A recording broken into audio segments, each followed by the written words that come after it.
akwa Chike Dozie m ya na Buhari Jubli nke ahụ sistem Jubli Buhari na Buhari aya ka Chike Dozie m na Chike ọ dịrị nwanne nwoke ji Biafra practice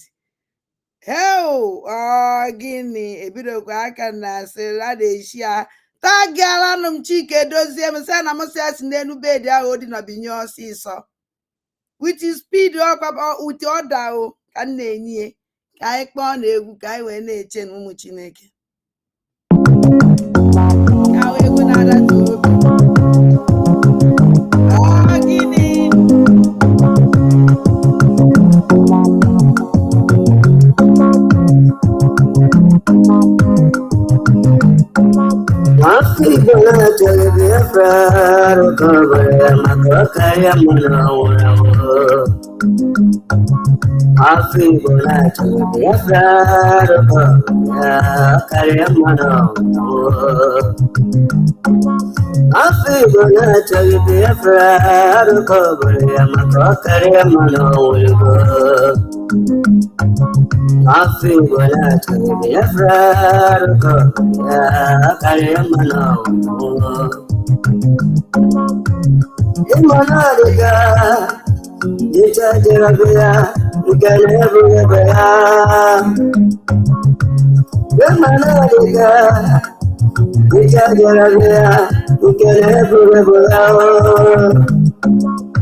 onye fụrụ n'Igbo weziri anyị maazị Nnamdi Kanu dike ọ bịago weta ọbụghị Igbo na-abụ Igwekwenogo na ọ bụ onye Chukwu dị ọlụ. Igwekwenogo. Gịnị?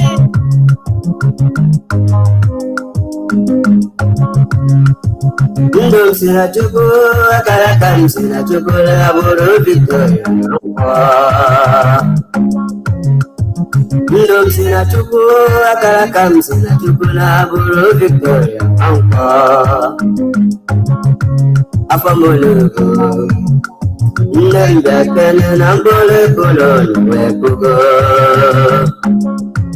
Mami mo bịa kene, nne m bịa kene na mkpụrụ ekolo wee pugo.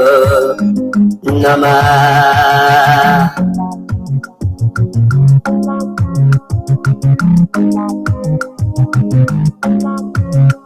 Anyị alawala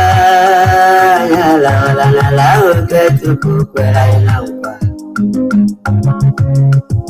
Anyị alawala, anyị agawala n'ala ahụ nke Chukwu gọziri anyị. Ala Biafra, obodo ọma ebe ya bịa masịsịrị obodo ọma.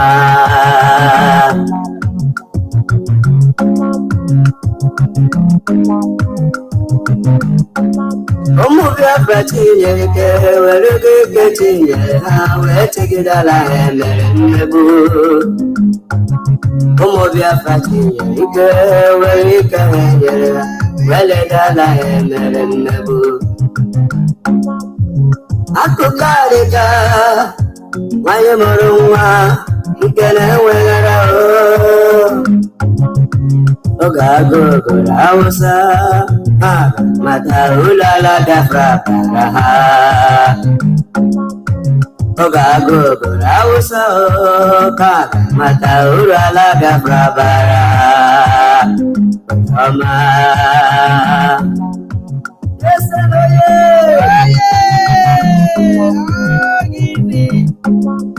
Igwe bute ụzọ bịago, ego na-eche mba bịago, dogbu na-eche Igbo niile. Igwe bute ụzọ mụ, ego na-eche mba bịago, dogbu na-eche Igbo niile. Nwa Chinamara eju, Igwekwenogo na ọ bụ Chi Biafra ọlụ. Igwekwenogo.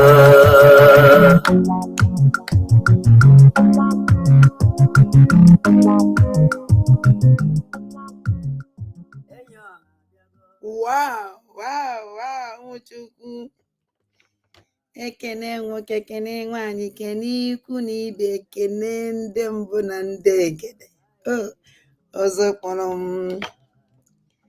kene Chukwu okike abịa nwa chinyere anyị niile ife anyị hụrụ n'ụwa. Anyị na-ekene esi ya na ọ dị egwu. Ekene dịrị gị ezi Chineke. Ụmụ Chukwu ka eke unu mere, ama na ụlọ ala ọfụma, tete ọfụma.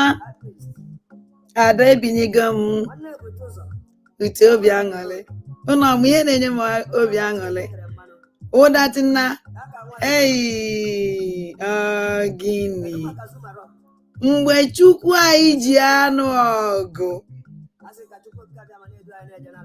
ọ na-esenyite ndị ọjọọ, anyị na-afụ ha. Now ka anyị nwewe ụmụ Biafra na-afụ ife awarida Maazị Nnamdi Kanu jebigara for how many years. Ọ na-eso all these criminal vampires udene na-eri ozu call themselves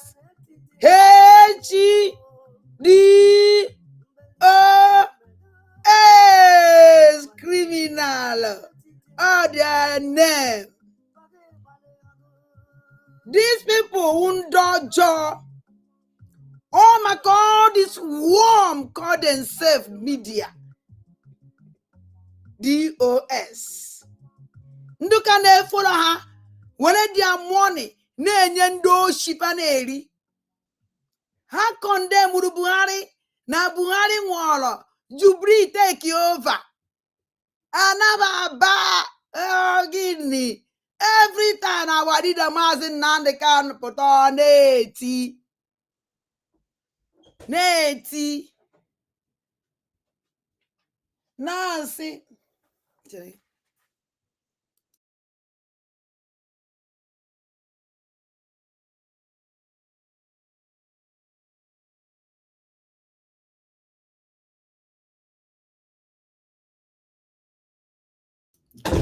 ma na-eti ọ na-eti Amadida Maazị Nnamdị Kanu na-eti na-azụ onye na-achịzu awụ ọkwa Buhari na Jubilee Chike Dozie m nọda place chelegodurio mba ka wepụtara unu new picture chi na-asụ onye oshi n'enu chi na-asụ ekperima n'enu udede na-eri ozu n'enu ka ọdụ n'enu oji ọbara ụmụnne ya akwụ aka n'enu pikchọ ya nke ọzọ anyị na-edede mgbe ọ ka dị yọngụ n'enu nu pikchọ chi na-asa ekperima udede na-eri ozu ọpọni agadi nwoke chi na-asa nworu okene cause abomination atrocities na Biafra land n'enu ka chi na-asa nwoshi dị ụnọ ọfụgo new pikchọ chi na-asa onye oshi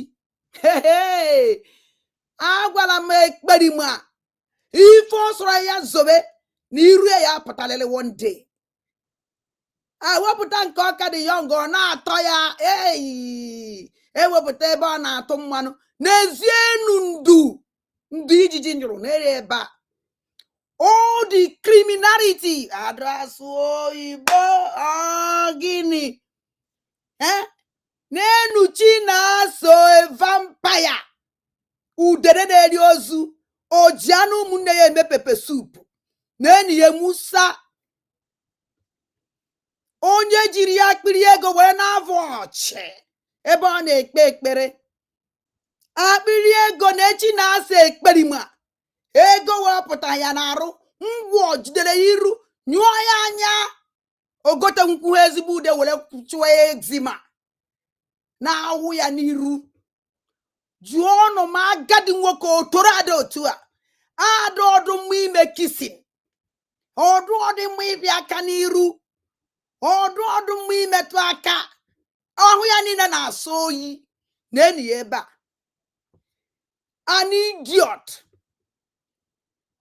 n'enu nwoke wụ ya nwawu dị ọbara niile a na-awụfusi na Biafra n'ala Igbo na-eyi ebe a minus ọnụ nke a n'enu original odori nara n'iyi otoro gbara ọla n'enyi ya ebe a agwara m chi na-asa onye oshi na ada ndị mbụ na ndị egede ya na-akpọ ya afọ ụtụtụ na ehihie n'abalị and mmụọ mma na-akpọ chi na-asa nworu mmụọ chi na-asa nworu ya nwe rest of mind gwanụ chi na-asa ekperima na ada ndị mbụ na ndị egede si n'iko ya ejune Ffuul one complete ebe emechara picture ya identity ya wee pụtara Hdos nọ nke ahụ do gbadebe n'ezi eyi ọmụnwa kwuru ihe gwanụ chi na-asa onye oshi oji ọbara ụmụnne ya akwụ aka udene na-eri ozu amoosu sini ya na ada ndị mbụ na ndị egede siri ya gịnị na all the people o gburu na Biafra land na ana Igbo be nna sini ya na ada ndị mbụ na ndị egede si o ibe niile ahụ o gburu na be nna ana Igbo be nna ụmụazị a niile nọ in me their spirit yes o ụmụazị ahụ niile o gburu ibe niile ahụ akwarị n'ụmị ma nke a na-enyi na a na-atụwu n'ime ọhịa ma nke ba ji azụ ezi ndị eme n'alụ na mụsio makwa na ọ na-enye ya anụ ezi ọkwa m nke ahụ kwutiri emeghekwu ibe m ama nke m maka m na-ekwu sụnụ ya ụmụazị a niile wekọrọ ha ọganva mmụọ niile ụmụazị ahụ enweghị nke pụrụ apụ ha nọ na Biafra land wee soro na-anụ agha. Ha nọ in me nwere na-ekwu ife m na-ekwu na m anọghị alone. That onye kpatara meji ha atụfu ụjọ. Ibe ọsọrọfa gwụọ ite gara fọsọfa jee ehe ọsọfa mee nọ n'agha eko ya nafa. N'enu Chinasa m ohu slave n'aka ndị Fulani. N'enu Musa Mohammed Musa n'eyeba original Chinasa kita dịka ọ dị. This idiot lugudela anụ na togide afọ ruo na this age, old age, odori nara n'iyi obodo ego niile onwe o maintain onwe ka ọ dị young aka. Chinasa nwere ụgbọ ekpudone gị ihe agbanwuzi ọsọ nke ihe ejije nwe ije ọsọ megu n'ọkpa kịta. You can run because na nke abịa na ọ ga-emegu vananya. Ọ ga-emegu vananya mgbe Biafra jejidegu. Ọ ga-emegi vananya. Ọkwago Chinasa iwuriti na ihe akwụgwọ ife mere ụmụ Igbo. Chinasa ekperima iwuriti ọbara niile kwafuru n'ala Igbo. Ife niile mere ụmụ Igbo ihe akwụ ụgwọ ya for A to Z. O nwere otu mkpụrụ ndụ iwepụrụ n'ala Igbo ihe ana free. Mụ nwa wa ada ndị mbụ na ndị egede na-agwa gị ya ndị ọda ọwọkwa nọ mebi no iwu odori nara n'iyi ka m pụọ from you and ihe anọ na my program ka Biafra na-afụ iru gị. Ụmụ Chineke bikonu unu alịprai kwa na any idiot bata na my platform. Emere ha ncha niile invite. Ha kpọwa m iyi ịma na onwe mgbe obi ya adọnọva mma na imagine now. Ọ bụrụ gị ebubo na-anọkịta ebi kparịa ọbata obi ha wee lọ mmadụ eyo ọ na ukwu ya hụrụ nke a ịmafa amaghị onye Chinasa nweru. All the mosquito net by criminal DOS leadership bịanụ ka unu fụ master unu. Gwọlọ Fulani ka a na-akpa achala ngwọrọ bịa ka ịfụ nna gị ukwu ịma ịgba ha onye ọhụ ada ndị mbụ na ndị egede ya egosizi gị identity ya ekpe. Ọ na-awụ ibe asụkwa m ibe iji ebe ibe gbuo onwe gị ịbụ chichicha abata obi mmanụ na-atụ ya na iwere kọmpazie ndị Chinasa nweoru ịbụ na ibe Chineke nna mara na anọkịta bụ nnọọ ebe a na-eri ibe dị mma jebe ebe a na-eri nshi mba nụnụ ọdụ possible. So ụmụ Chineke unu afụna nke awụ old picture Chinasa onye oshi vampire. N'ezienu new picture Chinasa onye oshi. So let me go out from here. Onye akpọkwana m kịta ka anyị baa n'ubi onye anyị kọrọ. Ejide 22 minutes wee kọwala ọnụ maka Chinasa ekperima. Wow, kelu hapụ kedu happiness dị too much. Ụdị program a ka mma na like ị na-eme steady ebe a na-agwọ ndị ala ụkwaghala m.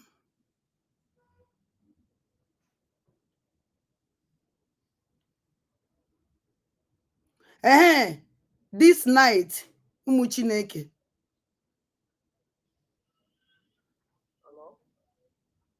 this night anyị eme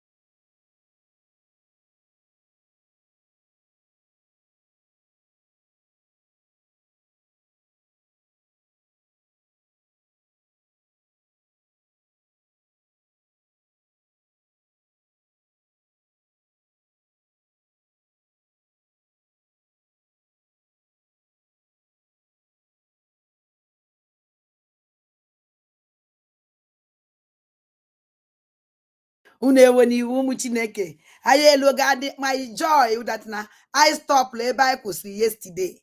Ọ maka Chinasa Nwolu. Asị m ọ maka Chik edozie m. Ịma na Chik edozie m.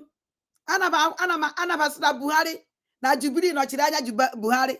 Now onye nọchiri anya Chik edozie m na-ekwuru Chik edozie m n'afa director of DOS HDOS leadership maka ship kaba o wee wuru na nwanne Chik edozie m ka unu were for the kind of fraud these people ndị na-ewetara unu Biafra ka unu were for how useless and the criminality famabu ejegharị. Imagine the kind of Biafra these people wetara. Then anya ka m gwa unu ekwuru m ya yesterday na-ekwukwa ya ọzọ. Sọnsọ Chukwu ma ife mere nu awadida Maazị Nnamdi Kanu ji were nọrọ n'ọnọdụ ọnọ today. It is for good. Ka m gwazie ya unu ụmụ Biafra. Our leader Maazị Nnamdi Kanu sacrifice you onwe for good. Ka m gwazie m unu ife unu amarọ. Ibe a ije our leader Maazị Nnamdi Kanu for way sacrifice. Ka o mere onwe ya. O ji wee nọrọ ebe ọ nọ today. Nyama sacrifice the onwe for us. And don't ekpatara ya eji echezo ya echezo. Uno ma reason nji so no sacrifice. Obia go meet with obata obie. Ofu go ndo surrender ya no. Wele mara ni ibe ni surrender ya no no wele bo yawo. Onwele bo ji azu eje with these people. And they were the one through Biafra nanya. He can die. Also that not really ya war. Now Biafra. O kwurie na prison na Kuje prison. Ọ na-ekwukwa ya ma afta ka ọ pụtara. No so na ya nọrọ n'ime ani inyi. Unu akwụsịrị Biafra. Na if ya chọrọ Biafra, na chọrọ negotiation. Okay. Unu na-anya ndị solindara ya no. O ma that na onye na-ekwu egwu Biafra. Don kingdom come. Biafrans are na agbari. And unu na ọgba nkịtị unu na sacrifice onwe. Imane ye na-ekwu okwu Biafra Biafra. Ni yeni na surrender na Muslim. Kama nchani ne for A to Z. Now one day na Biafra na. Ya. Ona awadida Maazị Nnamdi Kanu ya. Biafra land ana turn to Muslim country. If this is an organization na-ekwu okwu ya na otene ofuna owu na continue like this. Na alụ ya eme.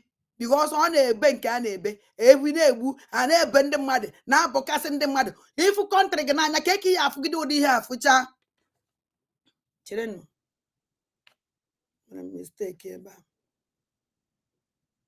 ọnwụ na ifu kọntrị gị n'anya kedu ka ihe esi fụgide ụdị ibe a fụcha anya wele gba nkịtị ihe ha ekwu okwu ihe ha emegharị ahụ ịgba nkịtị alụ a na-eme ọ dịnụ possible ihe ibe ọzọ ya emewo or sacrifice onwe hand maybe ye menu ndu a na-ejide esi jide. Why? Ya na obata obi ya no go.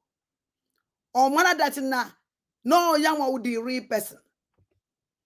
Osike anyele yo here. Ibo ya meni ya me.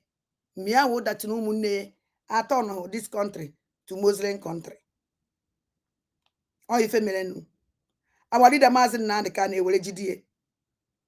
With the hope that now our leader Maazị Nnamdi Kanu man that na ejidezie ọbata obi we senye we chụsie all these Fulanis criminal na anya anyị na-ebe akwa ibe Jubilee mere anyị Buhari nwere were Jubilee nye ndị zoo ọ na-achịfa Chik Dozie m nwanne nwoke mere the same thing. Omo na Chik Dozie m the incapacitated no nwazi ifo ya emenwuzi arụ adọrọ Chik Dozie m criminal nwanne nwoke call himself iwu ụkọchukwu ebebe no am na nke na-abịa ọzọ ndị ụtụ. Thank God na the Catholic Church kick me out all this kind of reverence ndị na-ebutere ndị ụka aja afa ikwu asada dola m ekwu one. Thank God na ha kick me out yipu ya efe nwa na onye alụ ka ọwụ.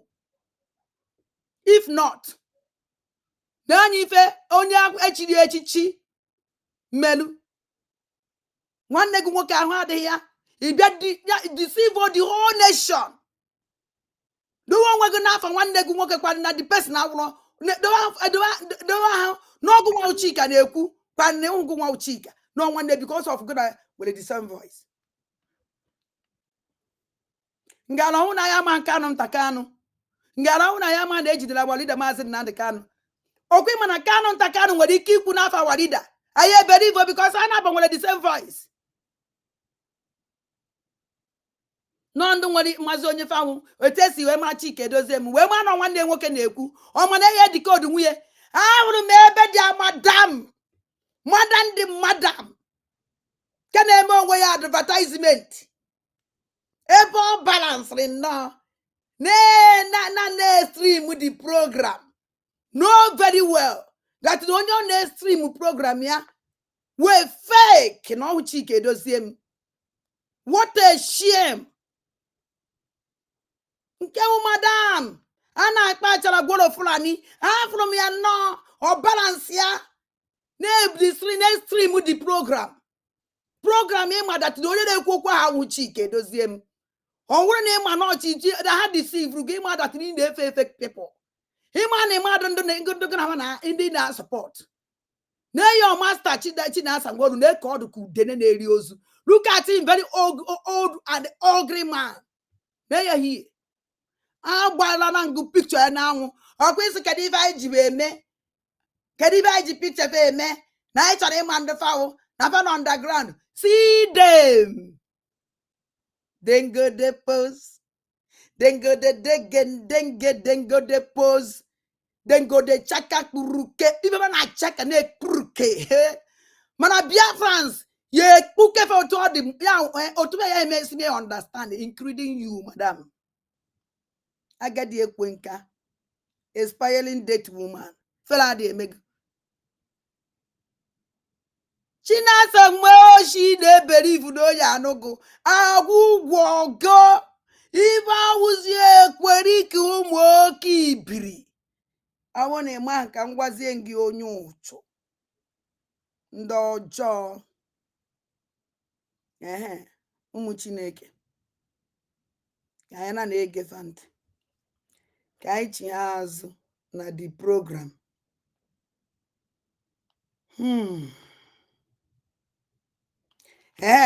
ngwa ka anyị bido n'ebe anyị kwụsịrị exactly the place anyị kwụsịrị yesterday ka anyị ebidokwa now. The destruction of Igbo property must cease, must stop in Lagos State. What they are doing, when they finish in Lagos, the other cities and other states will take a cue from them, and then it will be the story repeating itself. I am so touched, but I don't want to be angry, because anger is a negative energy. It will becloud our sense of reason. But I am touched when I see these houses, how they are being destroyed. They do not only destroy the houses that these people have been, they go to where they make the money, where they suffer day and night. In the morning, those of us who spend some time in Lagos before we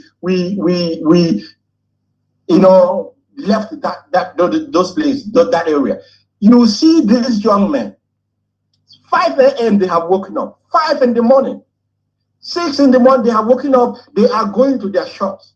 They will be there until the evening, toiling. And when they have finished all this toil, and then they will come and, try to build a house to have some rest of mind. You will be envious of that toil that they have put into building that house. And you go and use one backer, one bulldozer and destroy it. I ask myself again, where is the humanity of these people that call themselves, this man that calls himself Sanwo-Olu and Tinubu? Where is your humanity? Are you humanity? Chika Dozie versus Chika n'ime awụrụ Chika Dozie Ndoshi Jubilee Buhari Chika ndị ụchụ onye na-ekwu okwu humanity Jụọnụ Chik ọdịrị kedu humanity nyanwa ịbịa to receive a whole Biafra United Nation of United of Biafra. Jụọnụ ya ebee ka humanity ya dị ebe ọ bịara receive a whole United State of Biafra. Ọmala ebe humanity ya dị nke ejele obodo oyibo o jele obodo afụdebe o jele kacha mfa aka oji mgbe ebe humanity ya dị mana ọ na-achọ ebe ndị humanity ndị Yoruba nọ ndị ọjọọ criminal ebe niile onwere onye mmasị gị na onye aka hụtara all of them. All these stupid useless people na-efola awarida onwere onye mmasị gị na onye ahụ the best. Ha ncha niile wu criminal all of them vampire. Ebele emewolo ma awarida Maazị Nnamdi Kanu. In short, Biafrans, our leader sacrificed a lot. Otala ezigbote afụfụ ọ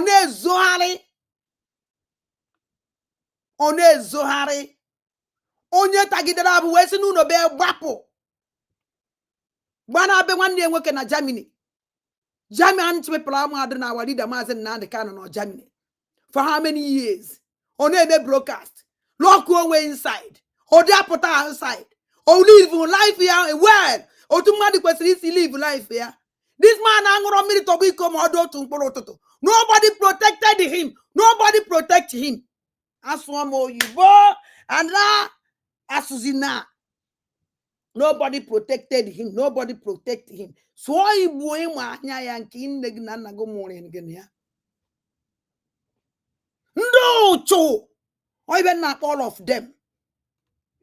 Ebe ọ bata obi nọkọ unu ya ejechicha eje ọfụ unu na ya bụ n'ọchị ọfụchasị ahụkwenu nke gwụrụ ọchụ na-apịakasịcha ya pịa ya tugba nta ya ude na-enwere uru ọbara wee nyụnyụpụta uche ihu gbara ụka n'enu Chinasa Nworu n'enu ka ọ dị Mohammed Chinasa onye ozi ndị ụchụ ebe na-akpọ ndị amara ife agwara mfa ada dị ka m pụtara iku na-ejune. I can never be afraid of you people. Jenu gwo itegara fosolo unu gwocha na unu nehu unu oles na mo jire bedibia boso na njire bedibia gbasara Biafra ibe gbasara Biafra ejekwe meje dibia na una ha adụghị m o asị na ọdibia ya agwọ m ejekwe meje enye m ọgwụ aṅụọ m akwa ọkụkọ chiwela akụsi o na ọnwụ na ahụ na ya nwunye ya asị na ndị ụka ya agwa ya ebu ejebe ndị ụka and otu ibe aka ndị ekwugwu ahụ adakwa mmadụ ma ga-esi ndị dibia o nwekwara ebe ndị against them ibe niile ba na-eme ka nlaikiri maka fake ka nkụ ahụ ya masị na dibia sọsọ ibe ya eme m ejijebe dibia mana Chineke ekwekwana ahụ ya m nke m ejijebe dibia ya bịakwara na m ya bịakwara na ezinụlọ m mana ọ bịa asị na alikekwara m ọgwụ Igbo ya nwa best medicine wụ ọgwụ Igbo and ndụ dibia ọkwa ha ụmụ kwake nonsense ya na dibia ọdịnala ọ na-achọba dibia ọdịnala ndị ji ọfọ eme dibia ọkwa ndị a na-eje pịa ọfọ vụrụ si na ọfọ ya awụ ọfọ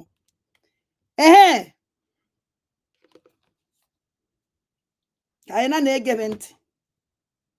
at all. When you see this thing, do you sleep well? I am not sermonizing here tonight. I am laying a foundation for the world to know and for them to understand that it is enough for us. Galtauto Onyucho Alula Nelo Catholic Catholic Church where you put aqua white.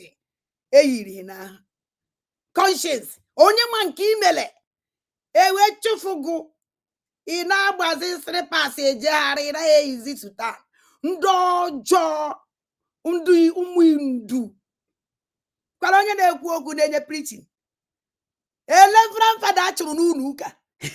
Yifu ya kwa Reverend Father. N'obodo oyibo ịmakwa na ala umele. na-abịa ụmụazị ọ tụwagasịrị ime ime ụmụazị ọhụrụ aka n'ike eji wee chụpụ ya iwe Reverend Fada yipụ ya akwa nasịa ya everything na-abịa ebe a agwa ya okwu conscience udene nara n'iyi unu niile wụ ndị ọjọọ agwara m unu si na mma edikoodu unu niile one after the other udene nke ebiri ọpụtara agwara m unu na gị na-ada ndị mbụ na ndị egede okwu akarịa okwu karịrị akarị ụmụ Chineke anyị na-agụrụ egwu ya anyị je na-akwara bụ ịma na anyị je na-agụrụ egwu ọchụ ya ịma na anyị je na-etiri egwu ọchụ ya Chinasa Nworu onye ozu ọtụ gịnị ka m kwuru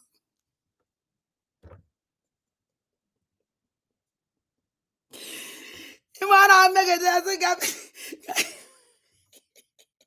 amakwa m ebe egwu gazi wepụta amaka gụọrọ m egwu ọchụ gịnadadịegedi biri acha agbakwa na ezigbo ibe ịma aka like this anaghị atazi okwu eze mana ada ya na-atakwanụ ibiriachi nke ga amakwanụ nke vileji na nke obodo oyibo ibiriachi nke gị nke klaasị ọnwa nke gịnị ka ya na-ekwuru mma ya egwu olu ndị ọcha anyị na-ege can betray myself because ọ na-awụ spirit dị too much agwara ka ya esi wee wepụ ụfọdụ o nwere nke batara na achọrọ ka nke ahụ pụọ na m achọghị ya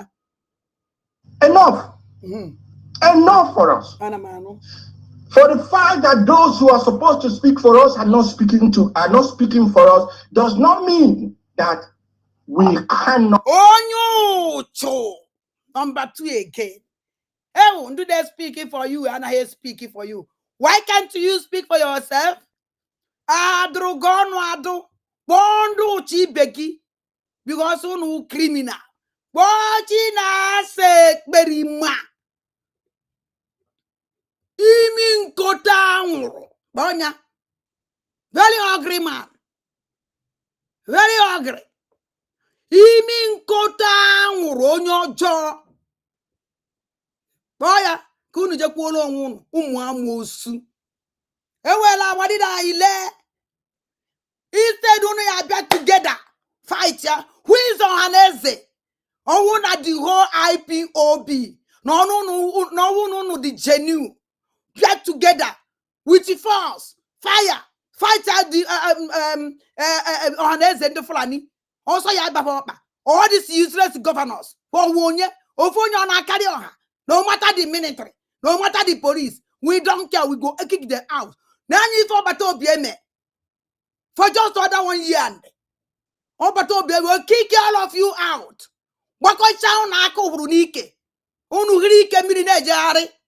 Chose ebe niile dakwa unu gwọrọ ụmụ amosu ife ọzọ unu meziri wee turn ị na-egbuchasị ụmụazị bai kunu wee live njie ụmụazị ahụ unu na-egbu ọfa nwere ife ha mere unu.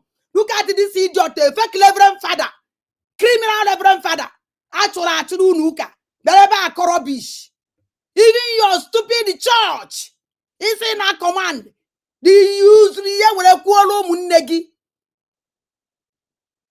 That church in on ya na kamasi every day. He use here. Get it to gumpa. Oti yesi we buta so mu Biafra. Oti yesi we flood Biafra. That you are flooding them now. Call yourself Chik. Your brother na nwa unu bed. Eji ya kan sie bayonu. Ibo juru mu Biafra meto ko na ya. Instead, imaki yesi bude na agbahari ko je puaru ome. Nwere onwe ye. Ge sasa. Nwere onwe ye. Ibia back now. Si na azu ya buru Chika. Chika ọdịrị n'ime Chike Dozie mu. Jubri n'ime Buhari. Ndị ọjọọ. Ka anyị na-ege ndị ụchụ ntị. Ụmụ Chineke shianụ. Tagala them all these stupid people. And speak for ourselves.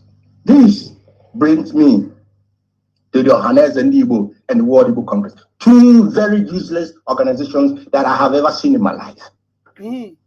Two very, very useless organizations. You call yourself Ohanese Ndibo.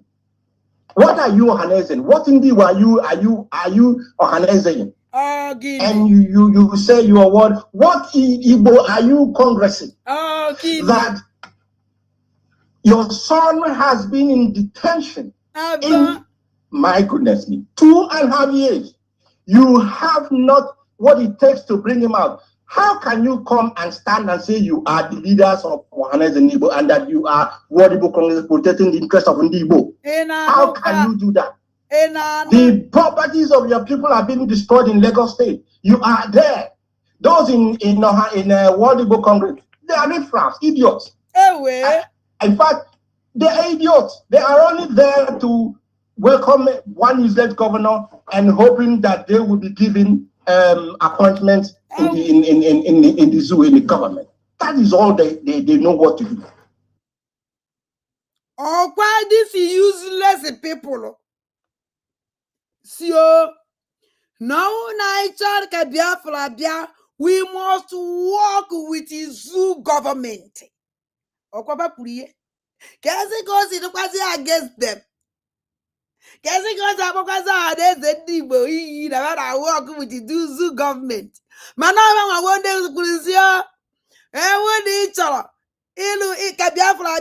must criminal. I know. I want to because now this idiot today Chik Dozi. I will dress him as a Chik Dozi. Hey, because why they dress Buhari? They dress Jubilee, not Buhari. Magada Buhari no di mini. Could he make desert with the ndo Fulani osu n'enya ka onye aburukwara nke ebia ka anyị na-egebe ntị ndị ọchịma akpọwa na-eze ndị Igbo na-akparịziva mana aba na-esi n'azụ eje ana kọntrakt kwuchi isi n'azụ ọ bana hopu ụzọ ọjọọ na-alụkọ ewere ekile ụmụ Imo steeti o nwere ibe mmara agwụ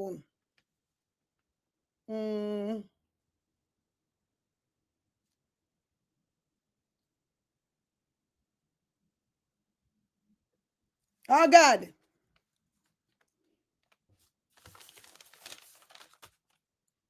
Madam Bridget, onye ọma. Oyibo, onye ọma. Nna ya anya, onye ọma. Chike Dozi ebe, onye ọma. Onda onye ọma dịrọ mma. Now you two every finish now this group of people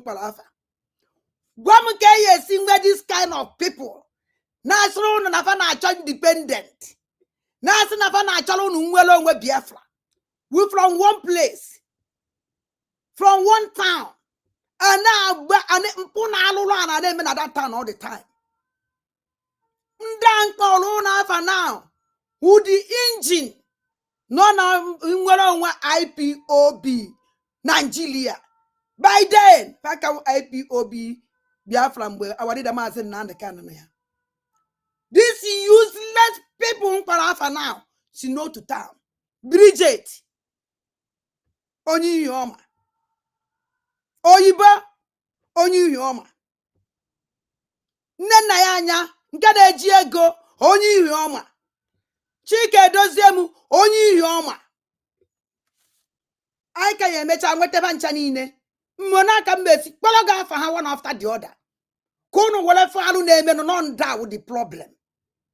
And if you want to stop the problem, I say na can that we stop here. Because often when I go mmiri to biko n'ihu ọma. Ibe kwa na ifitenze. Akpọwa kwara gị ndị si na ifitenze ọkwara ifitenze ka na akpọwa ko ifitenze. Ko nke dibe na akpọgasị. Na kan chafa villages as Imo State. Alu na-eme every day. Kono fundu si na that village wee pụta. Kono for the engine. Okay, nne na anya si from Abia State. Okay, Abia State. Okay, I'm sorry for that.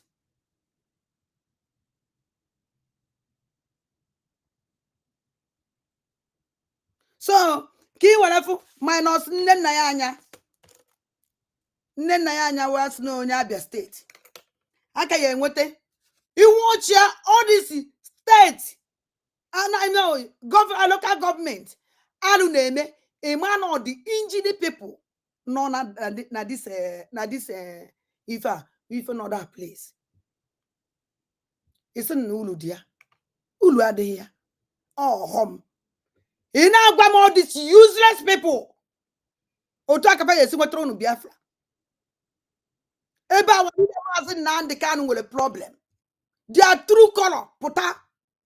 Their evil pụta shows you no of the problem. Oh, maka walida na aya since. Ha maka walida na aya since. Ka anyị na-ege ntị.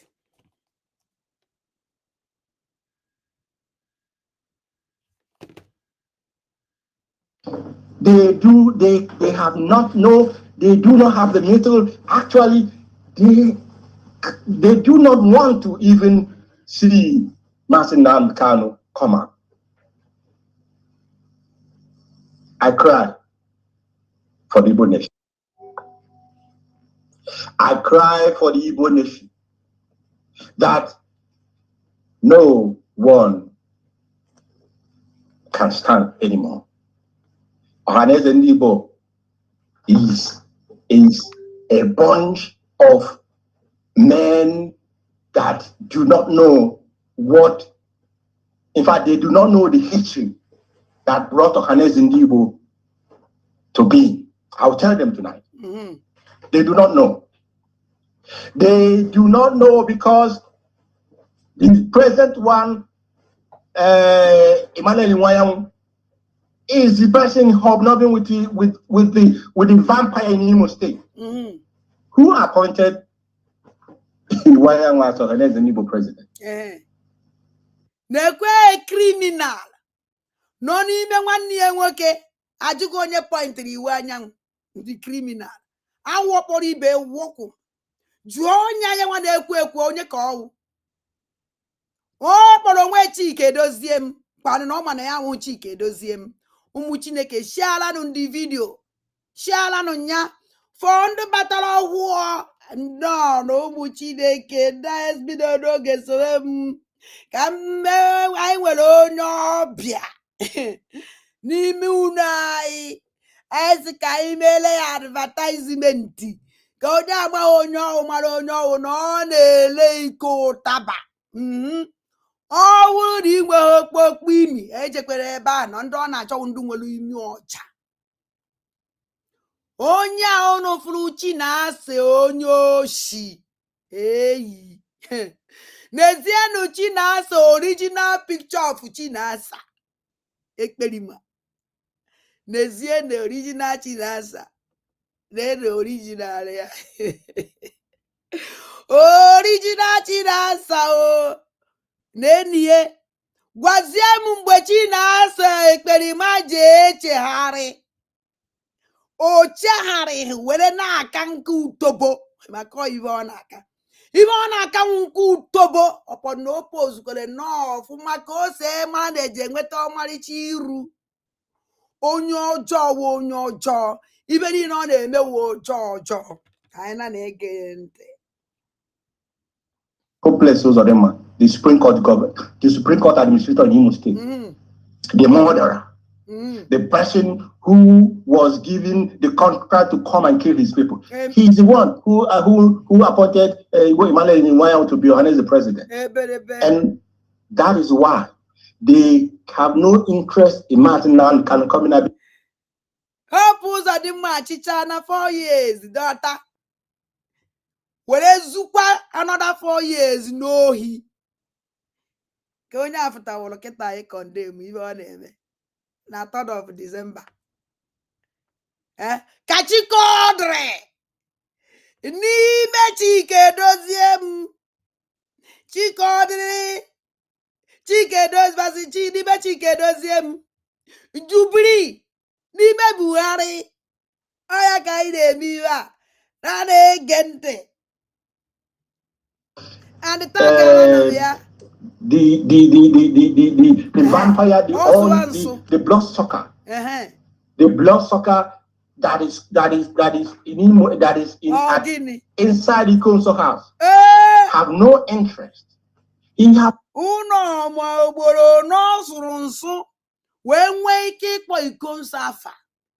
you see, when your conscience na piagitare ya mo ifi ekwu again mgbe onwe na ị chọrọ ikwu okwu wee kwuo okwu ruo n'ife ịma anya ya and ịma ka o siri mee and ime ibe kwesịrị ime otu a ka esi ekwu ya ọtọ n'otu stamara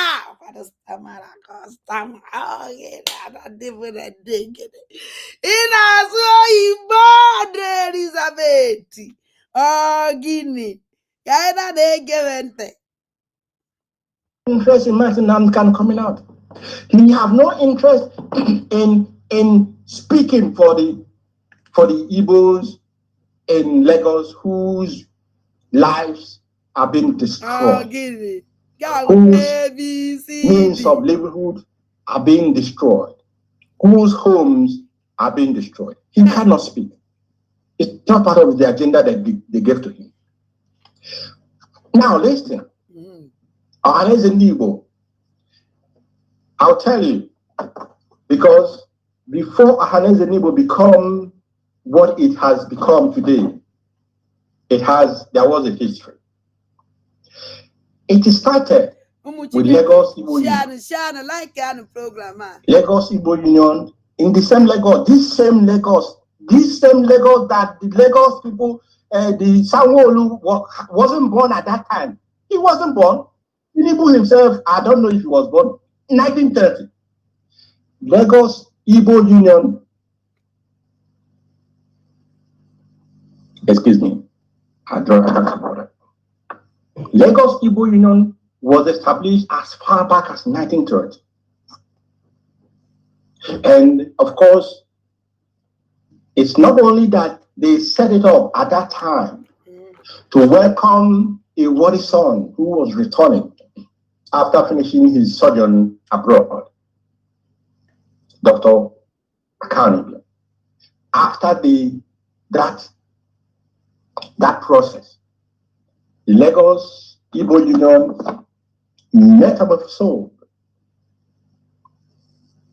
metamorphosed into the Igbo Federation Union when they began to include other parts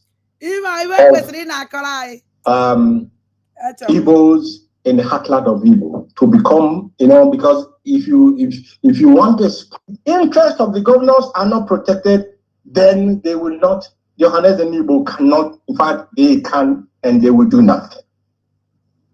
They will do nothing. That is the reason, even when Oyindu asked us to give these elders an opportunity, to give them benefit of that, we gave them 2 years and 6 months. We have given you the opportunity, but you have been very, very deceptive to yourself. In fact, you've been lying to yourself. Let me put it that way. You've been lying to yourself, thinking that you're lying to Biafra. You don't know we know all this. We've been watching you, and we have said 2024 will be different ball game altogether. It will be a different ball game. Biafrans all over the world, when you have listened to this, ask yourself without emotions again, as a reasonable man, what is the way forward? As a reasonable man, how can Ohanese come out tomorrow and say that they are Ohanese and Igbo, they want to protect Igbo's interests in where? Can you believe them? World Igbo Congress, they are there in Lagos. Onyendu went to World Igbo Congress when before the ESM was even formed. He went to them. He told them what is coming. They laughed at him. They said, "You are this small boy. What are you? Do you want to bring war?" the war is on their doorstep. They don't come home to Igbo land because they have all run away. Is it not shameful? Shame to all of them.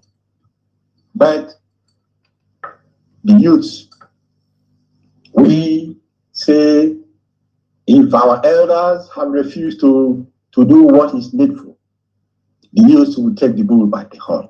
John, the youth are the youth getting called a coup. On the Anachinas and what you need to go in a moment. Conde you did not national shallow grave.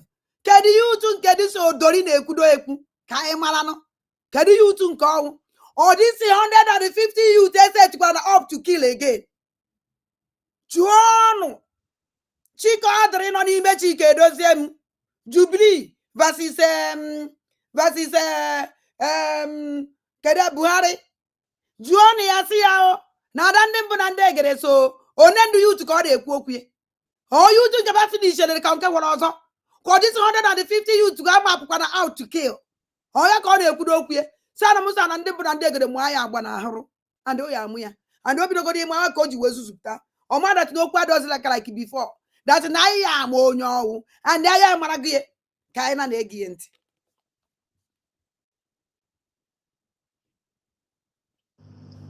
IPOB was set up as a peaceful movement.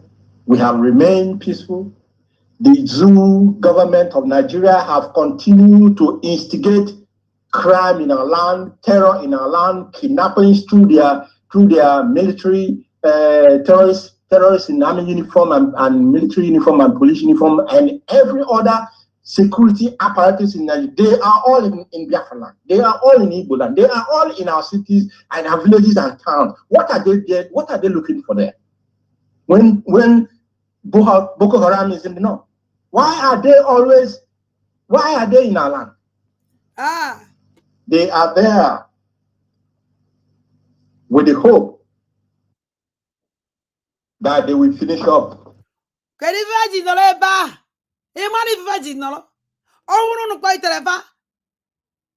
initial time, Kedin the Polandami where Biafra land. Kedin the Polandami, Biafra land, Bia Nibo, Ibia Buchaso Mazi Eastern Security Network. Onyu Tunalani. Oh, one negu wakechi na sangoru, na one negu wakechi Dozi mean on email warrior.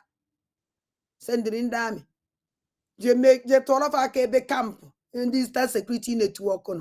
I told Buanchanine. Another one who put up a beer with him. Hope was at the Macono Bia fight here. After Cono for that plan on our walk. Obatobia when we grab Pandogola under Chilekeka the Wallando. Well, the group of far back. Kerifu numere. Chik ordre. Now Bruchi Nasango and Chik Dozi Unuma. Maguma one negu woke. Jaguna chopus at him. Poloquandami also. Kunuja wipe over out. Bombana to another coffee. Onende nedufa. Onyu to. Man, the worst part. One of these people are condemned. Because this idiot, which no I don't name about you say me. Because maybe no I keji wechuya or bala carrier anaka. A wechua and unuka. Yakan na do this idiot. If also a plan. Far plan go with your pose of him. He just opted that to the two master, uno mother, Nemo State. Sebana chop Biafran Liberation Army. A bank unu yeje of phone ona. Agwara mono no bato bia jiri aku we kwachi unu ochi. And onu go unu nifa ye na-eme ụtụtụ na ehihie na abalị. Kaina na-egi idiot ant. What their forebears started. Those who were part of the massacre of Biafrans, of the genocide against Biafrans. Two of them are still remaining. Obasanjo and what is his name again? Gowan. These are they played a major role in this. Obasanjo na ndu gere onye ka osuru masaka na ala Igbo. Obasanjo na Gowon. Mgbe a nọ n'ọgụ Biafra ka onye a na-ekwu okwu ya mana ifefe nwa gbuoro na kịta akarịa n'ibe gburu na ọgụ Biafra. Ife ndị agburu na ala Igbo ife Hdos leadership gbuoro na ala Igbo akarịa n'ibe gburu during Biafra war. Ọbịa na-agwa gị n'ibe gburu ọnụ Gowon na Obasanjo. Kedizi maka ndị na-egbu kịta ọkokwu ngwa nke ahụ because ọ ma anya ya because ọnwụ na ọma anya ya onye asị na ọma arụ niile na-eme na Biafra na ala Igbo onye asị na naanị ibe niile na-eme na ala Igbo onye asị na naanị obe ozu niile a na-ekpekọta o wee na-agwago okwu Gowon na Obasanjo kunu wee fụ how wicked and dangerous these useless people dị ala Igbo etigbufa ka anyị na-ege ya ntị. Hdos' hand is rippling in the blood of Biafrans. Gowon's hand is dripping in blood of, and I don't know the Amaran plan. Sorry if I move into Igbo. I don't know the plan to cook it out for them, but my prayer is that they will live 1-2 more years and see what this generation will do to the zoo. 1-2 more years, they should live and see what we will do to them. And to those who call themselves our elders, that are the Onye Obasanjo na Gowon 1-2 more years. 2 years. Konyo uchu. Nyela Obasanjo na Gowon. Maka na Obasanjo na Gowon we been even a buy. Onyo jo more 2 years. Kababu. Wangwa mono no onye enwere okwu. Omade boy ebido omade boy akwụsị. Ka anyị na-ege ntị. More 2 years o ka Gowon na Obasanjo fu ibe ya emenu. Ebe a na-agwa ya na kịta ọ na-enye unu more 2 years. Oh, sorry. Nekwe na anya ka nna agụ na ọwụ na ụnụ amahọ. Ịmụ ife ndị aji ife o ji eme ife ọ na-eme. Ọfụ na agitation adịgo so hot. And na ya wụrụgogo ya wozi aya nọzi na agitation. Aya dị emezi evangelism anọzi na ya. Ife anyị na-emezi kịta wụ aya wụrụ na gọọmenti. Na wụrụ amị. Ọma na okwu adọzi like before. Ọ na-afụzi our angels na main road, not inside bush. Ọ bụ na ya ọhụrụ na ọgọdọ ekene nsị. Subit more Chinasa ngolu manye taja. Subit more of French. Aka na-ekwu ọgbọpụta yiri onwe na agbụrụ nwanne nwoke pụta ka ọgwa Biafrans okwu. Gịnị mmụọ na mmadụ mmụọ na ibe ndị ọjọọ ejighị nkata enyo fa. O nwere ibe ndị be anyị na-akpọ afọ ije saịdị ya anyị na-ege ntị. The worst set of elders that one can ever wish for himself. These people, I don't know. I asked this question: what is the way forward? And IPOB do not do anything without having a plan of the way forward. First of all, this is December. Our people will be moving in their numbers down to our villages and towns and cities in Biafra land. And you will notice, those in Biafra land noticed. The international community, listen again. Friends and supporters of Biafra, please pay attention. The military, the police, the custom, the EFCC, the what do you call them? Those who are at the borders, immigration and the rest of them, they all have roadblocks in Biafra land. You'll be asking yourself, what is that a joke? It's not a joke. It is the truth. Go maybe a kilometer apart. This man na ọnwụ Chike Dozie were ekwu maka na ọnwụ na onye ahụ Chike Dozie bụ onye jejekwu okwu kilomita ya ịma na onye ete na ọ nadawere unu onwe dị ibe ọ na-efolo onwe dị ibe ọma na-eme na this agitation onwe dị enete na ọ na-anọ na ime na Biafra land atọl ndị ọjọọ wee chọkọta onye banya na-akpata ịma voice ya na voice Chike Dozie m just lutuba nwantente edekwa ịma how many months a na-akụziri ihe nkụzi ịma how many months a na-agwa anyị na-ekwu ibe ihe na-ekwu ịma how many days edere ibe anyị ya ka ọ na-agụ ya ọgụfụ ọgụchirikwa abc dị ọ na mbọ ntọ everyday ọ na-agụ ya mana ndị dere ya ibe sachiri ibe ncha niile anya because ọnwụ na ibe asachi ibe ncha niile anya from the reason onye aka ya ejipụta na-agwa ya okwu road map lodu digrii dị ka ọ na-ekwudo wee na-agwa ya okwu na ndị polisi na ndị nke a na lodu he ọnwụ na onye amụ ibe na-enenu ọ na-anụ ọmụ ebe anyị nọ na onyezi na-ekwu okwu lodu blọkụ ka sọ lodu trafik ka sọ lodu ndụ ihe na-ekwuzi ihe because anyị agafego here. We are in war with Izu terrorists. We are in war with the criminal Chinas and Woshi, with the note here. We are in war with all the evil people. Nona Biafra and then Ebucha so much by. I know war with them. Not with the Lord or actually Chalana since. Fana vazokete vazote fu ebe va ma apụọ wo sheba move kwa fa anya na-emezi ebe ọ na afro dụkọdụkwa ya etie zobe that place zuo shi na kondba ya anaka ego gbechikwa move kwa onye fa na-eme that place onye fa na-emezi onye akapụta agụrụ nu poem edere nye since how many years ago ka ọ nọcha onwe ya ka onwe ike fit in like Chike Dozie m kunu we for how dangerous these people dey. Mana ikobe jude agwara na no like before I know how Biafra na why na ya ejewara anyị gere anyị na ga ibe enu mana o endigo Biafra sa de get ibe enu anyị na just meaning people see unu no no so that ka unu kwụsị ị na-ata aja all the time ka anyị na-egefa ntị.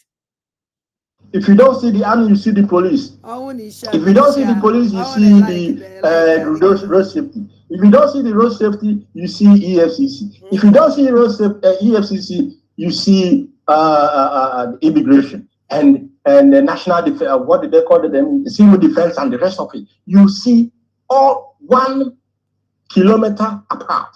What are they doing there? Extortion. Extortion. Extortion of the highest order. Inter-Society wrote a report sometime last year. These people are extorting on a regular basis, on a daily basis, billions of dollars. I'm not talking about Naira. Naira is a worthless dollar. Do you know this old Dory? Last year, Keribo made to stop them. Do you know this old Dory? Keribo made to stop them. All my candidates do the Christmas. Only are they very careful. Nanda undojo. Because if I na if I men when they do the Zrubosh, we do the Blue man. Men do they require Lord that Lord block and a quoque. Panchani now want the police. Oh, how one woman they just well a woman by age and that's not wood. I don't wood the cop or Lavaya. How do wood the call one ba? Look on wood. Why uniform on the police? Nandami, work on them at the Bibe, but they made a load block. I block up on the edge of the Zobe Yoshi. I know not Nandami now on the kidnap, do plan and they kidnap. Not knowing.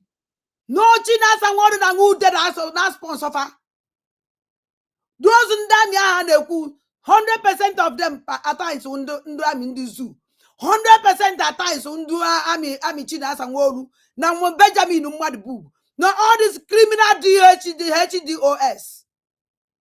Ndo jaw kinda negient. But toilet paper that we buy here is even more has more worth than naira. These people extort billions of dollars from our people, those who are genuinely going about their normal businesses. The transporters, you will pass, oh my goodness. In one road, if you're traveling from Onitsha to John Chik Odre. Edoziem na woro Chik edoziem. Wuti Jubilee. The same thing. Jubilee. Buhari. Nke ahụ Chik Odre. Chika. The same thing. Ọ na-asa na-ezu ndị be anyị oshi. Jụọnụ Chik Odre. Na ọwụrụ Chika. Jụọnụ ya si ya o. Na ada ndị mbụ na ndị egede si ya. Ọnwụ n'oshi ka ha na-ewuzukwa ụmụazị be anyị. N'i na-eme ka ha na-eme fundraising. Enweghị ife ji eme. All these monthly dues. All the worms na atụrụfa. Gịnị ka fa ji eme? Kedu ife ji eme? All the monthly dues I through since how many years ago? Gịnị ka fa ji ewe mepụta? Awakpọrọ ibe wokum. Onye oshi na-ezu onye oshi. Onye oshi na-akọndem onye oshi. Ndị ọjọọ. Na-abidokwara ha fundraising. Ana atụkọsị. Ọnụ tụcha ejebeje were gbala onwebe Christmas. Otu polisi unu enwero. Eastern Security Network unu enwero. O nwere anything unu na-emefta uche ego unu na-anasịsị ụmụ mmadụ. And anyway, atakwara nọmba. Ndị ejiri isi ha were gwa ofụrụ ha were gwuo isi mmadụ na chamber occultic chamber ndị DOS. Lead by Uchemefo. Ime onyunyo pụtara mbọsị a. Cheda nwere onye ya atụpụrụ ya ọnụ. Ọma na Biafra ya dozi like a night before. Onyunyo kpukwa ime ụlọ. Jezo makara ọkụ dova. Mkparị ọ nọtara da ide. Ya ọ control onwe. Ndị ọjọọ ka anyị na-ege ntị. Fọndụ batara ọfụ. Anyị nwere nu visitor o. Eyi.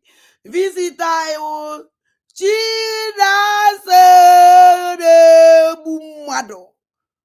Vampire na-eye mgbe ọ dị na yọngụ. Eyi n'ezie ya new picture ya kịta oru aka Chinasa wohudo n'ezie ya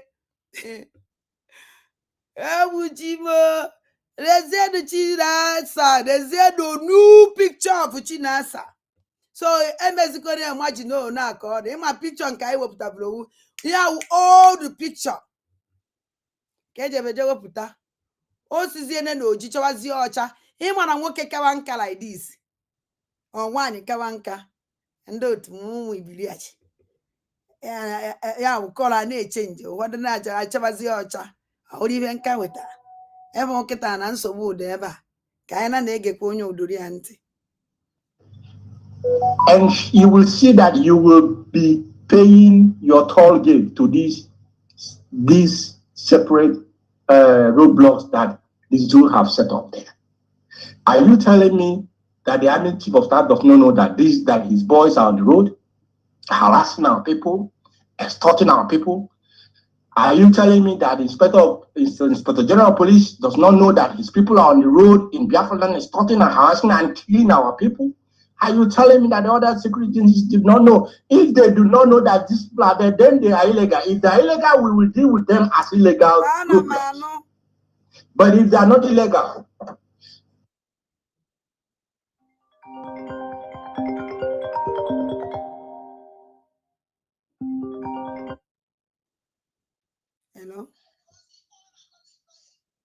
Hello. Good evening. Good evening. Okay, I'm live. I'm live. Amandi ada for na watch. Okay, you know Gumaga. I'm not watching. Why can you wake up na watch? You need to mgbe phone. He caught to life name. Okay, sorry, I will call back. Thank you. Okay, no, I will call back. The chief of army staff must withdraw these men on our roadblock so that our people who are coming home must come home and enjoy their Christmas without any form of intimidation, harassment, in any manner.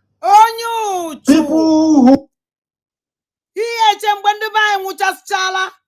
before I beg woku onyo jo I banatu no Christmas oh dori uliozu oh ife disi chikodre edozie Chikodre edozie wo dori liliozu ko because owu no wo dori liliozu ife di na-eme na ana Igbo na anu ya all the Christ na ana Igbo na anu ya ife ọ na-abịa agbazi agba na-agbazi be bapụta n'ụzọ ka ndị be anatagba Christmas maybe no ya bi uno bịa na lege sevutele na killing na kidnapping ọ na-eme because hence na anụ dị otu a na-eme na bai cause with this useless man here called Chinasa Nworu o condemn ihe maybe no ka ya emecha condemn ka anyị na-aga mana fa anaghị eri onwe fa ka ha na-eri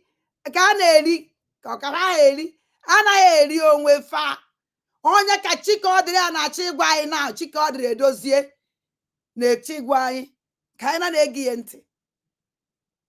Houses are being destroyed in Lagos. The Inspector General of Police is a Yoruba man. The Army Chief is probably a Yoruba man. You people are destroying their houses in Lagos. Their means of living in Lagos. They want to come home to see if they can for a moment, have some peace. And you will extort them from Lagos until they enter their father's compound.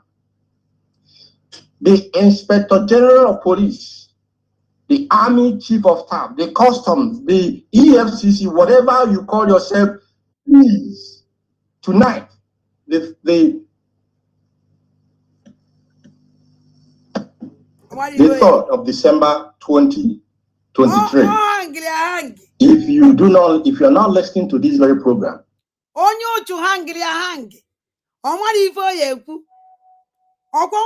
capable to give order. Onye capable to order. The answer is no. Why they are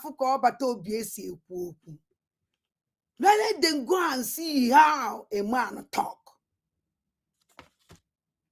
or speak. I done them when I dig it. Just good but them I don't come on. I go can't go you no cho. I even not one of them. Jonia. Ibo di akpawu. Ndị police if no so. Can the buy nata?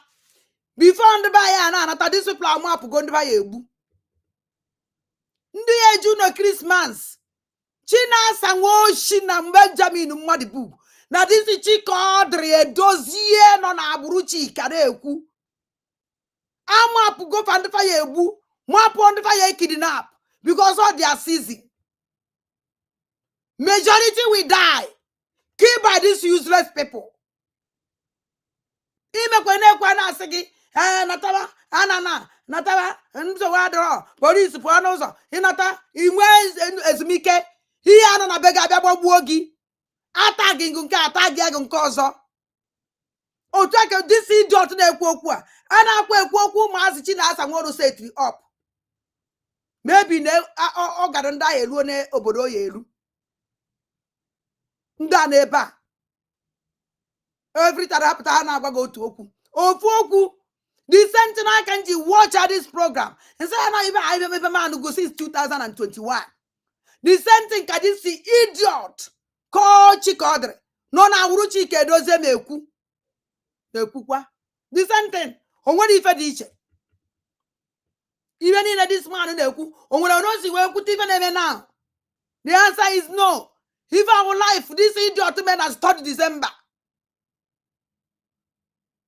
Kobia na-ekwukwa now nọrọkwa ebe ha nọ since how many years ago kwuka kwakobo aha dị ejejebe adị anana onwekwana nke ba na ad pụọ n'ụzọ ka onye m ụzọ gosi gị ụzọ ijụrụ ajụ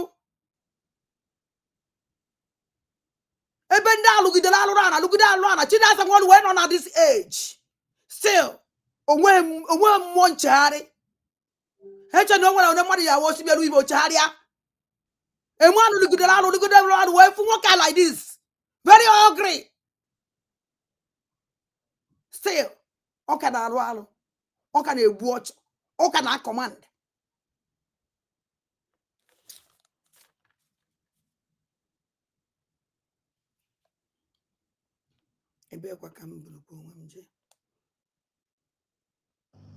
People should send it to you. They must send it to you because you will not say that you did not hear our complaint.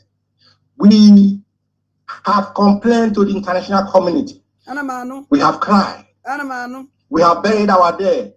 We have, treated our wounded. Nothing has happened. Nothing has happened. How can they take you? Shut up. How can international body will take you serious? Ebi nebu one day kegi. Ebe papo na guma with your problem. Onyo cho. Ebi for na guma with your problem. Your second man, Chik. Iti nyalo ngwaga na wuru Chike Dozi mwere na eku. Jubility ngwe na wuru Buhari na eku. Ngwa Chik ti ngwaga na wuru Chike Dozi mwere na eku. Let me ask you a question. Nima wuru Chike Dozi ajụjụ na ajụ gị. Isi na complain go. Ha na hege gunt. Kan judo na ngo. Onda mi Fulani webu bag. Onda mi Fulani AVG. Onda mi Fulani all these criminal security say we put na Biafra land. Na ni bode bucha sende mad. Ndami Fulani come with Hdos. We know them. They come with helicopter bombing. We know them. Ndami Fulani ne using the bubago. Ne jesi ne bende madi muro. When I go on about when you also in 2 days time. Chik Hadri Naru. Chike Dozi mwele. Answer me. Tagalan on that idiot. Come answer this question. And do whether he like it or not. He will answer that question. And the man like, on your own G picture, that man called Chik. Please send it for me. Kai mwana kono nyo. Kai fukano nyo you the idiot. Kai na negient.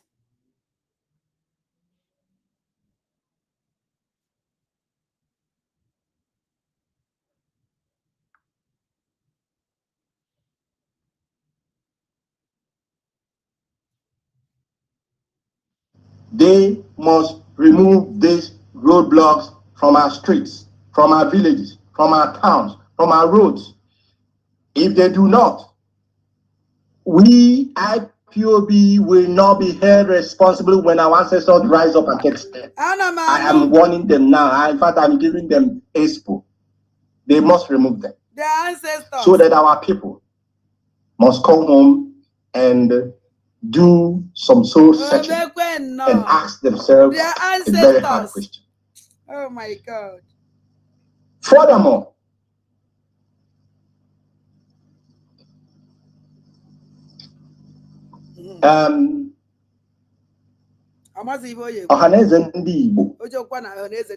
since you have proved yourself unworthy of the people, you have proved yourself a nuisance, as I would say.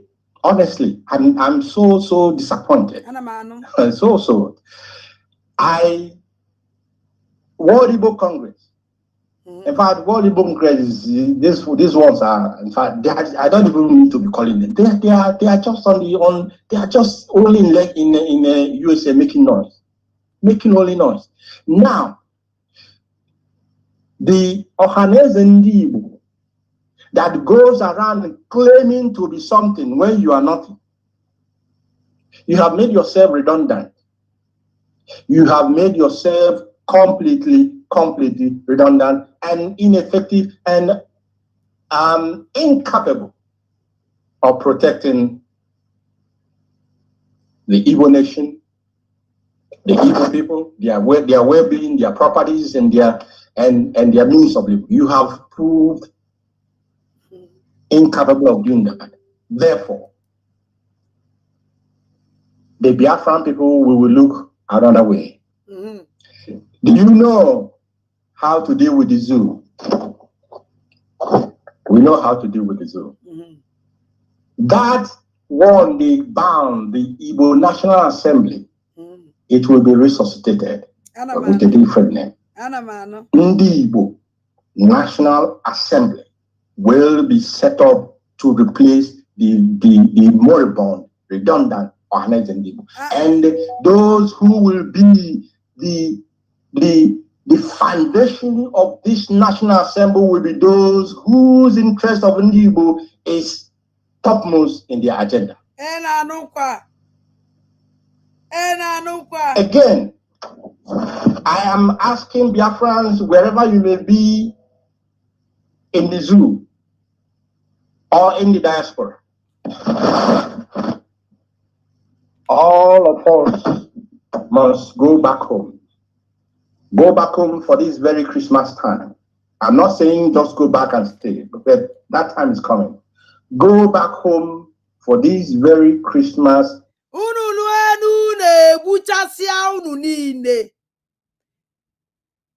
Unu ya dị kiafụ onye ọnwụna chọrọ ije unu ịmaba amazi onye ọgaranya na onye ogbenye na ọgaranya maka ịnatawa n'ihe eji jipu gị wee nata and onwere onye amị na-eche gị na onwere ogbo nke na-ebu egbe na-eso gị n'azụ your security dị gị n'aka onwe ọzọ onye na-anata ego na village because the ego adịghịzi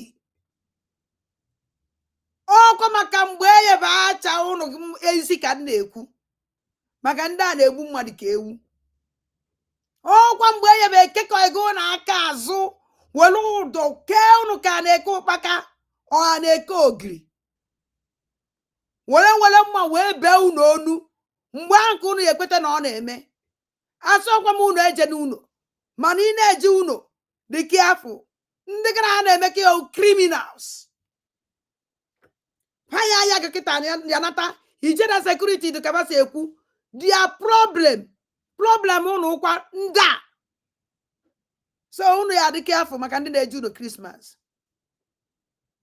eyi asọkwa m onye eje n'ụlọ Christmas ọ makakwa mana ị na-eje rie aka na abụọ n'anya ọ kakwago mma na ijiri onwe gị zoo onwe gị onye nwụrụ anwụ a na-akwa ekwu okwu na n'ini ọ kakwa mma ị nọrọ na be gị nwee ebute ozugu dama ị nwụrụ ebute ha ozugu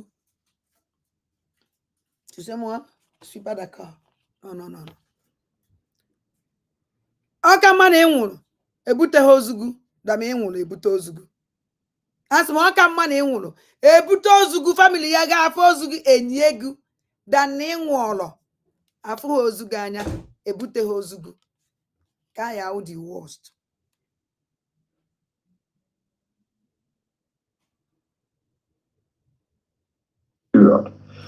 Why you must go back is that we are about to do something that has never been done before.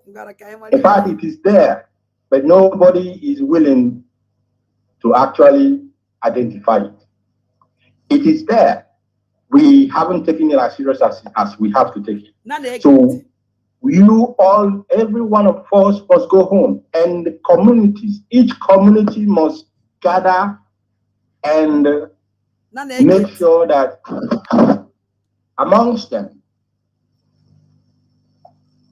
the oldest amongst this is my problem for this broadcast. This man me.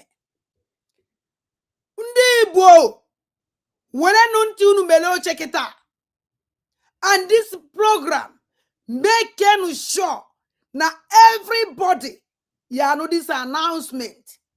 This is the serious announcement. Can not change you. Get on for the another way. Ndaji weche wipe the whole Igbos away. Una found another way. Eyeji we bundi Igbo niile ha bibi. Ha chọziri ịzachapụ azachapụ. Ha chọziri ikpochapụ ekpochapụ. Ekpochapụ na atagi anya ndị Fulani. Ekpochapụ no ndị a egbunu niile for A to Z. No one made this man kwuru. About my problem. And the big eba kanji we chi made this program. Eba kanji chi we kwu nchọrọ ikwu. Now this announcement this idiot chọrọ ime here. Nana agent. Community must be identified. And this oldest, of course, you have the first oldest, the second to the oldest, third to the oldest. You have to identify these old, the old people in each community. They have a job to do, but that will come. That's not children. This will be the community level that we have been practicing, and it has been working for us. We are going back to the community level. And those who will not take this very serious, you will be actually make your community to be behind when the time comes. Community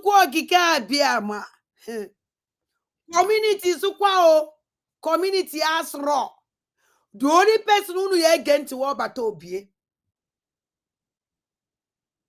Deacon. Take care no quad and them banande get serious. Alo na chime na Biafra land na Igbo na ọwụ na ya dị nke ya. Ụmụ Chineke. Asụlụ unu kpọpụta the oldest or second to the oldest. Unu abịa na community. Jụọnụ this man. Kedu ibe o yeji that oldest me? Why o yeji wee gada ndị mmadụ ndị Igbo ofu ebe at a time? Jukene this idiot call himself Chik no na uru Chik Edozie m were ekwu. Azi Jubiri no na uru Buhari. Juonu musi Juonu yasia kedu ife o meanuru by each of the oldest or second to the oldest. Well, kedu ife o meanuru by community kai geni ente. Because we are no longer, in fact, we are impatient to move ahead. So, and that is why I am asking, that is the reason I said that the army chief and the police chief and the other chiefs of all the security must remove their people from our road so that our people can freely come home, enjoy their peace, and then if they want to travel back, they travel back. But meanwhile, when they come, all your coaches they are one the police. Here will plan deal. These useless people within the police. Don't disturb them so that that no problem because Randy Bona go tired and are not on the police and now before not any Christmas and now Yakagwa be announced. Don't want to disturb and only Christmas and nobody will disturb you. You will follow your family when were I naka no jaw. A weather blown kokoro. Mana Nandi Jelenda Hypocora Trafaje protest. Ebula 100 and something. Nobody know onye bulonye. Nobody monye wolono. No onye monya wono. Onye ke ebula ozu apon du bulu ozu. Otu ake yesi wipe unu nine. If I na na social media na me na zoo je kwala ebe the community no na ekpekpere chibe ekpere agbobu se ba janide nke a ebe akokwa ka esi akọ ndị ọzọ owu for yourself n'anya bi gu nwa onye Igbo if ụmụnne gị n'anya fu family gị n'anya be very careful onwere ebe nọrọ gbakiri for now onye ọ na dị good careful for now. Love yourself and your family. Ndị be anyị si na ndụ bụ isi. Ife meli ita mmeli echi na ndị ndụ. Onye nwụrụ anwụ nke ya agago. Maybe na ba like go organ. Maybe na ndị request organ do too much. Maybe they were too much of a surprise. How am I me? Bachelor people in mass. A woman is not Chik. A foolish reverence father, Aban or Aban. On down the Jido Kakwobi Sinana. On down the Jidendo Kaneja Fajafa. On down the Jidendo Kane destroy all these useless people. All the churches was seen dojo never tell half a new moon. Oh, reverend father, reverend pastor, wouldn't sick or wouldn't shang. Kick them out. Choose on the best one. And will endoma happen on dojo. All this kind of people who do they put their own jaffa. Onya make the medical choya your father. Iman alume. Alume. Kaina negient. Each community must sit together and identify the oldest amongst them. The oldest amongst you who will be given responsibility at the appropriate time. The channel of communication will be there. The Igbo National Assembly will be set up. It will and must be set up. Ohaneze has disappointed more than disappointment. Oh, Doria de Quiva, even when I don't capable to do. Oh, no, said Yohanes and Dibo up. Chupundo Joatico and Doma Fanon in the Yalo. Oh, Vanapama won't die, Ipob in Fulani. Yalo. Covama with the terrorist Fulanis. Yalo. Kaimalanda said up a National Assembly, you just said up on a. I said, say, I will, I had in Dohanes and Dibo. Chicoeva, mad knock at the no, na conse. I negele. Huh? None again, Tibo Dorineku. Can be made, and we cannot continue to do the same thing, even though it is bringing out failure and failure and failure. It is time to take our destiny into our own hands, and this IPOB that the Only Mazinandikan has set in place, has put in place, has set up. We are ready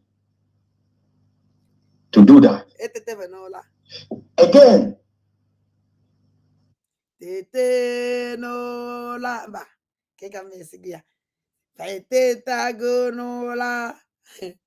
Alola nana kofa fete tagonola ona siva biaga kota nalola na ya fete tagonola alola nana kofa fete tagonola ona siva biaga kota nalola na ya.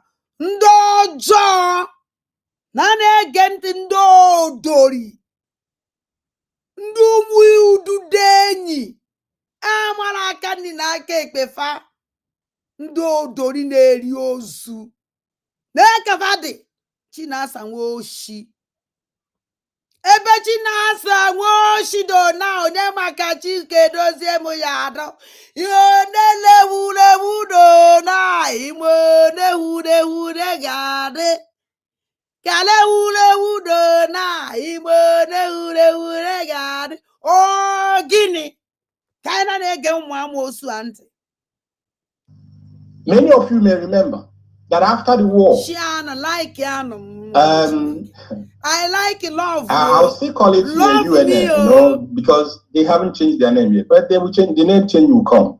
The University of Nigeria in Nsukka was a center of excellence when it comes to learning. You know, those who went there. If you go to from Ohaneze, from onye isi ịchọje with the head of this thing. Ọ na-aha ka onwa dịbụ onye a asị that na iti body bunker onye onwedịghị oyiri. Hell, ada ndị mbụ na ndị egede. Oh, gịnị? Hell, iwe ghere m.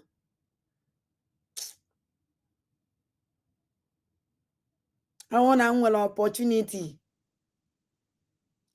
Were gụọ akwụkwọ aka ndị izu wee sị na akwụkwọ a meje ụmụ m ji ejegide eburu ya n'isi bunata. Buruzie skuulu n'isi bunata na be m. Maka na ọnwụ na njele akwụkwọ onye a jere akwụkwọ wee nwee ụdị brain a o nwere mbuchi ka ọ dịrị ya.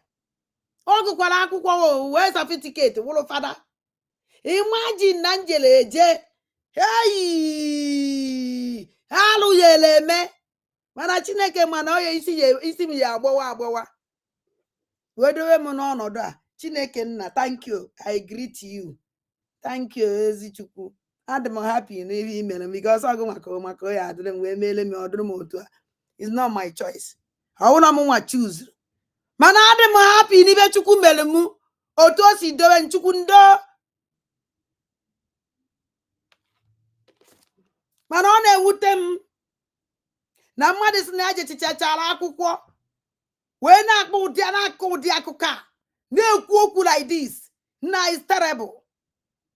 Akwụkwọ onye a jere o kwesịrị nne na nne ya kwesịrị ịnata ịpịa ya ụtarị. Ọkwụ achịghị ụgwọ niile bakwuru ya n'ụgwọ akwụkwọ because ụgwọ akwụkwọ ya nara n'iyi. Ka anyị na-ege ya ntị. And then, apart from the same jealousy of comparison, UNN was a center of excellence. We had men. I can't remember Professor DK. Yes, Professor DK. The one of the first VCs of UNN. You know, these were men who, when they were there, I think Ipob and the rest of them, they also did well. But I don't know how UNN is. I'll be honest, I don't know how they are at the moment, but they have a responsibility also as well in our march, in the way forward to the realization of our dream. The UNN has a part to play. Remember, after the war, what the zoo did was to, they said that we had a research and development unit at UNN, which was used to manufacture whatever the Biafrans used to, prosecute the war. Are you people listening?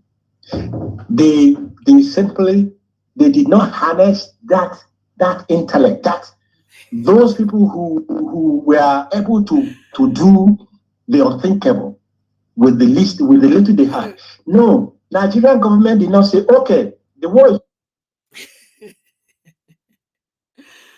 Okay, waka kwa mwana na viube. Ima na na that evil lady over. Na ekwu. Huh?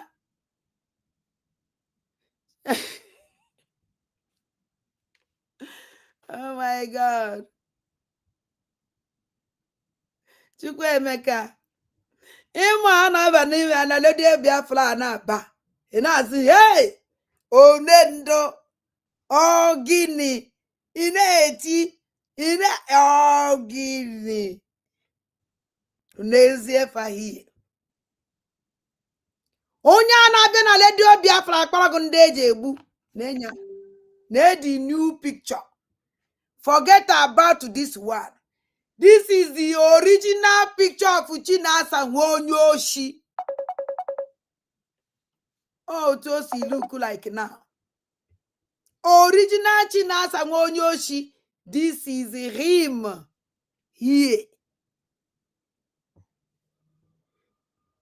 I don't know, surprise. Yeah, I don't know, surprise. I can't say that I follow ya man the foul. Half ya. ndị a na-echere emekọta afọ ihu me one day original one anyị afọ ya ha ma ihe o menụrụ.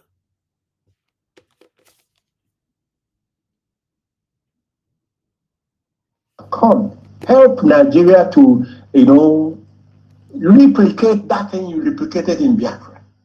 It was not the agenda. The agenda was the Igbo must be brought down. That is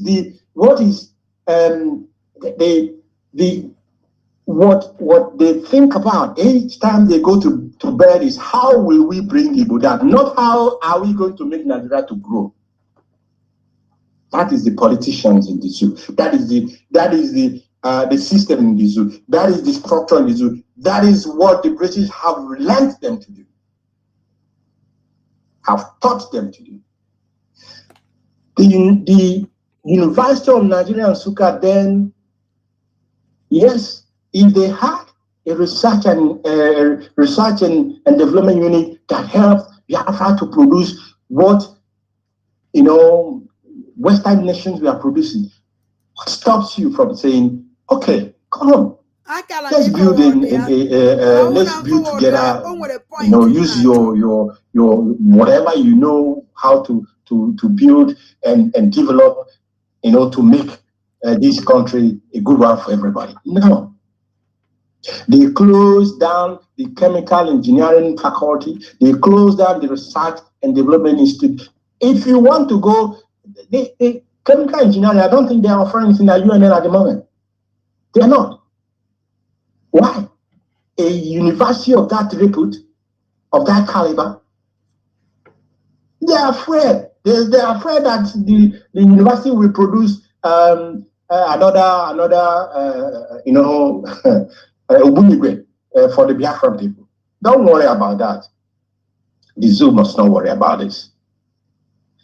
Therefore, the part that UN must play is that the Research and Development Institute must be resuscitated. I know they have a Research and Development Institute that deals on herbs and medicine. It's not what I'm talking about. I'm not talking about research and development, how you research on herbs. Oh, that is important. I'm not belittling it. It's important. But development of Biafra, a nation can never develop if you do not produce anything. You see? It cannot, only do cause it a ring. Oh, don't family Chik Dozi ma agụ ojibe. Agụ. Oh, don't agụ oji this family. Agụ nyuana fanya. Why agụ ji agụ fa like this? Biafra, ayo gwara fa na I wunda agụ. If I need to Biafra, only if I yeri. Ana azota na wee zọwa ute.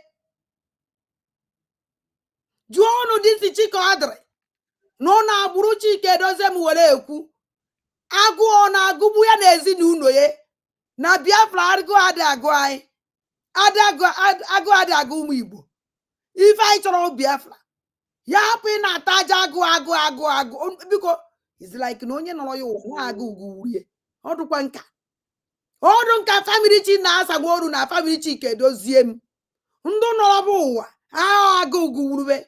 Ha ji wee bịa ụwa na-ekwu okwu agụ. Nini all the time. The same thing. All the criminals. Faholo. Who never know the Eastern Security that you are. Agụ kwa. Agụ. Imetụ katapila aka n'ọnụ. Agụ. Imetụ nke aka n'ọnụ. Agụ. Jụọ fa. Generation, first generation fa. Agụ gugburube. Now the thing I carry go. Kaina na-ege fanti. Economy, that is what they are running. You cannot pull us down forever. It cannot happen, and it will not happen. You see, you cannot put lockdown forever. It can't happen. No, of course. Oh, but Biafra put lockdown forever because Biafra is coming. Mana, for now, how can they put that lockdown and the Guma and your family will respect it? Whether you like it or not. All you evil people, they speak against. Unu ye respect ye that day. That day, oh chiogo, ya no no che ni munu. Ikwa choose obegu. If you come out, you know tare more. Governor Opus and them respect you sit at home. Or will you chicha de kage? Nkesi na wu so ludo. Respect is it at home. Na for the highest order. Orugunwa. Be put outside. Okunu so not in charge. Manuna stop and sit at home. You people kill many people. You will stop or sit at home. Omelobato be stop or sit at home. Now all worst. And everybody you respect here. If I need you Biafra. Civil disobedient. Civil disobedient. Oh, yeah, civil disobedient. So what is that? Onye tome oh, Guinea. Ah, onye tome wemo. Akwara keje kuriwe do ta. Oh, Guinea. Kana na-ege ntị ndị ụchụ ndị ama aka nị n'aka ekpefa. And why I'm saying is that those in charge of UN must take note. If they do not listen, if they are not listening tonight, somebody must make this audio, this broadcast available to them. They have a responsibility in the Biafran people taking their destiny into their hands. They have a responsibility in us moving forward. Therefore, these two units, the Faculty of Chemical Engineering must be open. If it never was there, it must be open. And the Research and Development Institute must be reinstituted. Oh, Guinea. We refuse. We refuse to be held down anymore by the zoo. If they're interested in running their Nigeria the way they want it, I can't begrudge them. Why should I begrudge them? But Guinea. I am being very frank. I'm gonna visit the Vam.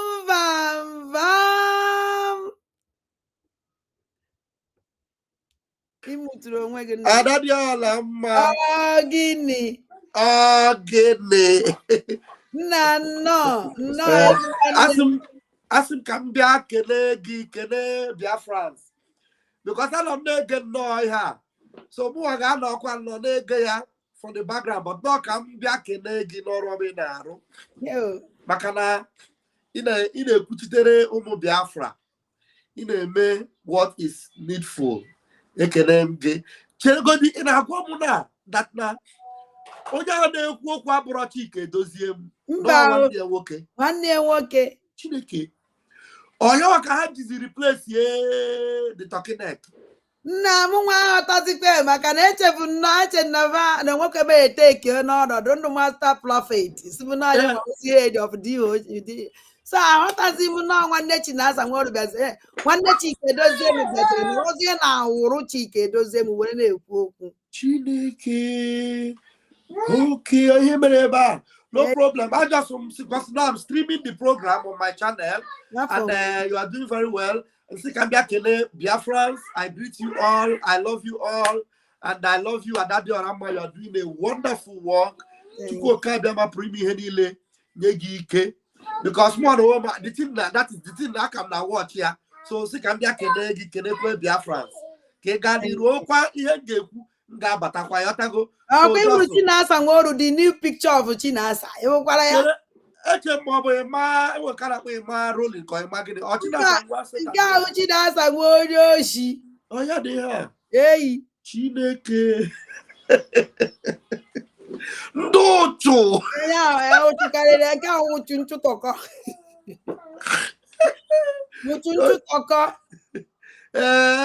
So, It's not to create a father. That boy, who father called now. Achụọra ba ya. Achụọra father. Achụọra ya na fada. I don't see that church. Achụọ ya. Ịmakwa ruo mgbe ịmakwa ibe ọ na-eme. Onye ọrụrụ ya ruri. Ebe o nwere ike ime this kind of thing. Yes. Olu onwe etinye onwe na abụ nwanne ya nwoke and watch ya the voice ihe afụ because he watch kwuo the ibe onye a na-ekwu ibu that na ọnwụ no menchi na Chik Edozie. I'm voice Chik Edozie. If I brought voice Chik Edozie, if I brought voice that brought down because that brought down Obiago Kobia wa Odogwa put Obato Obie. Yes. Obiago one day Kobia wa na program. Obato Obie we na answer a question, we na answer or na worry.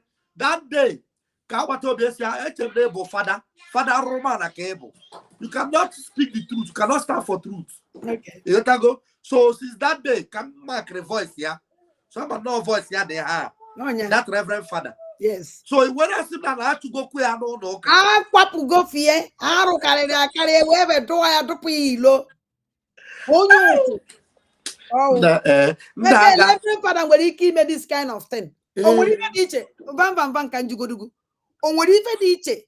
N'ife onye a mere n'ife Jubilee mere with Buhari. At all. Impersonation. Impersonation. Oh yeah, we have impersonation. The same thing. Oh yeah, can get how Ipob Nigeria. Oh here got the same team within the Nigeria. The same team. Okay, for no but Obi ejele this correct name. Ipob Nigeria. Oduko mana this thing oyeme. So onye amere this program na Imam when watching this program, Imam MF go this program stop as leave our old program. Man, I'm the man Adam go back to do this program. No old program. If I new and don't want the important issue this man is here. But a group community. And I can do that can be very, very important. Okay, we got no problem. Kanaga, butter. God, you can read the strategy. Thank you, my brother. Thank you very much. Thank you. What present from the studio? Okay, thank you. Thank you. Wow, I will August visit. You know, I like it for umunnem. Because we know onye chọrọ join na this broadcast it's send the link. So, kaina na-ege ntị. Tonight, the 3rd of December, that the Biafran people have had enough. The international community must listen tonight. We have had enough, and we say enough is enough. And not the first assignment that we are going to carry out, and UNN must be part of this assignment. That is why I said the research and development institute must be put in place. If UNN, let me make this very clear. If they, Imana, we say that the firstborn son, if you say your birthright, there are younger ones waiting and ready to take that birthright.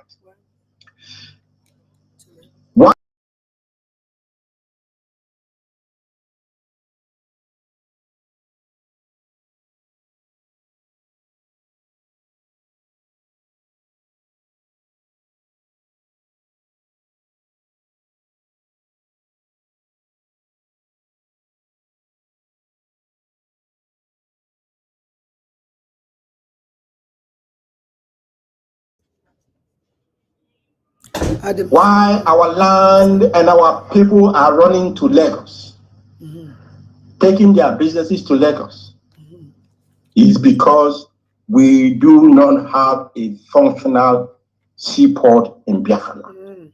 Those, again, the friends of Biafra must listen. We have One in Iguacha, we have Warri Seaport, we have one seaport in well, not we have. There is seaport there is One Seaport, there is Warri Seaport, there is another seaport in Calabar, there is another seaport in Akwa Ibom.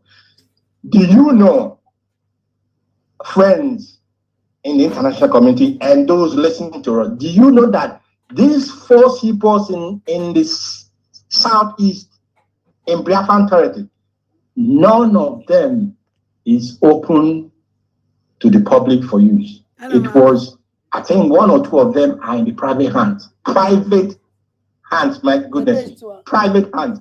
And they will now force our people, those who are doing their business in Aba, doing their business in Onitsha, in Norway, and all the places. You will import your raw materials, those manufacturing, or your goods, and you will, ship it into Apapa in Lagos. The same Lagos, they are destroying our property. The same Lagos, they are destroying our market. The same Lagos,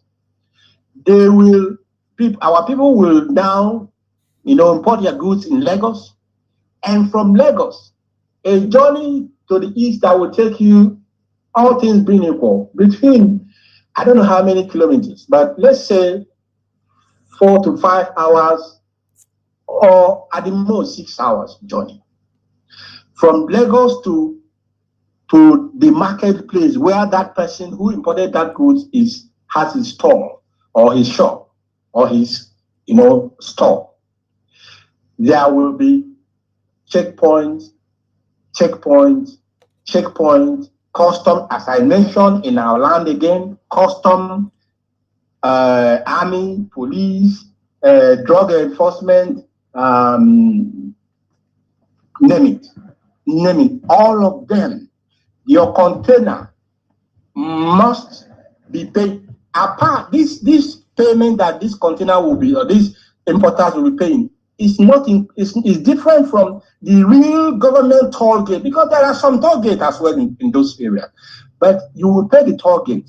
But these security agencies, you have to drop with your container. If you don't drop, you cannot pass. They may even seize your container and take it to the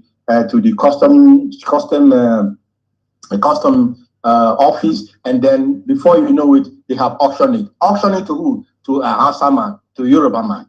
My dear friends of Biafra, my dear supporters of Biafra, my dear international community, which nation, which people can continue to live in this manner for the rest of their life? Being honest, being very honest. I ask you, which people, which nation can accommodate what the Igbos, what the Biafrans have accommodated in Nigeria, despite the horrendous treatment? We had hoped that Nigeria would be a place for everyone to live and develop at their pace. That time has come and gone.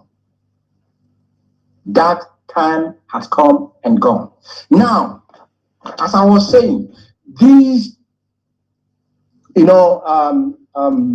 containers will be, by the time they reach main market on or area market or Newi market or whichever, you have maybe spent maybe 50% of the cost, another extra cost, 50% extra cost of what you have already spent to clear these goods, and these you will have to add before you can sell these goods, making these things exorbitant, extraordinary exorbitant to our people.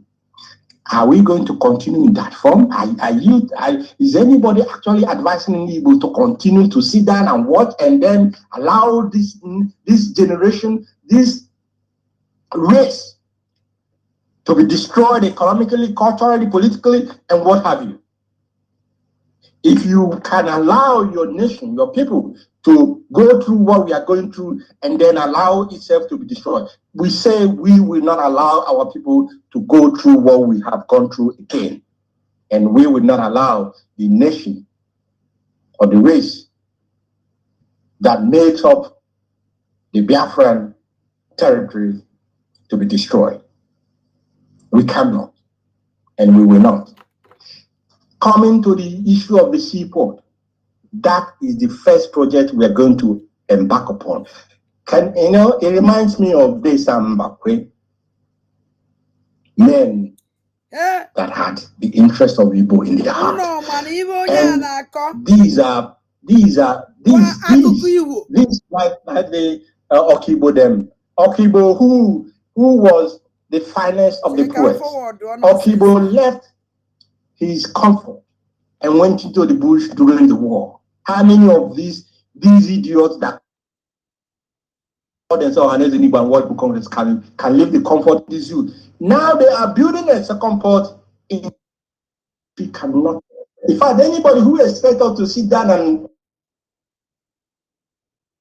you have a problem with your fellow Biafran, with your fellow actually, the ordinary Igbo man is not interested in that much in politics. They are interested in their way of in their economic activities, in their businesses, in their commerce. That is what have made us with 20 pounds in 1970. That is what has made us to be I'm not saying this, out of pride, but out of the recognition that the fighting spirit of the Igbo man can never, and will never be subjugated. Not while this generation is still alive. Not while IPOB is still there. That spirit of Okonkwo, when the elders refused to do what? How coward this man for how many hours now? For how many hours? On Igbo business, seaport na Yoruba land, nke ji gbuo Okori ji gbuo Okafor, Okonkwo ji tigbuo Mgbokwu ji tigbuo Mgbeke. Ofu mkpụrụ okwu for how many hours now? Olandibe. The most important thing njiri nọ ebe a na-eche ya. Okwu na-edowe so guchere godu. Anyị na-eche. Amano na-eche na iwu ụmụ Igbo si n'ọchị ọhụ eri nri. O nwekwara ike ọnwụ nọ ebe ọ na-eche o. Because ọnwụ na onye a na-eche na nwa ụmụ Igbo dị intelligent. Onye hapụta na ọ bie for how many years, for how many months, were na-agụ ibe ọ na-epoem a, edegudere poem a gụchichichara ya ndị ụchụ ya na ya na-abụ kpọrọ onwefe ndị Hdos leadership nọ na-awụrụ Chike dozie m were ekwu wee dee ibe abụ ihe ọ na-agụ agụcha ya uche ya agwa ya na ya nwa na onwe dị stupid iwere this thing pụta ịgụrụ Biafra. People are not organized. People are the genuine. People ain't got identity. Everything had a no secret. Onye kanji yobiko. Onye ji picture one nechi na Chike Dozie ma. Nekwu iva na wuru Chike Dozie ma be very happy. No one is sending me. Ma be very, very happy because now all these evil people was in a what put their picture. Biafra nafu. Kedu nafu ndo hawu. Because they are all coward.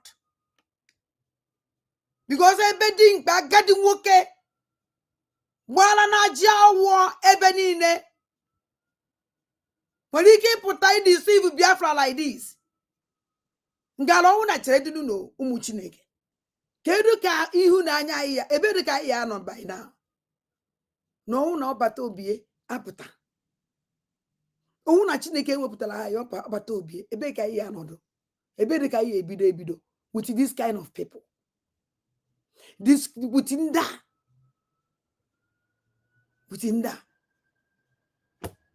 nsogbu dị anyị na-egefe ntị proper, then the youths must take their child. I'll tell you one story. I visited one of the programs I visited in Corsica. I think it was last year or last 2 years. Corsica is also a place that they are fighting for. These honorable men, these very, very men of caliber, are they not our ancestors?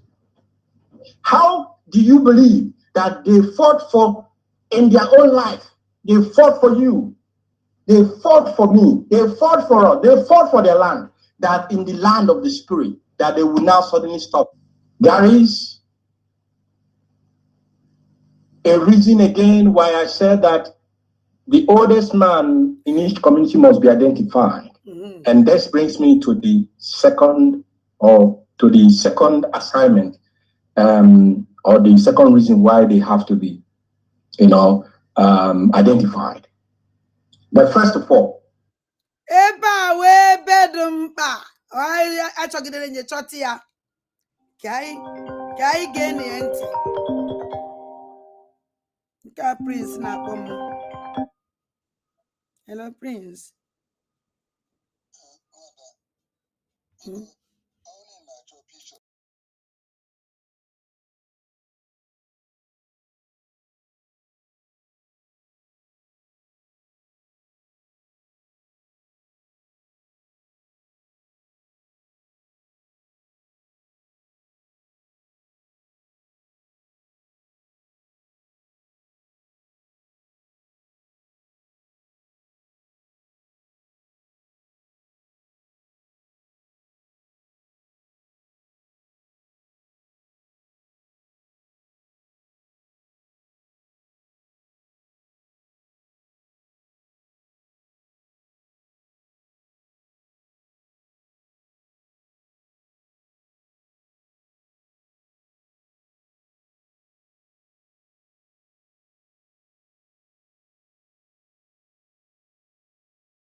When you want money and information. What kind of negient?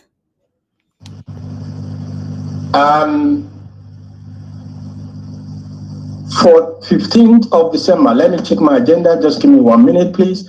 15th of December is Friday. Now, you have Monday, 1, 2, 3, 4. Monday, which is the 11th. Please, every Biafran in Biafra land, from Monday. 11th, which is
Nanya Nando Donna.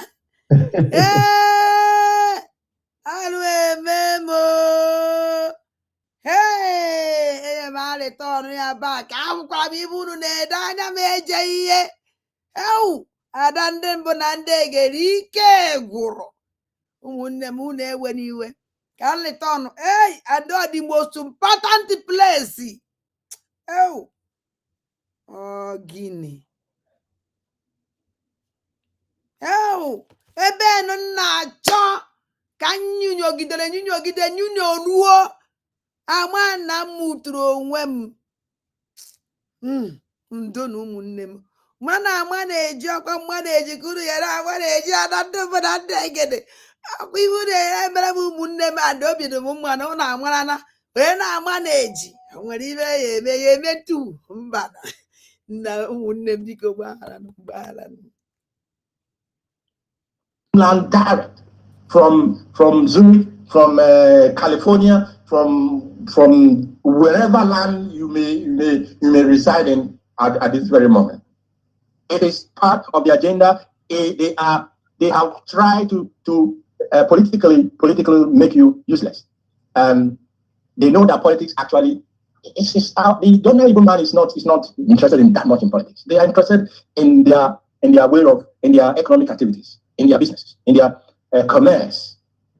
That is what have made us with 20 pounds in 1970. That is what has made us to be the. I'm not saying this, out of pride, but out of the recognition that the fighting spirit of the Igbo man can never and will never be subjugated. Not while this generation is still alive. Not while IPOB is still there. That spirit of Okonkwo, when the elders refuse to do what is proper, then the youths must take their charge. I'll tell you one story. I visited one of the programs I visited in Corsica. I think it was last year or last 2 years. Corsica is also a place that they are fighting for. They had a war with the French. They are fighting for their own independence. What I saw, the way the Corsicans were, pursuing their freedom was very impressive. One thing is that you see their elders. I was so marveled. Their elders will put their youth in front, and stand behind them. That is telling you something. It's telling you that the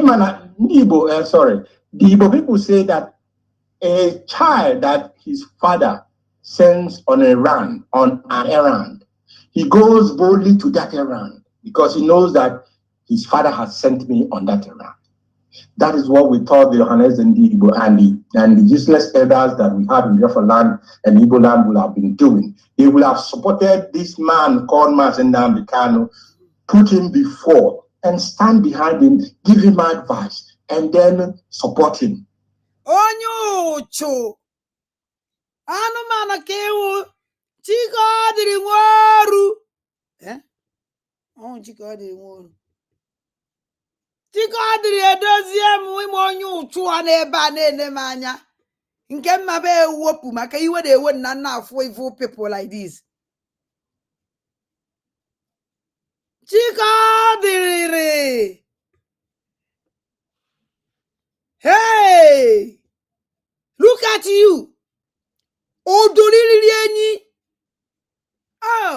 so him that Nando and as in the Bocali support our leader Mazen Nanda can and the model. Why did I go on one word no way go Chik Odre? No, I would one day go walk a Chik Hdos. Deny it your brother Chik Hdos and a program our leader Mazen a program about Tobie. Chik Odre. Either by an hour one day go walk now. because of na nwanne gị nwoke ya ekwumuzi okwu nwa ibe ya emenwuzi iwe banye na awụrụ nwanne gị nwoke kwa n'ọdị se nwanne gị nwoke a ị kwesịrị ị na-enye ndụmọdụ ị kwesịrị ị na-aga ide ya maka na ọnya nwa second man our leader Maazị Nnamdi Kanu you denied him public ka ị bịara live ọbata obi emere gị invite na program ya ọdụ na o mere gị invite n'ọgwụ nwa onye nyunyo kpuru ebe ahụ i request ebe ahụ onyunyo kputegu maka onye nyunyo ka ịwụ ibi na nyunyogharị you deny your brother public na mara onye ọwụ mgbe ọbata obi jụrụ gị our prime minister jụrụ gị sị gị ọkwa ịwụ nwanne Chik edozie m isi a na ịmara onye Chik edozie m wụ na ịwụlọ nwanne nwoke idinayịrị nwanne gị nwoke public oluzie kịta ị bịara onye na-awụrụ nwanne gị nwoke Chika edozie were emezi program ikire mụọ datịna iwe onye isi ndị Hdos na-ewu Chika edozie m nna in short ama m ife mma agwa gị mana in short unu dị too much in short unu dị too much. I've been this kind of people before. All these useless DOS, occultic chambers, with the worst in Biafra, the worst in them Igbo, wonder, and they don't worry. Ona ikuku si wake up between kikuku yesi wake up soon nine. Because anandem bonandeged, a wake ego, or just like before. Don't worry. Only have Ffuul numero 1. Is a promise. If they are afraid to be in the front, the Corsicans, the people of Corsica, they were not actually afraid of to be in the front. Many of them were veterans of the Corsican struggle as well. Hey! But because age has come, has come up, caught up with them, they said, okay, we have our one man, his son, his children were not one. I think about, in fact, the whole family.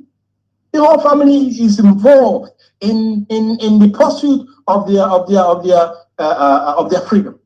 He was a veteran, and it's like when you say the second generation, the third generation are part of the struggle for their freedom. Is anything better than freedom? I ask. Give it to me and take everything else, because there's nothing better than freedom. We who live in the West, we experience it, irrespective of whatever, how do I say now? Whatever,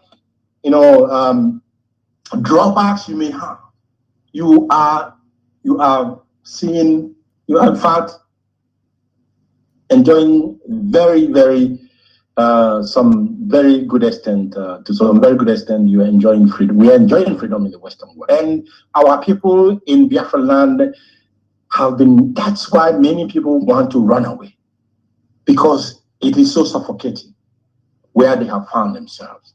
And we want to tell them that everyone must tighten their belt and sit up. There is going to be a new dimension in years coming. Going to a new dimension. We are giving the zoo until the 15th of.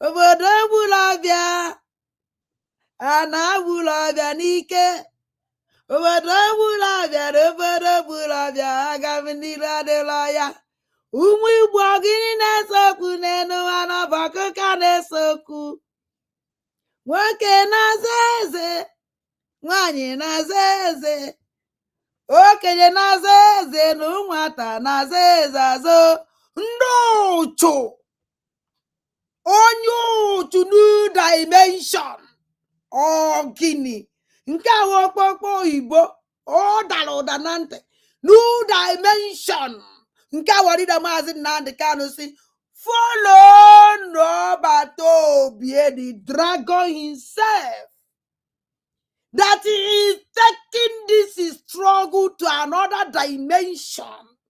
O suru ya ọ daitara mana onye nke ya na-adaita ka anyị mara new dimension ndị ọ na-eje ibe ọ na-eje eje ịma awarida Maazị Nnamdi Kanu suru new dimension.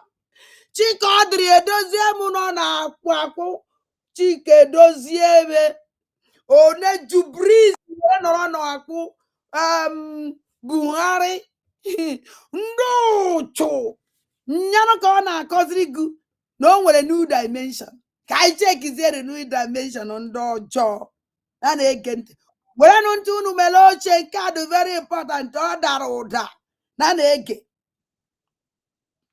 December to release Maazị Nnamdi Kanu. We are not begging them anymore. onye la ọda ọsụọ ọ na-enye ezu gọọmenti ọda na enyere ha 15 Disemba iwuriti iwu ọkụ nke ahụ dị a new dimension iji wee release our leader Maazị Nnamdi Kanu. Ọ kpakwara ya leader Maazị Nnamdi Kanu o na na-ege ntị ka unu nụrụ udori mmụọ na udori mmadụ. We are giving the zoo the 15th of December to release Maazị Nnamdi Kanu. If they fail to release him, that is their business. And I'll leave it at that. Marakwa na amara na nke awụ ọkwa mbụ a na-enye ọda nke awụ ọkwa first ọda o ndị ụchụ na-enye ezu gọọmenti to release our leader ji ọnụ bụ ọda ndị banyere enye ebe ka ọdụ n'ote na ala Awụsa na ụta ya bụbe ndị gbawuru onye ụchụ unu ya afụ anyị na-ga-egefa ntị. I call upon all of you Biafrans, wherever you may be tonight.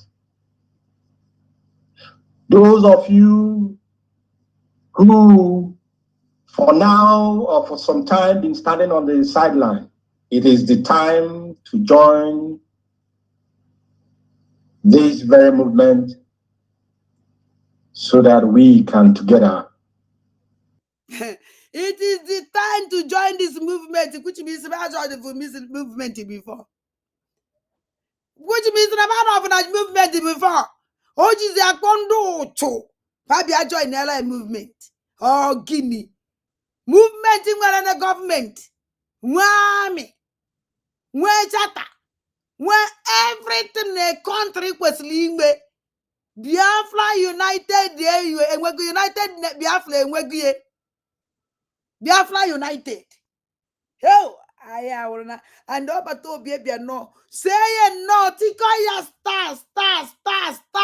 Each one. What a stank, yeah. Oh, Guinea. Over to be and my to go. This is star. Agency on Tikoya na Biafran flag. And now mengo mi obodo maka stand na flag America ha zuru enohi eyi ahụbanwe ndu nwenu Star of David nwa ndu nwenu baje zuru ye esi ona tiko iri ahịa ọbata obi mana o nwere ibe nchọrọ ịgwa gị America do 50 state ọkụ ya ọbata obie mee nke anyị 52 ka anyị karịa America maka na anyị na America ya nọ na the same level ha nọ na anyị nọ n'elu ha nọ na 51 mee nke anyị 53 anyị ya karịrị the whole world. They can never see our back. anyị nwaye na control na command ha na-eso anyị ka ewu. Yes, onwe ozi Biafra n'ọnwụ na ya like ije outside biri ị na-apụ eje ebie gịnị ka ihe enwe ebe a karịrị nke ihe enwe na be nna gị ego anyị ya awụ mkpọkịtị eyi akpa gị bawụọ adị ihe niile ya adịrị anyị oke I smelling it and therefore go me ọnwa ọzọ nke jenareto ọka injin na-asụ ebe a gogogogogogogo ka isi windo onye ọnwụna short life everywhere na Biafra land ọnwa ọzọ nwoke na-anọdụ 70 years ọnwụọ ọnwa ọzọ nwoke nwaanyị na-anọdụ 70 years ụmụ nwaanyị wụdụ worst to serve ụmụ nwaanyị na-anwụ ọchịchị ụmụ nwoke ajadu karịa ọwụribe ya na-akọrọ nsọ ese ya na-akọrọ ejegharị ọwụribe aka ya bụ aka ya na-ata everyday so ọbata obi ịnụ n'ozi nziri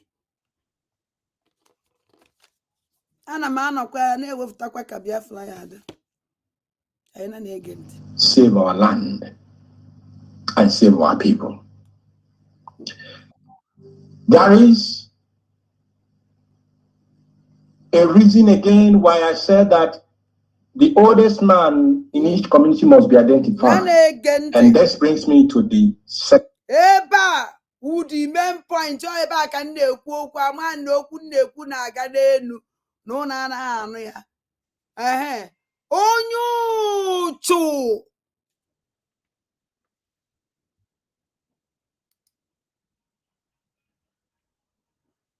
biko ibe awụ nụ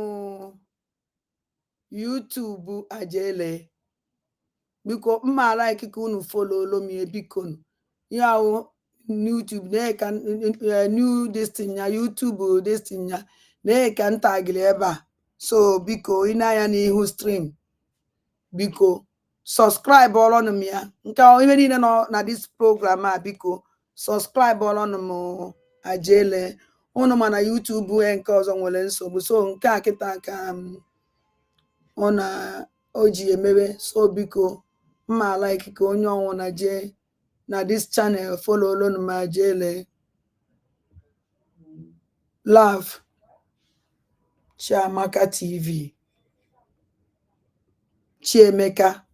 Chiamaka TV biko subscribe alone m subscribe alone very important subscribe thank you much Chineke I want to phone ya atagli m ya na ihu stream biko na ụmụ Chukwu so gaira na-ege ntị so onye ọra wele ntị ya mere oche here this is my problem maka this thing ka nji wee bịa this nji wee chọọ inji were nọrọ ebe a loketa ị na-ege this garbage this man na-akọ eri geenụ ntị ka unu nụ ife okwu onye ọ na-akpọ family ye onye ọ na-akpọ family ye wuo nụọ family ye ya nwakwa na nwe je oku ọnwụ na mmadụ kpọrọ n'ebe ọsụkwa nya wụrụ asịgụ nọ na hall ọsụkwa ụnọ igwe kụrụ ekwụsụsụ kwe ekwe don't go ndị a na igwe na-alụ n'aka n'aka o nwere igwe ndị obodo da-alụla ana enwekwara ezigbo igwe eyo enwere ezigbo igwe ka nji wee like igwe Orizu na Nnewi otu igwe mma aka ya dị ọcha otu igwe mma ebe awụlụ igwe Orizu na Nnewi eji nye egwu sọsọ ya nke mfugodo for now ndị ọzọ ka ya anọ mana ama ahụva ọnwụ na mmaraba ekwuwe mmana onye na-ekwu onye mma so onye ọnwụ na-akụla ekwe sụgụ na igwe sụgụ bịara na a na-awa ọjị never you go there eye akpa ndị amị zoo Chinasa Nwaole eweta ebube agị ya ndị ụchụ ndị ọzọ eweta ya n'ụlọ anụ ụchụba niile ewere ebe gbagbusi ụlọ ebe ahụ ndị bịa protest ekpekọnọrọba wee jee protest ha gbagbusiri ifa ifuru ozuba anya mba egosiri gị ndị gbagburu fa mba egosiri unu ka o si ime mba ebe anyị nọrọ na agbagbusiri ifa mana onwere onye anyị nọrọ ozu onwere onye anyị ma ebe ọ nọ onye aka ezi bịa ebe ahụ wipe ọnụ niile out anyị anụkwa ya na ntị na ndị jere ịta ọjị na agbagbusiri ifa nke unu ebe otu otu afụkọrọ ozu unu wee wekọọ ọga niile dịgo na-arụ wee dọmpụ ọgụ na mọchụarị ịdọ ebe ahụ jee na mọchụarị niile nọ n'ala Igbo ozu dọ onwere onye na-abịa evuru ozu onwe onye na-abịa reclaim ozu nothing so you people should be very careful ka anyị na-ege ndị ụchụ ntị ọkwa dịka amụma Ọnịcha gwara Obosi ka m ji ama yawa ọkwa ọnụkwa ka mgbe m kwuru sị ana m eme rekrutmenti onye ejekwere dati rekrut onye sụkụkụ bịa duje na o nwere ọrụ ya na-eje jụọ ya ese ebe ka ọ na-eje ọrụ ahụ ọ na o nwere ndị kpọrọ ya ọrụ mana onye ị na-eso mana onye ị naghị eso ọkwa maka ndị ụta ọkwụ na afụ n'ihe menu and ọbata obi ekwukwere the same thing ọkwụ na afụ n'ihe menu abidokwa nkịta na-ebekwa ya kwa because of this point ka m ji wee bịa na this program geenụ ntị. Or to the second assignment, or the second reason why they have to be, identified. But first of all,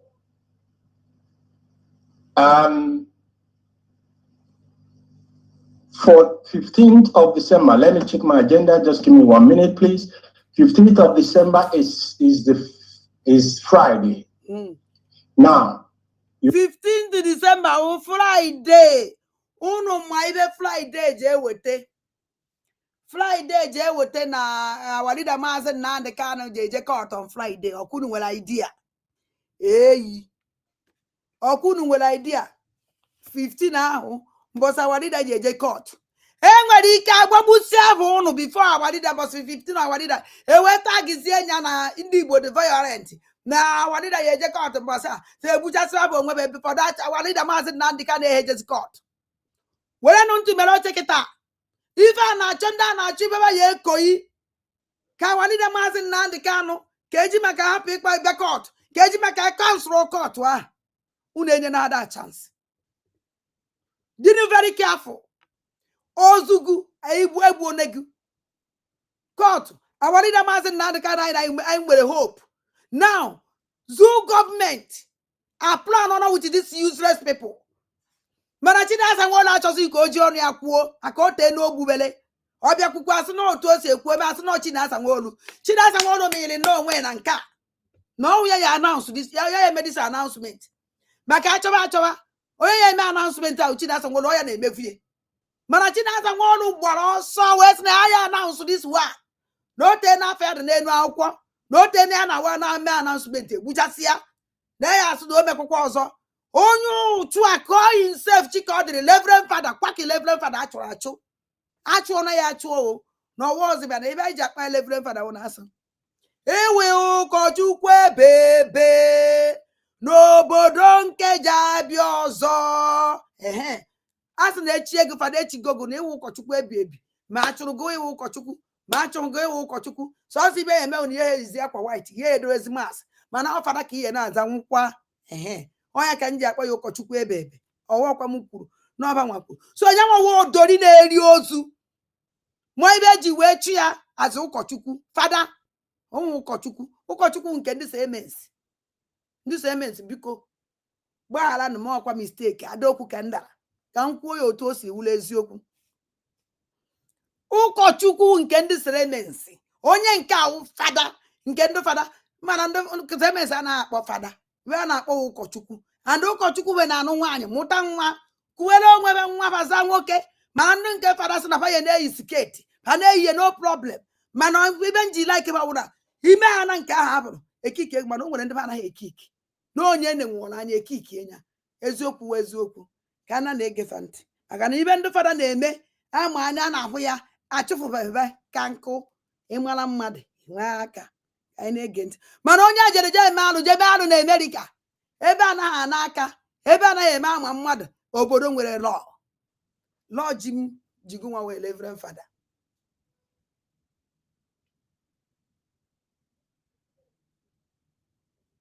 Okay, so ka anyị na-ege ntị. Monday, 1, 2, 3, 4. Monday, which is the 11th. Please, every Biafran in Biafra land from 11th, which is a Monday. 11. And in fact, every Biafran, not only IPB family members, because the more we are, the better. Also knows in fact, those are IPOBO, not the whole Biafra. Ke whatever bute too much. Ke whatever bute ozu ofuma. ka ọ ga were ihe nne mana season nke anọ ndu na-ele ọ ga were season ndu na-ele obi were season ndị na-ele isi were season ọdụ nke be nwe 150 ya aba ya asụlọta kịta na ọ na-asụlọta bebe eye ezu na achọziri wipe the whole Biafra out maka ana m egbu ya ire aka nkụ ma na-asị ebezi ka ndị a si abịa ọ bụ na ọgbụgbọ niile a na-egbu ha kịta achọziri ịgadakọ the whole Biafra ndị Igbo niile ọ sị na ndị Igbo ha chọrọ ịgadakọ ndị Igbo niile kpam were wipezie unu niile ekwudowe okwu unu na-ege ntị. Every Biafran on the 11th of December 2023. You know, Nano? You go to the market. You go to the market. You buy five Ojibo. 5. Also, here Javia. We go 5 also quiet and so. Iman ha na-acha otu a ya esi wee tie okwu were daba nso abanye ihe okwu ọnwụ na fụtaba ezi agaghị ya mgbe ọnwụ na mmadụ chọrọ ịgwa gị okwu sụba nsụ ọ naghị asụvu idu azụ nwa obere wee sị ịsịdị na gịnị mere jụọ ya ọfụma ọ sịrị unu ya egote ọjị Igbo 5 eyo unu jee maketi onye maketi ọnwụna gote ọjị Igbo 5 ka anyị jụzienu Chik ọ dịrị nọ na-agbụrụ Chik edozie m otu jubilisi wee nọ na-agbụrụ Buhari ka ibe o minụrụ banye ọjị Igbo. Why? Sorry, if it's going to spoil, you can buy it each day, but you must start on the 11th. No, no, je emebi o maka ndị a nwere ndị Igbo anaghị anụ oyibo ka ada ndị mbụ na ndị ekere gowe ya otu ga-egodebe ncha niile atụ once maka igo ọjị Igbo 5 o nwere ike mebi n'agụ mana ọnwụ na ị na-anya na ihe ya echekwu nata nwunye o mebi n'agụ don't worry gujebe abịa ofu everyday kwa ahụ kwa nwata kwa ahụ kwa kọbọ kwa ahụ kwa kọbọ everyday jegote ofu everyday jegote ofu ka anyị na-ege ya ntị gịnị Oji Igbo that you're going to buy must have 4 loaves. 4 loaves means that it must have 4 parts. Gịnị? Hey! Also, Oji Igbo ijekwa egota wuru anyhow. Mba no. O nwekwara one je esi wee wa ya wa ọjị. O je nwe aka na ya nọ. Ọwọkwa nke na-enwe aka ịtọ. Mba. Ọwụrụ nke na-agbaso o nwere ọjị na-ada obi. Ọwọkwa ọjị dara obi o. Ọwụkwa ọjị gbara ịbụọ. Nke gbara ịtọ anyị achọghị ya achọghị ya nwanyị achọghị ya nọ nke gbara ịnọ. So iji ige ọjị ijuo ndị a na-ele ọjị ọ gbakwara aka na anọ mgbe ọnwụ na ọgba ha aka na anọ ego kwere ọgwụ ibe ndị HDOS leadership by Chik edozie ya o Chik ọ dịrị edozie ya na awụrụ Chika edozie nya azi jubilisi na ọ na-agbụrụ Buhari na-agwa unu ibe unu ya eme ọwọkwa anyị nwa na-ekwu ha nyere m aka na-ezisa ozi ndị ụchụ ka anyị na-egefe ntị. Now, the elder, apart from the fact that the generality of Igbos must be happy is mana mbọsị Monday we sit at home ịmaba ndị ụchụ amaghị ibe maka na ọgwanogo na Monday we sit at home ọwụ na ọ sọpọtụrụ sit at home ọ chọrọ ba ndụ na-asọ aja jebe abịa mbọsị Monday ọ bịara ogbugbu ọ bịa ọha maka na ọnwụ na ọ bịara ọha onye na-echeta na Monday we sit at home onye ekwe ka ha pụọ onye azụ onye ọra nọrọ n'ụlọ come on Tuesday. Okay, so echi ya Monday we sit at home ọnwụ na ba pụọ egbuobe onye ndị ya egbube ba nwa ndụ na-ata aja ebube agụ by lead by Chidasa Nworu ndụ ya egbufenu. So ịma na ọgwa ba nọlụkwa ara na Monday we sit at home ọwụ na ba daa n'iwu fa support to give ebe kwesịghị support oya ka eji nje ekwu ka anyị na na-egevant must partake in this. The elder of each community, not in Lagos, not in California, not in New York, not in Switzerland. The elder must be on the ground and the ground zero in Biafra land. If the highest, if that elder is away, then this. Oh, gwakwala go. Na the elder one in America. The elder one na Kachamfa. Ni wuriti. No work na Lagos. Na Biafra land. Na ni Igbo. Na ni Igbo. Na nandubuo. No that na elder no no mere travel. Echozi onye say nazu. In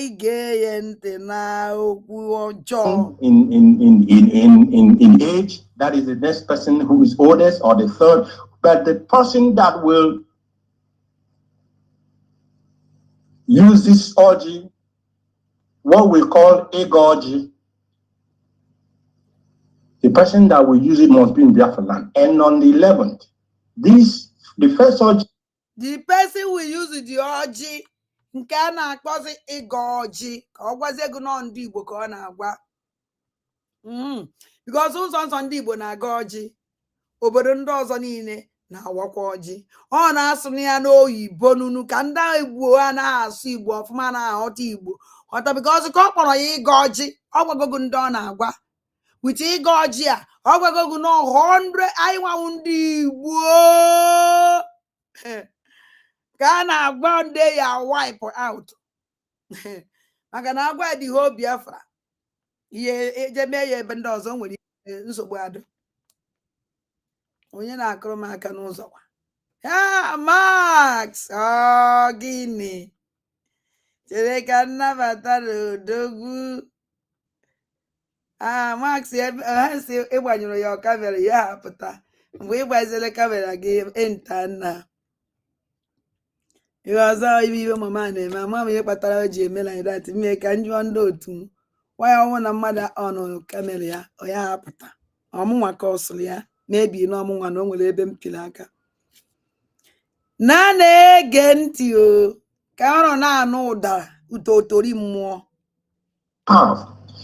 use it to call upon our ancestors. Call upon them and ask them at the time. So, mbosi ahụ ụmụ Igbo niile community niile ya agbakọnọta also the whole community each community ọwụna ya agbakọnọta unu ewe gozie ọjị onye ọchịchara na the committee ya pụtazie go for kpọzie their ancestors ndị Fulani na Biafra land ka ọkụ were gbaa unu n'isi onye ụchụ all these useless people call our ancestors for what? Call our ancestors by killing their children. Council and asụsụ ndị mbụ na ndị egede ka ndị ancestors anyị nụ onu m maka na asụsụ fa na-asụ ozi ancestors anyị wuti ọjị ka ịgwafa gịnị ka ịgwafa na ị na-egbu ụmụfa ka ịgwafa na itiri ụmụfa na bondage ka ịgwafa na imedere ụmụfa gịnị kedu ife ya gwa our ancestors na this useless man call our ancestors. Do you know who know makwa ibe our ancestors anyị adị akpafe ebe a na-eme alụ before na-anabata my brother eji m ohere a wee na-agwa each community ọwụna na Biafra land unu were gee ndị a ntị ewee wepụta ofu ekwu nwoke ọsị na ọnya nwawu elder iwe were ọnụ gị wee wenye ọjị wee call our ancestors for these evil people either monk and the year survive here. Your problem will start that day. Let me tell you people something. Our ancestors are on that and they be because na febu ho churenu ha nwụrụ udo akafa docha ha dowela na ya ofuma before ha ji we our ancestors anyị na respect all the time ma ka ngwakwa gị iwulo okenye wee sị ka ije kpaa our ancestors fọgụnwa itinye ha aka na nsị fọgụnwa itinye ha aka na ọbara fekotel. In short, thunder will strike you. The thunder anyway agbagbugoda ide ihe analụdo unu o ikwete na ọ na-eme ada ami odu ada akodak ya ka nna ya ka ọ bịa gọọ ya ọjị gwa Chike Dozi ka ọ dịrị edozie m na all the stupid DOS na all the hopeless leadership ha kpọ their father ka nna fa bịa gọọ ọjị ahụ and if ya kpọ their father nna fa ya gọ dị ọjị ya gọọ dị ọjị na mbara befa. All useless wicked people. You kill our people. You buchicha ndị be anyị. Wekọrọ garafa. Chozi ijekpa ancestor our elders. Amara mgbe igburu ọchụ ndị a. Amara mgbe imerili ana. Amara mgbe commit abomination na Igbo land. Kapa bịa kpọgọrọ gị ọjị. Kpọrọ gị ancestor. Ana ndị mbụ na ndị egere tigbukwa unu niile ebe ahụ. Ọ maka elders. Eya wakpe okikwe ntịntị ego. O wee jere useless a life go. Useless a life of your children and your unborn children can na gwa okwu. Ejekwede kotela onwe gị ife ịmara otu obi onosi bido. Ọwụrụ okwu niile ka a na-aza. O nwere nke ọ na-awa aza ị na-azụ. Si n'aka ma ọkpa m adịghị ya. Ichichara ife aja. Mma akwụsị hie. Ka m kenegodu my mask. Nna bai. Adanne. No, ya ka ị ṅụrụ n'ala nwa ya ṅụrụ ala nne na-enye nwa ya ọnwa dị o aṅụ unu nyejuru m ara afọ so asị m na ọrụ na agụgụ na nne ya awụ eziokwu Adanne m ndewo ya gaziere gị ndewo ezigbo nne ya gaziere gị ahụrụ m kemgbe ị nọ na-eti dị mkpa nwaanyị anyị nne m ochie na-eti asị na ebe mmadụ na-eti akwa nwatakịrị na-eti aka na-asụ aka ma nne ha adịghị ya nna ya nọ nga how arụ mere n'ala Igbo ihe anya mmiri na-agba ma ọ bụrụ na m hụ otu ndị a wee kpatara nụ Maazị Nnamdi Kanu otu esi mebie Maazị Nnamdi Kanu. Ọ bụkwa ndị ka ogbu ndị fụtakwara anụ bịa da emekwa ihe na ana m ige he onye omekome ndị mgbakpọrọ we ndị omekome ndị arụrụmala ndị ọjọọ ndị hwe ibewela adịghị ama mma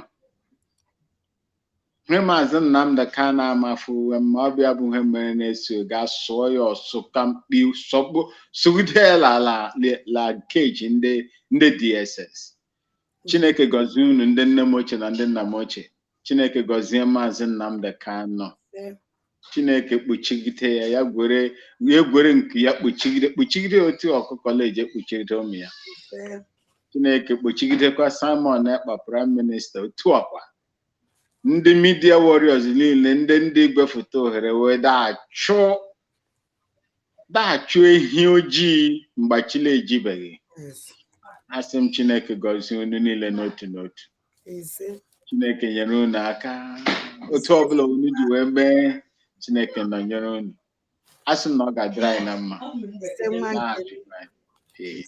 Aga m anọkwa m na-ege mgbe ị chọrọ ka m kwuo ka ntụgide ngụ nwa nwoke ịma onye a na-ekwu okwu asị na abụ ya wụ Chike Dozie m ewere chọpụta na onye ahụrọ Chike na nwanne ya nwoke dị naịrị Chike Dozie m mgbe ọ bịara program our leader my leader my second leader whether you like it or not Obata Obia is a leader. He's my leader and he's a Biafran leader. Yes. Nne ya tụbelie and onwere onye ya anapụ ya okpu ahụ and we Biafra bịa dozie ya ọfụma otu onye ya esi da ihe awaọza ichirie ka ọnwụ and onye eji wechiwe ya okpu. So this idiot na-ekwu okwu akpọrọ onwe chi ka ọ dịrị si na ya nọ n'ime Chika Edozie m na-ekwu ife a Jubili mere witi Buhari kwari na-emanụ dị naịrị nwanne na ya wụrụ nwanne Chika Edozie m mana how manage a reverend father achụrụ achụ ya esizi bịazie gwazie anyị that na-awụ Chik Dozie m kwari na ọma na ọnwụ Chik Dozie m mgbe na-ajụgụsị kedu ife dị iche na ife dị Chikodri na Chika na Jubri na Buhari mere onwere ife dị iche Adadedara nwere ihe dị iche n'ime were eriri tinye n'ime isi ewu were isi ewu tinye n'ime isi eriri otu ihe ọkwa ọwa otu ibe otu ihe nwere na-ajụkwa gị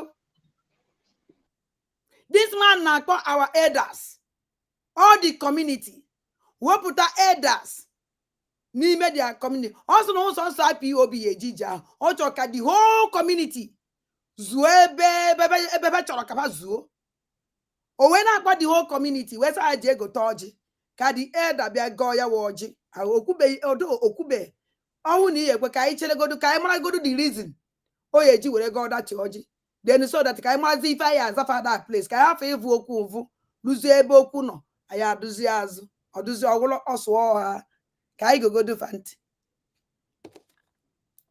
because ebe a ebe bụ my problem fụ ka ndị a si eme fụ ka ha si egbuchasị ụmụazị be anyị fụ alụ niile fa na-eme n'ala Igbo ka a maa na ọkụ a ọka waipụọ nke fọrọ out ka o nwezi ife ịkwara ya nụ ka anyị ga-egodo ha ntị onye na-enwe m na-eme program with fon a ya si na m onye akpọ na nne nji fon a eme program a na-akpọ n'ime ya hello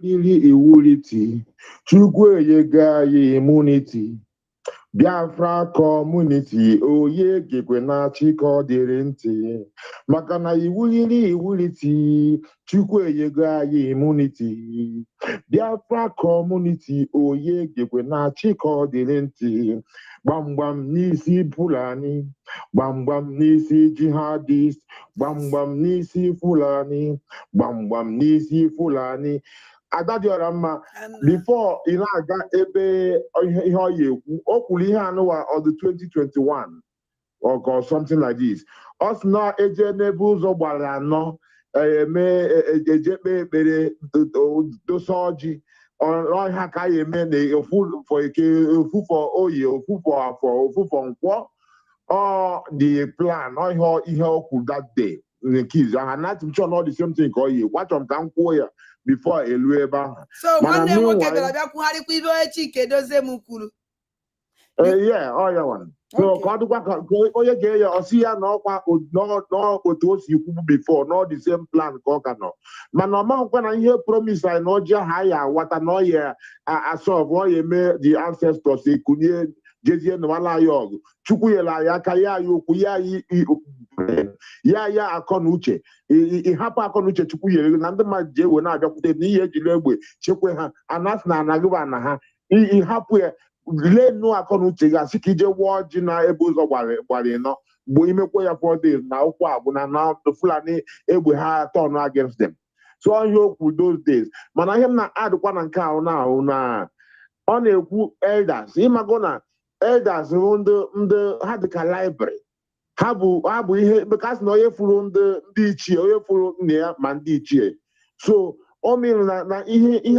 ha ji afọ ha wee matagasịa na a lot of knowledge and ewepụla anapụ ọ dịka onye anapụla akwụkwọ bụ knowledge akwụkwọ bụ ama oke ihe ya amamihe oke ihe ịma ama dị n'ime ewepụ ọya ka ha na-achọ ewepụkwa any elder ewepụrụ biko library na ndị na-asụ oyibo sụkwa oyibo ha mana ihe ngwa ha immunity bụ na Chukwu nyere anyị immunity ihe ya na-depend anyị from ihe na-abịakwa against us ọ ya nwawa immunity wee gwakwa ha again maka na iwuliti Chukwueyega anyị immunity Biafra community onye dịkwa na Chikodiri ntị maka na iwuliti Chukwueyega anyị immunity Biafra community oye dịkwa na Chikodiri ntị Adadiora mma na-aga n'iru. Thank you gịnị no agbara Ffuul has come. The time of their promise we are about to begin. After you have prayed to them and any other thing that you want to pray, you break that kola. It must have 4 lobes. Please listen again. 4 lobes represent first. It represents the 4 market days of Eke, Ori, Afo, Anonko, and that's where the 4 elements of nature. When you break before the first. So now these people might even basala nibo. How much basala nkwe koye na fa? Oh, Guinea. So how ya? And the ham we for you. And the watches are here that na nibo awro or bale kwese to ponani. Na abomination. And but these people chetachala all these things. Chetachala even in neni nenda. Ha wale chezo na ni bua mbacho ka wojia na so obala umufa. Obala nwa Igbo ịtụpụ naanị walụ ka ọwa na-akpụ ya akpụ. Jenu jụọ okenye ọwụrụ unu nwere na bọọlụ. Mịa rụzi igbu ọbara nwa Igbo. Ọbara ya gba aka ide. Iwere nakọrọ ya ọgani ya na n'ike. Hey! Nke awa abomination bọbiri ya bọbiri. Amadị ka esi mee alụ nke emebe. Na na-ege ntị.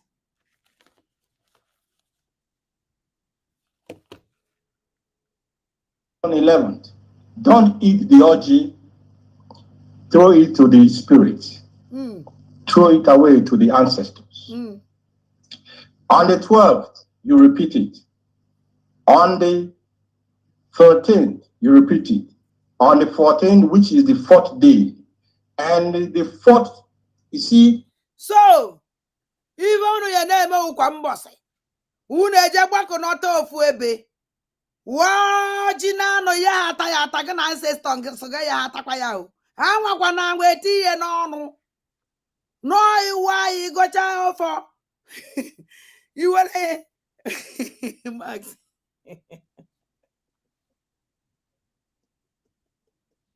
Max.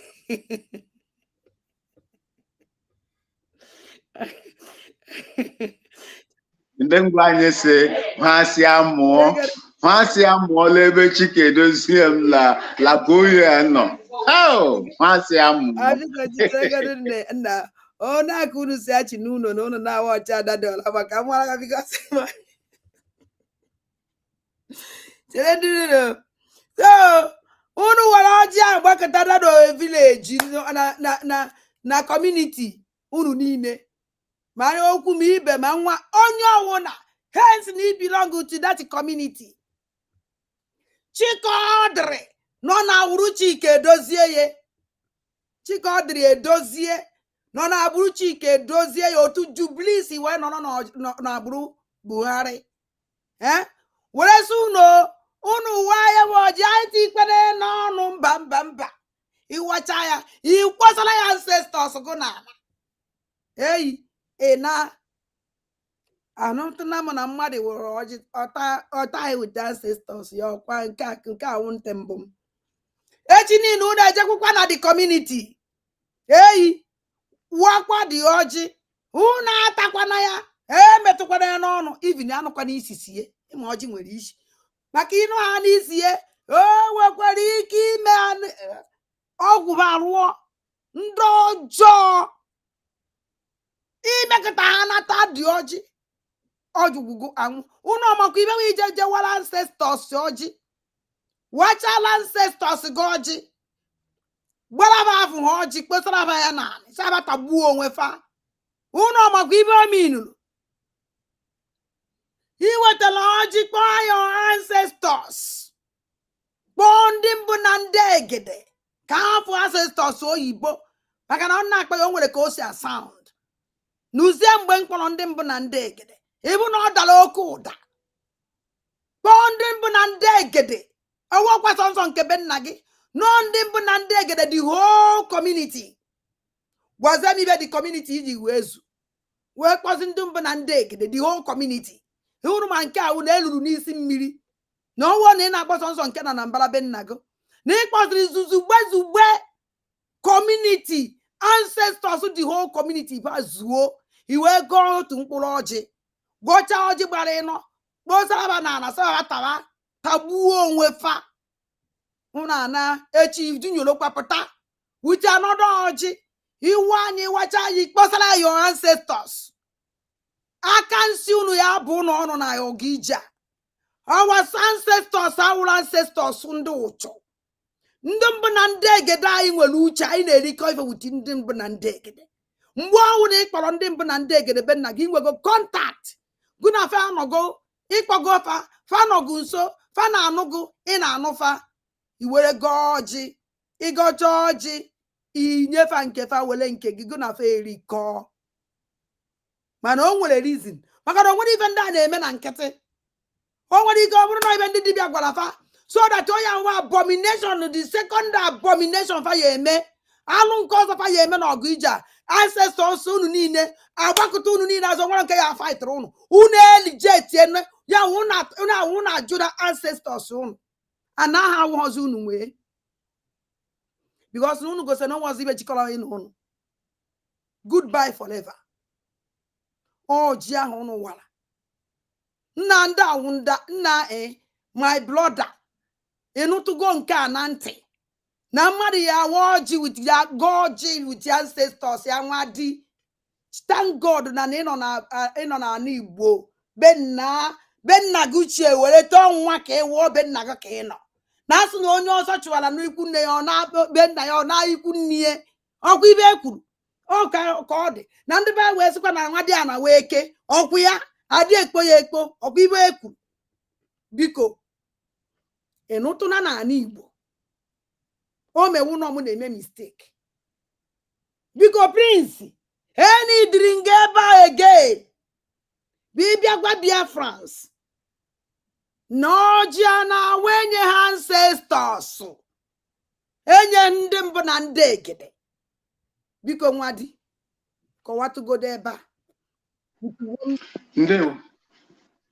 ndewo ada dị ala mma aka abụ nwatakịrị la ihe gbasara omenala ndị Igbo mana etoro m n'aka nna m bụ onye Ngwa onye Abia steeti and ya nwa na onwe ya na-ebukwa omenala ndị ezinụlọ ha ọ ya nwa onye isi ya ọ ya na-edu ya ana m afịa oge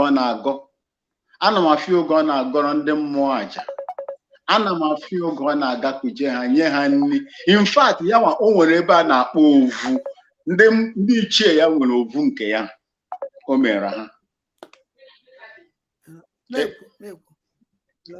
ebe ọ na-aga na-enye ha nri ọsọ na-enye ha nri otu o kwesịrị ahụbeghị m nna m ahụ oge o chere jee nye ndị ichie ọjị ndị ancestors anyị ọjị ọ hapụ ịta obere n'ime ya o ji eburu ụzọ ọwacha ọjị ahụ kwuo ihe n'okwu ọkpọkuo ha kpọọ mmụọ ha si unu bịa were ọjị ọ tala ya mpere ọ tụọ na ha ọ gbara ezigboto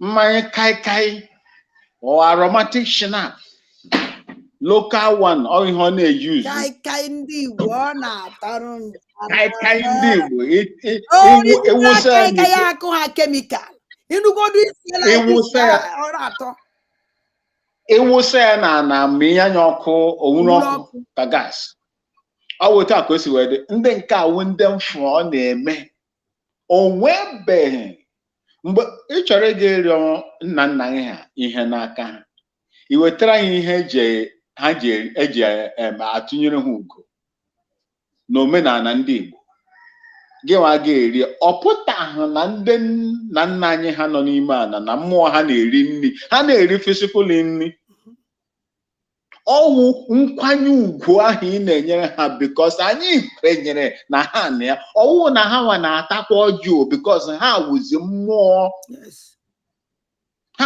mmụọ mana ịkwanyere ha ugwu ahụ because anyị nwa na onwe anyị Chukwu mechara anyị Chukwu okike mechara anyị nye anyị afọ niile anya nọcha afọ niile anyị wa ga-anọkwa lazie anyị aghọziekwa na mmụọ otu si wedere so ihe anyị mekwara ha today wụkwa ihe ụmụ ha gakwe na-eme na-echeta na ha nwere ndị nna nna ha na-ahapụla ha mana mmụọ ha ka nọkwa ya.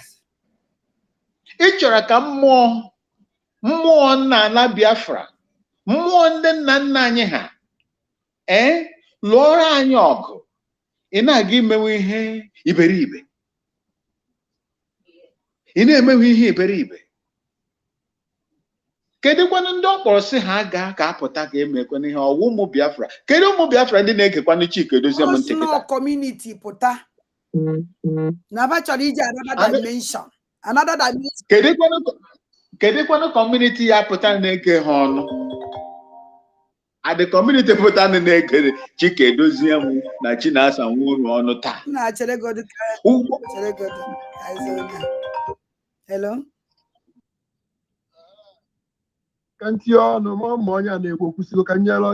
Just 1 minute so that I can continue. 1 minute.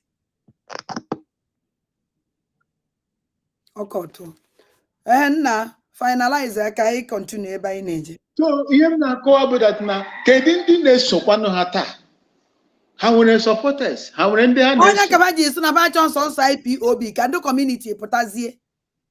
A chọkwara iwepụta anyị n'iro, ga-agwụkwa anyị wuta bushie ka ndị a bushiekwa anyị otu esi wee gbuo anyị dị ọda taa. Ịmụ ibe ba na-eme. Anọgete group over ndị mmadụ. Group na stadium wipe over out. Group na-ekpe ekpele wipe over out. Group ebe a na-eme protest wipe over out. Na achọrọ iwipe the whole community. Asị ha pụta. Ha pụtakwa egbuokwa ụta na otu ha ji wee rafu nna anyị nwoke.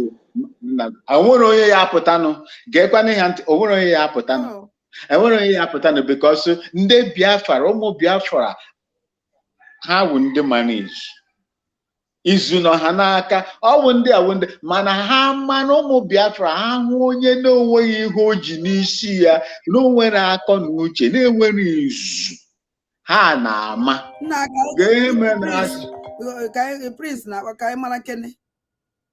Hello Prince, nna ejete n'aka Jos ka ọmụnwa kpọrọ gị oku because na o nwere ife nchọ ka ịkọwala ma o mewu na ọmụ na-eme mistake ime ọnwaanyị ka nwụ na ụmata na nna ebe a na-akọrọ ebe a na-akọ ọnwaanyị ka o nwere nke nwoke na-akọ nwee nke nwaanyị na-akọwa nke a karịrị ada ndị mbụ na ndị egede sị ka mkpọwa ụnụ nwa ụmụ nwoke ajụọ na m nwa di okwu ikie so biko ọ Prince ka ọ isi bee igwe were pụta biko ebe ajụjụ nwụ na enwere ike ịga ọjị maka nwoke masị na ya agọ ya okenye ya agọ ọjị ọgọcha ọjị okposa ya na ya atakwana ya ata wee na-ajụ biko nwere ka e ya esi wa ọjị wit kpọọ ndị ancestors wa ọjị wala afọ ọjị kposa ya na na-ataghị ya wa ọjị biko kọwadịna.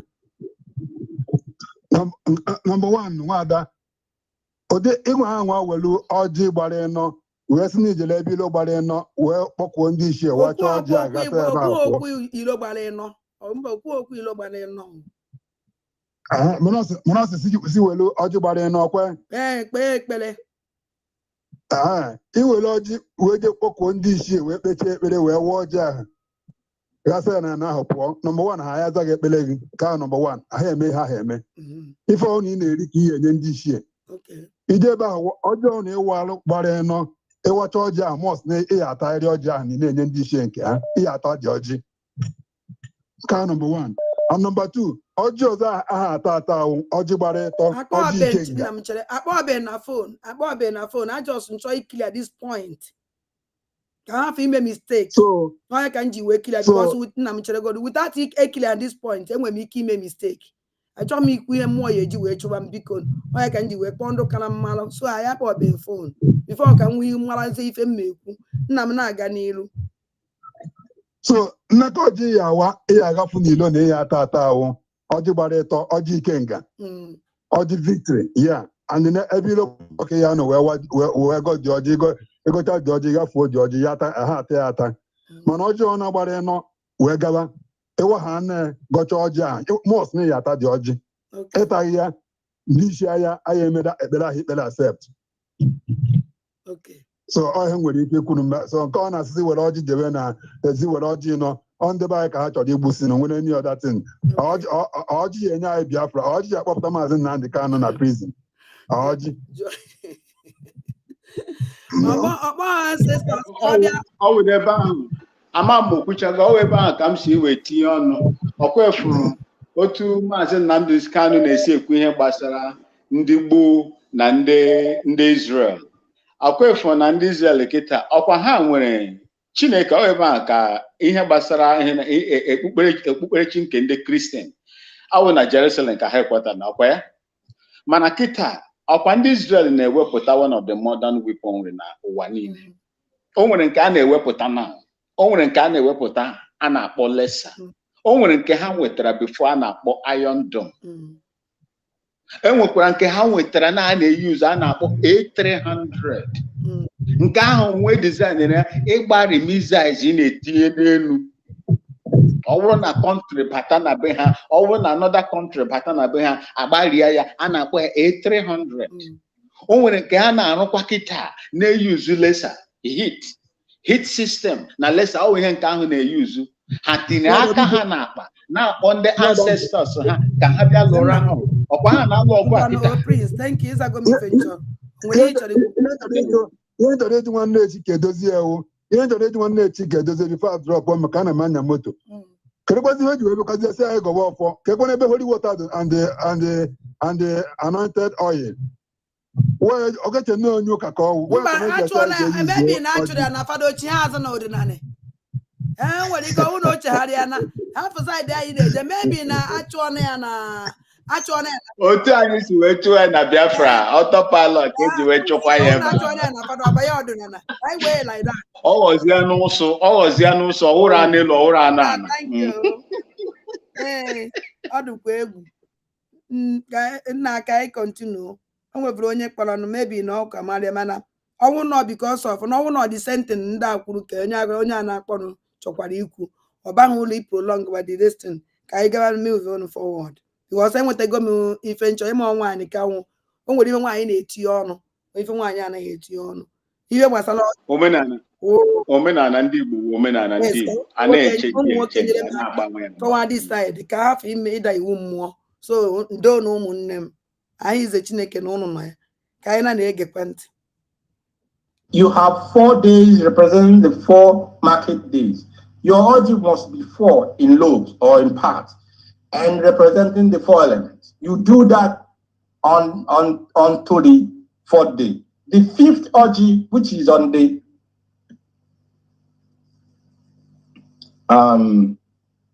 also answer. 1, 2, 3, 4. The 5th orgy. I think. Confuse. Again. Kunu wala fondo evil people. Ọnwụ na ọbata obi na-ekwu okwu a kuchi ma mma na ọbata obi ya akọrọ ụdịrị akụkọ a cha okwuru na ọ na-agwa gị ibe ọ na-agwa gị with force and authority ị na-enwoke anya with voice ma na mmụọ na-ekwu ọnwụ ibe onye ezine ha aghaghị onwe ya ọ bịa na akọ rubbish ya ka ọ kama na ọ gwara ụmụ Biafra na anyị nwanwe ụmụ Igbo this is the end of our life. That they are going to wipe us out. Then ka anyị dị njikere onye ọnwụ na-egwu a n'inye ndị ụtụ. So amara gị nna m. Enwere m chọrọ ebe a biko ndị a niile ha arụọ na ana n'ala Igbo. Ha arụọ na ana n'ala Biafra. Ọsọkwa ha jee na mmiri ogene. Na mmiri ndị mmụọ anyị na mmiri ndị iri ha ọsọkwa ha ji ebe ahụ na ha ga-asanwu n'onwe ha because ha arụgo ana onye gbara nwanne ya ụkwụ onye gbara nwanne ya mba ụkwụ anaghị anọrị nte n'ala ọ ha arụgo ana ndị ancestors anyị agaghị n'olu ha unless mara bekwu eziokwu lekwa ala anyị rụrụ lekwa ihe anyị mere de na-emeziere ya otu omenala si wee dozie ya ma ọ bụrụ ya o nwere anything ha mere. In fact, he is at risk of himself. Yes. Kita. Mmụọ anyị a, ndị ancestors anyị a, ha ga-akụ ya ụkwụ. And ịma na ọgụ ndị mmụọ nwayọọ ka ọ na-esi aga. nwayọ ka ọ na-esi aga. Ọ ya bụ ihe si na trinunu si na onye ndị mmụọ ya egbu a na-ebu ụzọ gbachie ya ntị. Ọ gaghị anụ ihe ndị mmadụ na-agwa ha. Ndewo ezi nwanne. Ka anyị gepụga ya ntị nọ n'okwu a. I give Gant and what ekwesịrị m ime onye ọhụụ. We'll start on the 10th. I beg your pardon. We'll start on the 10th so that 10th is a Sunday, Monday, 2, and the Wednesday is the 13th. Now, the 5th orgy, you will use it on the 14th. Before the 15th court date, you will use this one specifically. It may have 4 lobes or 5 lobes. It doesn't matter. But on the 14th, the same process shall be done, but specifically the prayer will be to commit Mazi Nnamdi Kanu into the hands of our ancestors and to ask them to take control and take charge of the 14th. That is why I've said we are giving the zoo until the 15th. If they do not release Mazi Nnamdi Kanu, then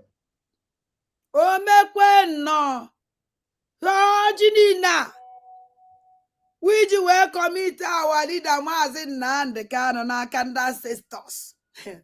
So our idiot I'm our leader Mazi Nnamdi Kanu nọ n'aka our ancestors since so ejiri mụ before amụọnya. If not, una na-egbuone ọnwụ n'ọnwụ Chukwu okike abịa ekekele ụwa chinyele ndụ na spirit of our ancestors which nne na nna ya join go.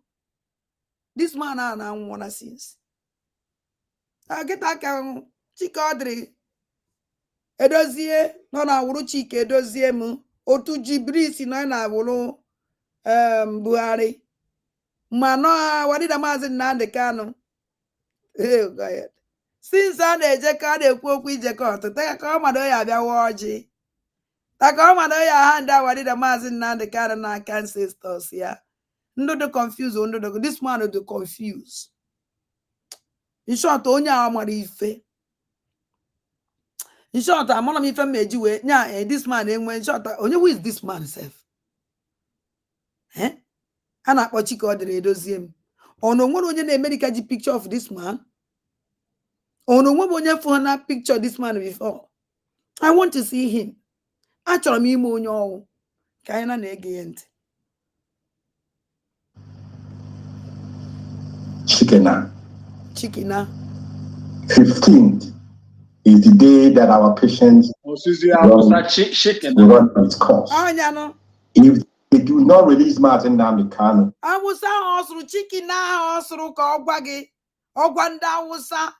that number all coded. Yes, it's a coded language. Why put the whole Igbo out? Chikina, but I will say Biafra land. I will go and Kendo Fulani. Ona koji sucha rubbish. Instead, ya we just Sunday Bunandegede. Where end the ebe na agwa muoku. O where uneze Fulani Chikina. Where complete zenya.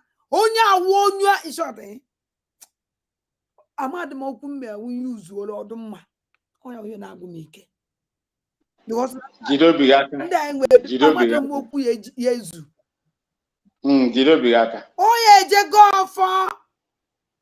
Will they talk to our ancestors? In Anukwa, Metansia ni Bazuzi Chikina, na Biafra land, and Ibu would go on. Chikina, Emehana Yokwagu, Biafra would go on. Oh, if Anna Chikowa, I am an agent. I have not said this before. We have not given the zoo. We have been peacefully following you, and we have not made this very, very clear statement as I'm making it tonight. IPOB, founded by Mazi Nnamdi Kanu, is telling the zoo that 15th of December will be the last day that our patients will run dry, and our ancestors will begin their work. Nobody, please. No word. Adadiola ebe ka ọ nọ Canberra ejion. Nna na ju Ebe ebe ka no. ọ nọ. Now their Ebe ka ọ ancestors nọ will begin the war. Canberra. Ọ wụzigbu ka a tetara n'ọrụ. Never the patient o. No atacha bo Ọ oji onye naba. Ọ onye ala ka ọ. Ni ancestors nke ba no wuro nke mwa. And those ancestors Igbo. No ancestors ndị Chik na. So, our charge ancestors ndị Chik na ya. Na binizi ọgụ. Na ọnwụ na-elerizi ya warida. Oh, gịnị. Ndị eriri eri. No. Anyị na-ege ya. Ndị eriri eri. Ndị Igbo anyị si na This part is na nkwụsị the program. Adadiola ma ndị Igbo anyị si na atụrụ mụrụ Mụ na-ebi aka nwa. Ọgba aka nwa. Ọ bụ ndị a. Atụrụ nne m ọmụrụ gị na ọ mụrụ nwoke. Ọ bụ ndị a. Nwoke. Agwara m unu na ụmụ nwoke.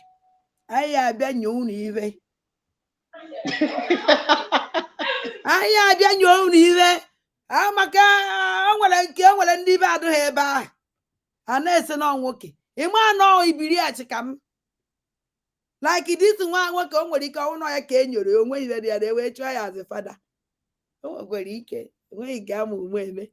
Enyu ebe ahụ onwe iwe dị asị hey ọdụ nwoke ka m na ya nwaanyị ka m na ya jee chiri fada. Nwaanyị na-aza fada achụpụba ya. Ndị ọjọọ ka anyị na-ege ntị. Oh, sorry. I beg your pardon. Nobody should come to us when it starts, when it begins, and say, please give the elders a chance.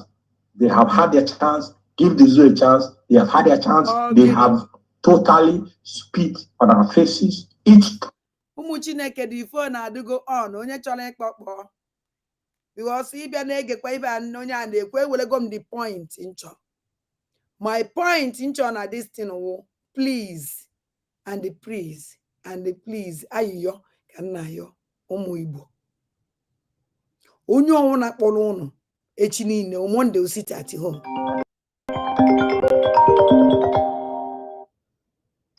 Hello. Good afternoon. Ndewo ezi nwanne m. Ndewo. Chim nọ n'ọlụ. Ịfụrụ na ndị mbụ na ndị egede emego ndị a ife a na-eme ndị zoo. Fakwute okwu fewara aka mee mistake. Yes. Ọ sị fa gote ọjị ịnọ. Ọjị ya agba ịnọ mgbe na ịnọ ka ọ ya adị. Ọ sị fa bido na Monde ka ghara ije sitatu ka ndị wee nwee nsogbu. Ọgụgụde arụfa ka ya esiwada ọjị mee mistake. Sifa mba na ọbọzi telu Thursday. N'ọfa bidokwazi ya mbọsị tebidoza Monde bidokwa mbọsị ụka. Ọsọfa bidozi ya mbọsị ụka na ọbọzịkwa Monde.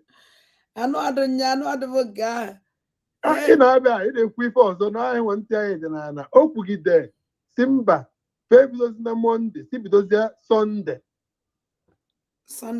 So okwugide wee sikwafa on the 5th day mana ife o kwụsịbụ ọjị 4 na-ajụzi ka nke 5th ya sipụtasị ka ebe ọjị nke ise esipụta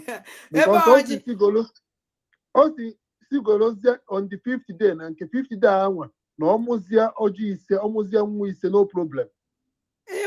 Mana ndị o nwere ife nchọrọ ịgwa maybe na ebi ma ọ bịa na calculate efu na o mee mistake because us na on the 5th day mbọsị wadida maazị Nnamdị Kanụ na-abịa court na ọnwụ na-elere izizi mbọsị ha afụzie our ancestors ebinye ọgụ. So maybe na ka o ji si na oyi ebido mana ọnwụ na obidogoro tata. Okay, ọnwụ na obido tata. Ịma na ọjị anyị akwụsị on Thursday, Monday, Tuesday, Wednesday, Thursday. On Monday. Mba ọ bido Monday, Tuesday, Wednesday, Thursday.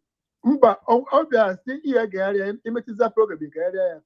O wee si bido mbọsị ụkazi na nke Thursday ya bụ on 5th day. Mana ife ọkwụ bụ si gote ọjị nọ o wee tinyerịkọzi ya snow 50 day. That means na nke 50 day anwazi na ọkwagodo ise no problem. Otu aka o si kwuo. Nke ahụ ọkwagodo ise no problem.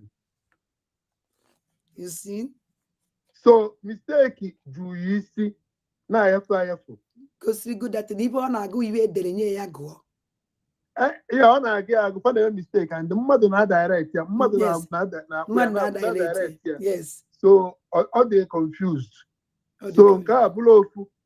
So amaghị reason why onye Igbo ma ife nọ n'ala Igbo ya eji pụtara mbọsị Monde ka ọ nwee je chọọ ebe ọ ya ego ọjị.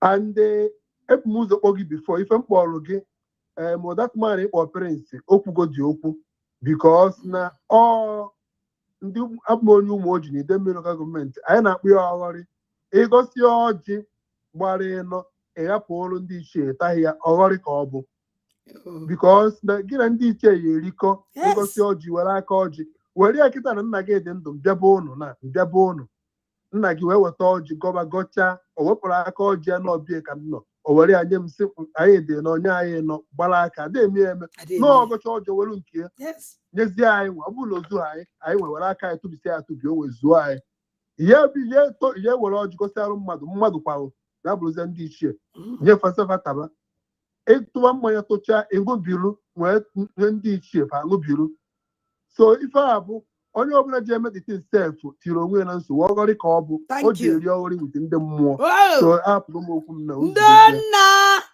ndị nna be anyị ndị nna ndị ụchụ ife na-akpọ deceive kwado deceiver ka a na-akpọ maka deceivers adadegere gwekwadide ndidi ndị deceitful people ndị na-eyuzu takiya ana m eyuzukwa ezigbo takiya o ndị ụchụ kwa iwere sistem ndị ahụ nke mbụ nwanne nwoke susu jebe n'ezigbara ịnọ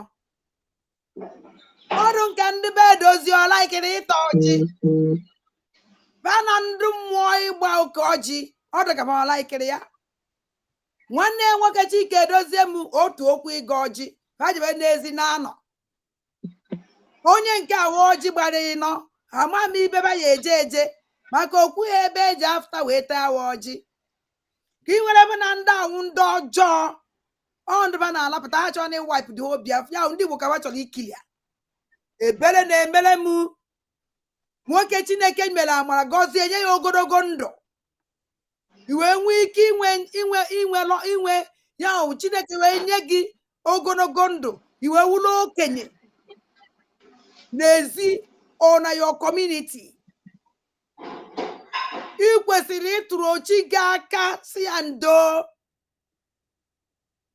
okenye eji eme ọnụ okenye a na-ajụta ife siri ike n'obodo okenye ọ na-awa obodo zuo asị jee chọrọ ya iteta ha aka gị Chukwu wee dogozie gị ya na ndị mmụọ bụ be nna gị ndị mmụọ obodo gị iwee ka nka iwe wee wụlọ all these useless people ọbara juru aka wundu ya bịa chụpụta gị ọkpa ilo wee were ọka ọbara wee bichuo gị iru iwe nwụọ ọnwụ inyo I'm very sorry for you and mara na ị na-eje ije a ị na-ekotere ya family alụ ihe niile jere ije a unu aza na ndị ụtụ oku ekpere bụ rubbish ihe ahụ ibe ya wụnụpụta agba ga egbe ọya ka o ji wee bido n'mkpụrụ ụbọchị Monde mbọsị ụka oya wo meghara ka esiri gba asị na wadida maazị Nnamdị ka na-apụta na ndị zue wee febe kori aka ndị ahụ na-eze gwolo Fulani ndị senators and governors ndị Fulani ahụrụ ebe ekoli aka ka wee jidekwa awarida maazị Nnamdị Kanụ ọnwụ na ịlọ ọbụla awarida maazị Nnamdị Kanụ siti at home nọla na be gị ịtabụghị onwe gị n'ọjị wee be ji ọjị a mgbe si nso ụwa nwanyị onye awụrụ nke onye na-esizi na o nwere ike ịpụta ka ere na-eje aga ọjị kedu ibe problem unu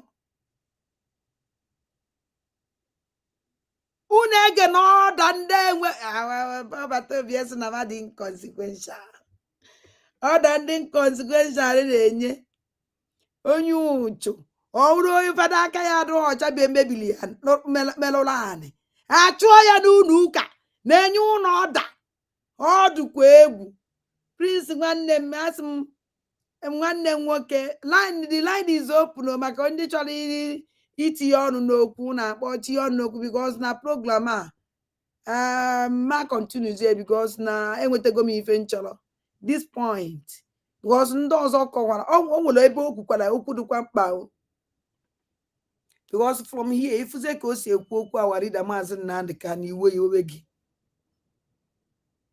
igere from here ife ebe ọ na-ekwu okwu gbasara awarida Maazị Nnamdi Kanu ị na-ajụzi onye asụsụ ji ewere ọjị gọọ ka awarida Maazị Nnamdi Kanu pụta even o nwere mgbe ọ na-akpọzi ibe ọ na-akpọzi leader Maazị Nnamdi Kanu o nwezi ka o si akpa afọ ya egere m ihe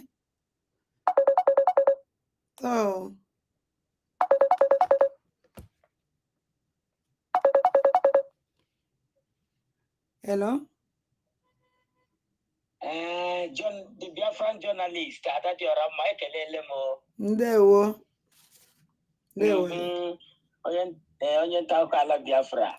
Onye kemege na asị m ka ụbọchị taa mara anyị niile ma makwara gị na onwe gị mma. Ise. Asị m na ewuderi Biafran journalist eziokwu m niile ihe iwu onye nta akụkọ ala Biafra. Gịnị? Ịmakwana program a iwepụtara n'abalị and this morning mmasị gị na even that day that reverend nke a chụrụ achụ nwanne Chik Dozie ha pụtara enwedi Biafra did not listen to it.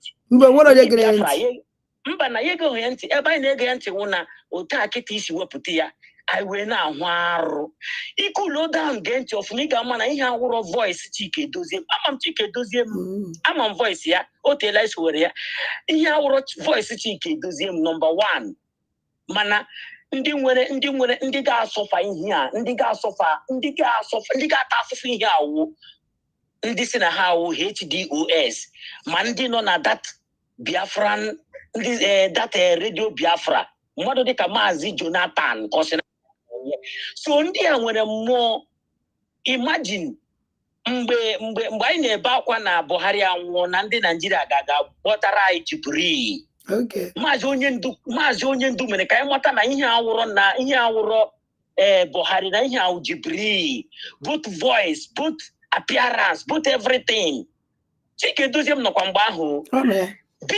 Biafran radio station nọkwa mgbe ahụ ibe ihe na-akpọzi na Biafran radio nna chele ya ma akwụsịghị nnọọ na nke a akpọzi na Biafran radio Biafra mgbe ọwụ radio Biafra mgbe awarida Maazị Nnamdi Kanu nọ ya na radio Biafra ele-enefe ya ihe a nweziri kịta Ffuul radio kpọwa ya dị ya Ffuul radio na that Ffuul radio ka ndị ngwale n'ivu ndị a mere Biafran journalist ihe ahụ the real Ffuul radio Ffuul radio ka ndị a gara aga kpọpụtara anyị na ihe Chineke ihe ga-ekpe dị too much ka gara aga kpọpụtara anyị fada chụrụ achụ ya bịa pụta nọrọ die na-eprichi Jesus Christ ndị ga-ata afụfụ ihe awụ ndị kpọpụtara this man and ndị niile gara ibe a all the useless rat mosquito nyụrụ amara na Chik Dozie mere ife a Biafran journalist ka m gwa gị ofu ihe the very first day i wepụtara this program o nwere mgbe nwoke akwụgidere isi ha onye ma how many months o tekiri iji wee dere nwoke ihe a okwu anyị kwuru that day echetara m ya na m echefu and bịa this man na-agụ ihe a asị ihe edere ọrụ ọ dịka ọ na-akara amụ ịghọtago and o nwere onye na-ebe a na-direct kwa ya he's not alone he's not alone so this guy pụta nnọọ filie na ọ ga-atụrụ Biafra asị a whole United States of Biafra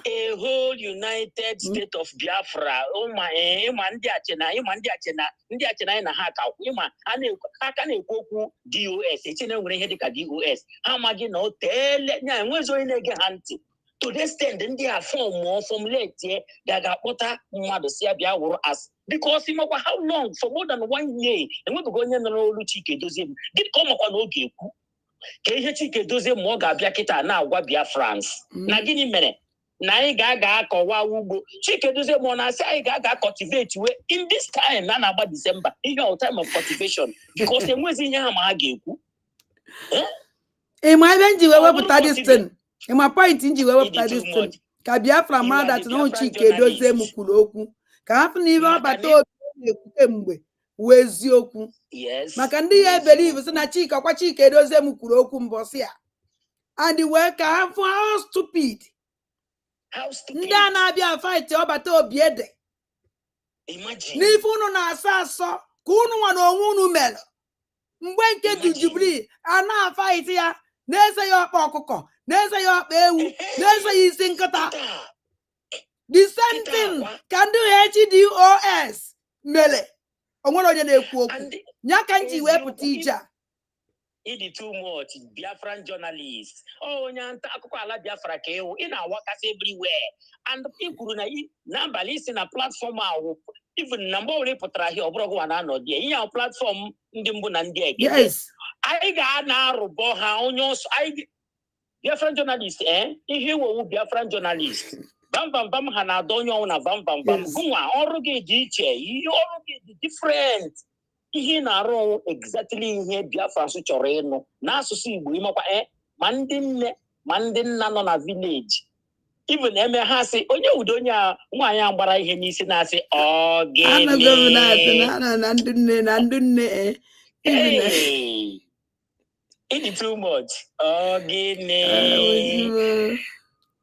Biafran journalist, biko ka m hapụ ka onye ọzọ kpatakwa okwu because ihe kọwara tata and yesterday ọ dị too much because onye gwa m na fada ngwalie nụnụ fada nụnụ I just in the morning.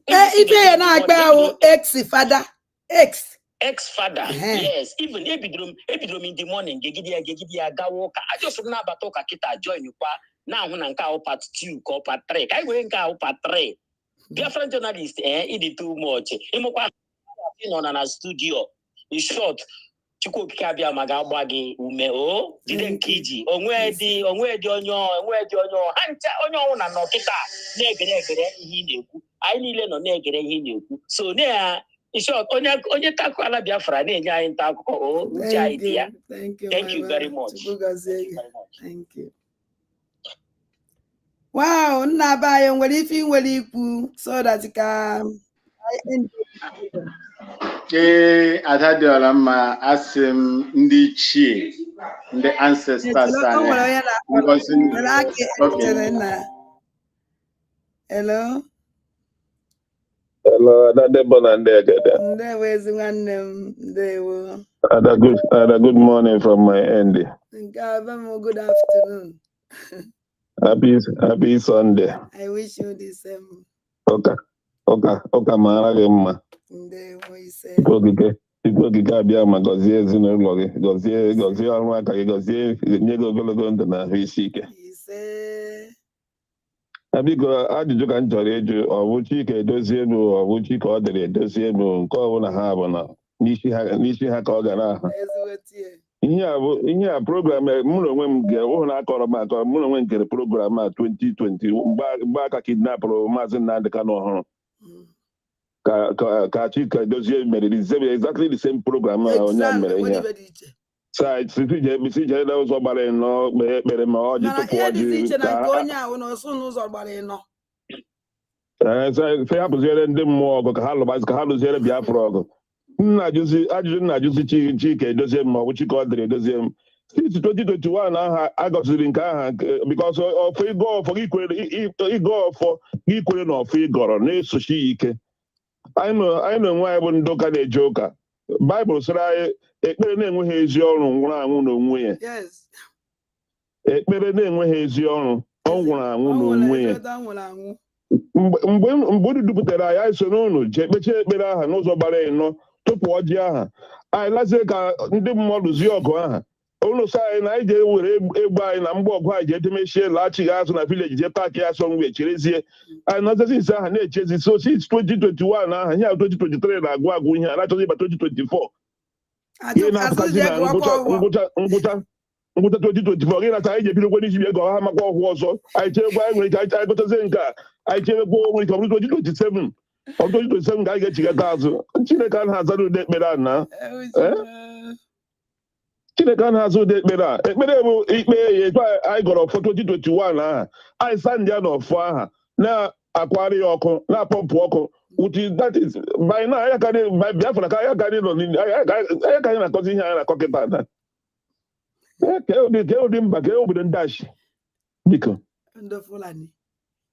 ke obodo ndị achị ndị onwekwara akọ na uche onwekwere bụ ihe nọ ha na brain ka ha chere na ndị Biafra na just na anyị bụ that is ikuku ọ dị na ikuku bụrụ dị je anyị nwere brain ihe niile ọ gwara ya ọ dị n'isi anyị na enwe mgbe onye ọbụla ga-echefuta ọgwụgwọ na-eme ndị chefu echefu enwe ndị echefubeghị ihe mgbe anyị na-ege ya efu redio ha mụ na nwe nkere ihe mgbe ahụ mụ na nwe na-eso ha anọkọtazi mgbe a na-asị onye ọ na-alachiga bak onye ọ demechie mgbe onye ọ demechie mgbe ya akpọchiga ha bak onye ọ demegbe alachiga la bak to mgbe aka na-egbufa mgbe a na-asị onye ọ na-drọp ebe ka a na-egbufa egbukafa by day nọgidezi one day jụọzi onwe m ajụjụ ihe ọ bụzikwa Biafra ka a na-achụzi ihe a anọgidezi onye ọ na-alazi ebe eyihe sitatuwe m tata eyihe sitatuwe m a na-apọmpụ na-eji ebe nke a ga-eme oruzie a day before the sitatu etechiwu Monde kịta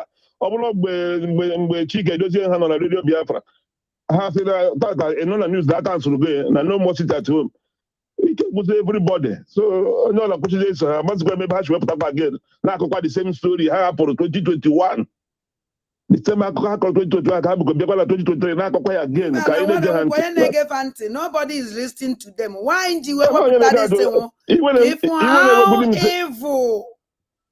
this iwe na-ewekwudi m save this program o mere this last one o mere on the third that third aha PM nwere state of the nation that particular day that time ya na onwe ya online ya na onwe ya online before even PM that day PM may send 30 minutes ahead ya na onwe ya online na-akọrọ bishi ọ na-akọ onye na-ege ile mmadụ ihe da watch that day ọbanso olu mmadụ 100 ka ọ gịrị da watch ya live ndụ chibe na watch ya ndụ chibe ndị ọ na-akọmand na control that is ihe a ọjọọ ọzọ ọmamebe m ga-ebido ebido mana Chineke agbagoro onwe ya aka ebe na ụgbọ Biafra anọzighị na ụgbọ that is ngere wee ụgbọ ebe ụgbọ Biafra nọ that is anọzi na gọọmenti ya gara aka kiri agha mkpụrụ aja awụ ọjị agha ọjị na enwere amị nwee air force nwee navy ya na ka ije ta ọjị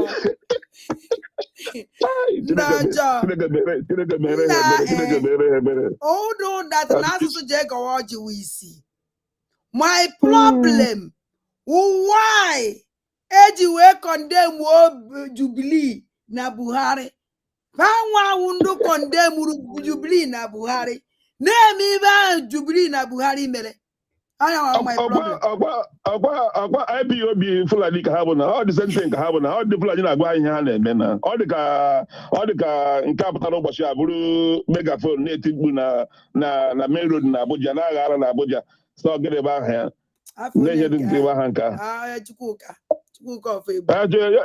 Chukwuka afọ egbu ọ dị same thing eji unu ejide ga-ejide onye eji eji bụ onye eji eji ejide ga-ejide enweghị okwu aka gị ebe ọ bụla ị nọ ha na-akpọ ha na-agịsị gị bịa lee egwere ọrụ ị ga-arụ igwe ike isi nno ị ga-agarịrị n'ụdatị na aha ọ etu a ka laịfụ ndị a dị etu a gwago ihe a ka ya pụtakwuo ihe a ọ chọghị mmasị ihe ọ na-ekwu ọ dị oke ka ihe ọ na-ekwu ndị ọ na-agwa ya ha ọ na-anụ ihe ọ na-agwa ha ọ chọghị ma ihe ọ gbawa ejego ya ọda come and read this ọ dị ka mgbe aha barista Aloy Ejimakọ dịrị ame ka onye akwụkwọ na-adọ na-akọ ihe ọ na-akọ na-eri na-agwa ndị Biafra ihe ọ na-akọ simenka ọ dị senten ejide ga eji maka ihe ebe PM na-ekwu okwu ya na-ekwu okwu confidence na ọya nwe onwe ya ọtọriti na ọya nwe onwe ya na-emeghị onye ji ihe na-emeghị onye na-agba ya ihe ọ na-ekwu ma onye ihe ọ na-ekwu onye ọ na-eche ihe a ga-emegide ndị a ka m hapụ ikwu ihe a na ndị a ga-ewe iwe ma hapụ ikwu nke ndị a ga-no ọgụ egbuwa mana ndị gara aka ha na-akọrọ bish ka ndị ha na-akọrọ ya ọ bụ ndị iberibe Biafra is wise Biafra Chineke nyere ndị Biafra akọnuche gere eghe doro edo adaka nha bụ ka ndị ọzọ tinye ọnụ tata bụ ka Chik bụ ụtụtụ saịdị nka ya ka ndị ọzọ tinye ọnụ Thank you, my brother. yes, Chike, Chineke gọzie gị Chike. thank you very much. Yes, no voice Chike doesn't know in a hospital. Hello. Adadị ọra mgbe ekelekwele m ọnụ ụbọchị taa mana ọnụ mma mmadụ ezigboọla m. Ndewezi nwanne m. Program gị today ọ bara onye ọbara n'ahụ. Ịma ndị ishi ọhụwa n'ụzọ na ndị ngwụla gawakwara n'ije. Ịma bifo ndị ishi a na-ahụ ụzọ bifo ọkwa ndị ngwụla na-aga ije but ugbu na miracle emewere ndị niile wu ndị ishi na-ahụwa n'ụzọ ndị kwado ndị ngwụrọ ha gawara ije. Nye nkwekwe okwu awụ maka ndị na-asa n'ọnụ a na-akpọ pastọ fada aspiring fada ndị zoo bịa na-enye anyị announcement na redio evu redio na-akọrọ anyị otu ha ga-esi were chi n'ụwa ha tinye na bondage again. Ada biko ọnụ ị na-anụ na-amasị anyị na-ejisi ike na-atọpụtachiri anyị ihe niile zuru ezu because some of ụmụnne anyị ndị ke nọ n'obodo anyị Biafra land ịma some of them na-ahụkwa na ihe ndị na-eme na-agawa ọkwa nsọ ndị fili na anyị na ha na-anụkọ maka ha na onwe ha amanụke gọọmenti na-eze anyị ha so efili na ihe niile wụcha ofu so unu ga na-eme ka ha na-amara na anyị na ha wụ ofu na ndị eri iche anyị na nwaanyị dị iche azụwo na ndị eri iche ndị ewu ndị bere egbuga anyị na nwaanyị na-atụzi isi anyị n'aka ha bikọs ọnwa ha nwaji anyị bifọ bikọs ọnwụ na ọnwụ ha nwa mgbe awa dịda na-ekwu ụka gbasara nwere onwe anyị ha na onwe ha kwesịrị ịmata na Jubril wụ Buhari so ha na onwe ha na-abịazie na-achọkwa imeghekwa ka anyị mara na Jubril wụ Buhari ugbu na adịghị ha anyị ga-akpọzi ke ha ka ha ga-awụzi na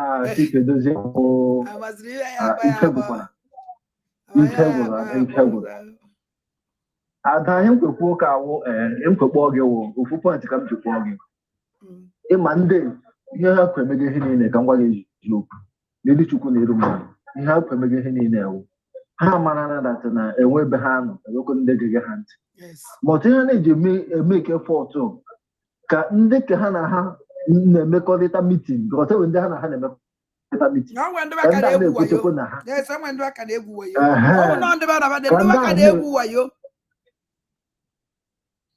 yes ka ndị ahụ na-ekwetọrịta na ihe ha kwuru because enweghị ga-agba m any sense of reasoning na ndị ga-apụta kwuo ụka ha kwuru anaghị echi anakwana ha reasoning ha pụta ha na-ekwu opinion ha ọzọ ụka ha kwuru ụka ihe ha mega announcement na ivu redio Nigeria ha azụ the team na atọmentị ihe ji atọmentị ma mmadụ na-ekwu ọka ọ na-eche ihe okwu ọ dịkwa na-ekwuchi ọka ya aga repeat eche ihe ahụ gegodi ihe ahụ o kwuru ma awụ ihe ọhụ mekerite mara ma ga ebi ike ma ga-ahapụ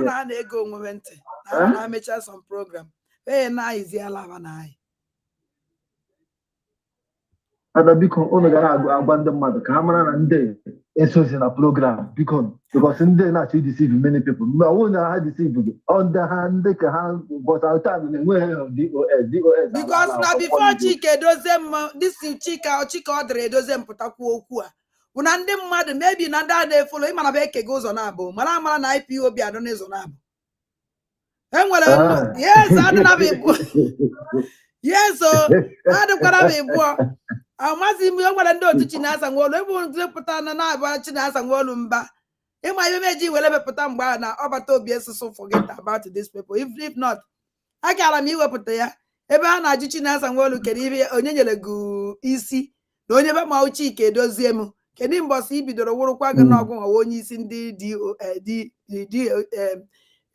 DOS so adịnabụ ịbụ o nwere ama m na diman ama m ọdụ nka nọ na London na Germany ka ọ na ama ibe a na-akpọ onye nke akpọ bido program even ha mee fundraising very soon so ndị ahụ ndụ nke okwu nwanne nke ahụ dị iche so maybe na ndụ nke ọzọ amazi ife na-emenụ wee bịa iwe ọchọ ndị abịara ịtarị dị iche ndị abịara ịtarị wu ndị otu Chinasa Nwaolu ndị bịara ịtarị o nwere another group so maybe na ndị otu ha na-usoro achọ na-asị why o ji wụ na ọsọsọ Chike Dozie Chinasa Nwaolu why be eji ha n'onu Chike Dozie m and ọnwụ na continue ọwụ na Chik Edozie mekwu something ema na chi na-asa nwa ọrụ ya anọzi ọhụ ewu ha nwere ike onye nwezi onye na-ahụ efolozi ya ha wee mee ibe aba mere ka a wụrụkwa na chi na-asa nwa olu Chik Edozie m kwuru okwu because afọ they are useless people, some of them, not all of them, stream this program.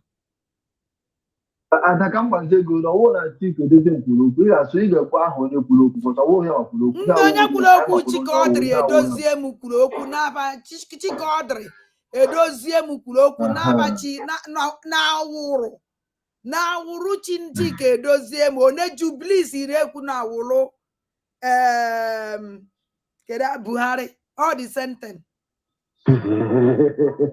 Yes, you could have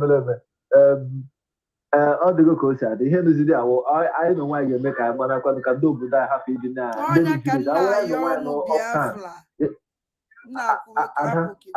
adaga ntị ya wụrụ anyị na nwaanyị nọ diaspora onye wara mara na ndị ndị ya okwu ihe niile ha anya ndị ka edigegere ha anya bụ ndị ha na-ahapụ ebubo wayo bụ ndị ha ndị edigegere ha anya ndị butegodo wayo ndị enyi egwu ọ ndị ha na ha mere ndị ke midia useless media warrior ha ọ ndị ha na ha mere program ha but ọ na Biafra as a whole anyị na nwaanyị wụ Biafra na-ege ege na-ekwukwe na-ekwu anyị mana ndị enweghị ha wụ anwụọra ahụ kemgbe ekwerepụrụ na-asọ ha na edisband na ha kemgbe ọ bụta obi kwuru ụka ahụ echefuore ha ma ọzọ ebe iwe m si enweghị m ndị ke nụ our land Biafra land na-ama na sị na anyị enwere gọọmenti na-amakwa na ndị ewu ndị ke gọọmenti Naijiria ji arụgo ọrụ ha makwa because ọnwụ na fa amaghọ sit at home ọkpọba na respect sit at home they know ha ma our people ma ife niile ha ma na ndị a nọzi in charge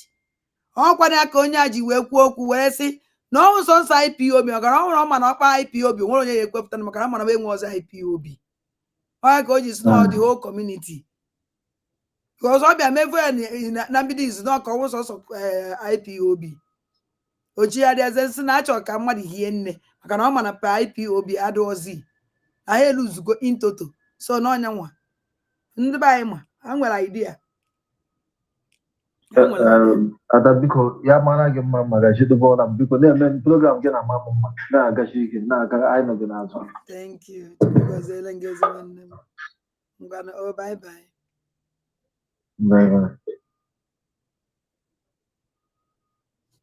so anyị ya akpọ ya ka ọdụka o nwere onye kpọrọ ọnụ yes ka onye awụrụ the last caller ka mkpaghachi ya maka ọkpa mgbe onye onye aka m na-ekwuru kịta onwe onye kpọrọ so ụmụ Chukwu Okike abịa ma nna aba anyị finishe ka anyị kpọọ ya anyị chọọ ihe mụ na ụmụazị ya eri ha nwa finalize agwazie Biafrans okwu onye ime ka ikwu okwu mmadụ akpọ fon hello Ada ndewo ekene m asị m na I thank you, Jah, for sending us good messenger. Guinea. Thank you, Jah, for sending us good messenger. Yeah. Yes, they are doing the needful. Thank you for doing the needful. Thank you for doing the needful. Yeah. ESN for doing the needful. BLA for doing the needful. BRF for doing the yeah.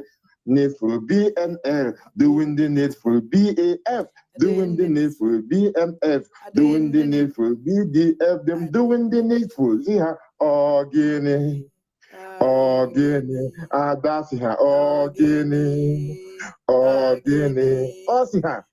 Amalakwa asị ngirishi mana amakwa m akwụkwọ ogirishi onye si na ogirishi abụrụ akwụkwọ na-asị na m amara akwụkwọ asị m Biafra ka ọ Biafra hapụ akpụ biko gụbara ọ Biafra ka ọ Biafra biko hapụkwa na akpọ gụbara gbamgbam n'isi jihadist gbamgbam n'isi jihadist gbamgbam n'isi jihadist gbamgbam n'isi jihadist ịmana Akamizikwana, even those places in after this point, because of what you get these people into. So askwana ajomo agamaskwa if particular in some of those things happen, man, maybe I can boy up because even some views if labor also the real people aja ya ga-ata kịta ọ ha wajere ebe ahụ vuo those things wee sendkwala ya because mụ anaghịkwa na waste time o were sendọrọ m ya but enweghị m time click my precious time ije na-egekwe nonsense. Ana m asị na ebe ụ na-ewepụta ihe dị na nke gị siri m ebe ahụ ga-eri achọrọ m ide add have you. So na-asị bụ ọ bụ na methodika the program adịgo long ịkpọtụla some of the things okwu ọ ya mmadụ na-asị onye na-asị ka agụkwa ọfọ ọyawa na-ekwuzi ụdị ihe about onye ndu. So mana otu o si na-ede atadịọra mma asị m jos ka m bịakwa tọhapụ okwu nke anụwa gwa ha na no matter how far they go with Nigeria, because they don't want to hear the name Biafra. For them is a scary name Biafra, but we love this very name Biafra. Biafra. Mosai Jaja bless Biafra. Chuko Kika Biama bless Biafra. Consensusness bless Biafra. As you see, can Prime Minister Simon.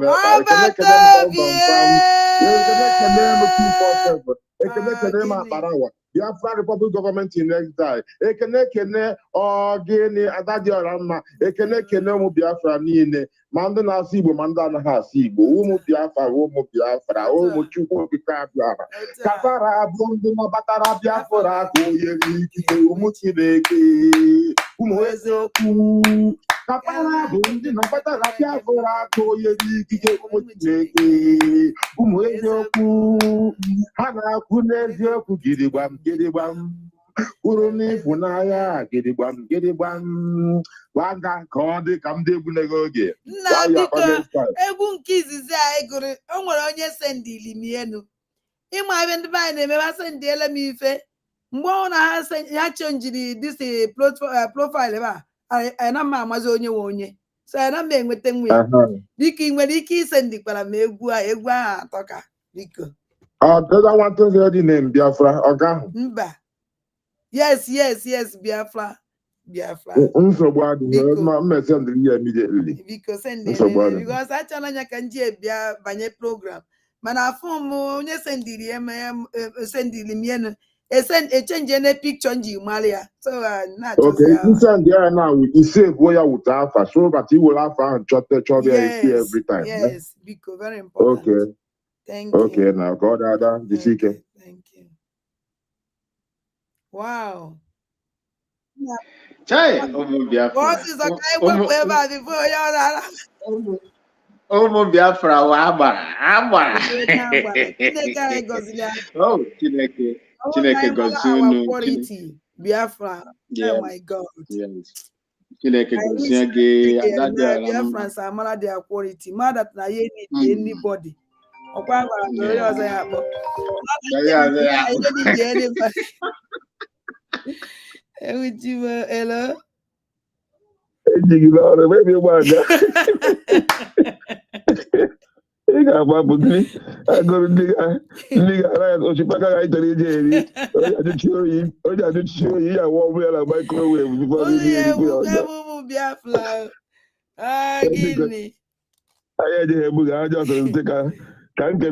Ka nkele nwa anyị nwoke ebe echefuru mgbe m kpọrọ bifo biko iwe wene gị ọjọọ ekele ka m jọrọ eche m ikele nwa dị ala anyị Max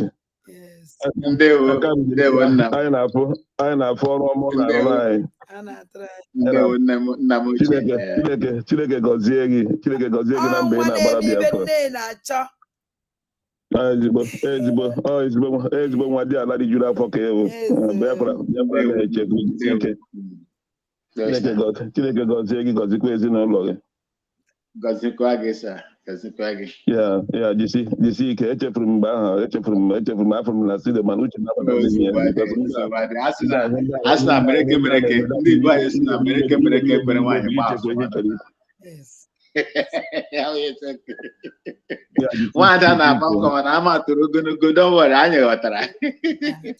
Ya Chik, Adangwa biko ka hapụ gị jee rie osikapa gị bifo ya na-ajụ oyi. Cold water. Mba nsogbu adị eme kama ya tinye na microwave biko iwe were gị gbaghara. Thank you. Yeah, bye bye. Yeah, bye bye. Ngwane ka m gaa n'iru biko. Okay, asị m Chukwu okike abịa ma gọzie gị rie nne ndị ngwasị ọ bụ hie nne Chineke nna Chukwu okike abịa ma gọzie gị hie nne ihe ndị ime nkarịrị Chineke gọziekwa Maazị Nnamdi Kanu onye ke ndị iro anyị letiri ala ime ngara but mgbe oge Chineke Chukwu okike abịa ma ndụ mgbe ndị mmụọ anyị ha mgbe oge weduru agawe igwefoto ya malike malando agawe igwefoto yes Chineke nna anyị bikwala eluigwe ya gọziekwara m prime minista oyi ọnya na-ejighị ama ụzọ ọbụla ga-esi wede agba mbọ emegide nwaokoro Biafra Chineke biko kpachiewa anya kpachiewa ụkwụ kpachiewa ntị Chineke gọzie ndị Biafra niile nọ na Biafra land Chineke gọziekwa ndị Biafra niile nwoke na nwaanyị nọ na diaspora n'obodo ndị ọzọ Chineke nyekwara unu aka rọpụtara unu hụ unu ga-iji atụgide aka oge ọbụla ga-akpọrọ unu iji wee azọpụta Biafra asị mma mmanụ maazị na unu Kanu nka ndị Biafra ndewo ndewo Chukwu gọzie ndewo nnukwu nwa gịnị ndewo ụmụ Biafra ekene m unu niile ọkachasị ụmụ Igbo nke m ụzọ kpọrọ m Igbo kpọrọ m onye mmemme ji aha Igbo eje ebe ọzọ ụwa ọzọ nji abịa ya ma akwụkwọ onye Igbo eyi obi atọka m chọrọ m ịsụ Igbo ma ama azụ obi atọka na onye Igbo ọ na-atọ ụwa asaa ụwa asatọ Igbo ka nji ahụ so ụmụ Chineke unu anọ n'ife anyị kwuru ihe nji wee wepụta ihe a wepụta ka unu mara how dangerous and wicked these people dị ihe ha dị capable to do and na-egosikwa ndị ka na-efolo ha ndị ka believe na these people unu efollows na onye ya use brain unu ndị nwere ndị anweghị ibe jụrụ ndị be anyị anaghị ekwe ndị be anyị anọchicha ma na-emere ihe hello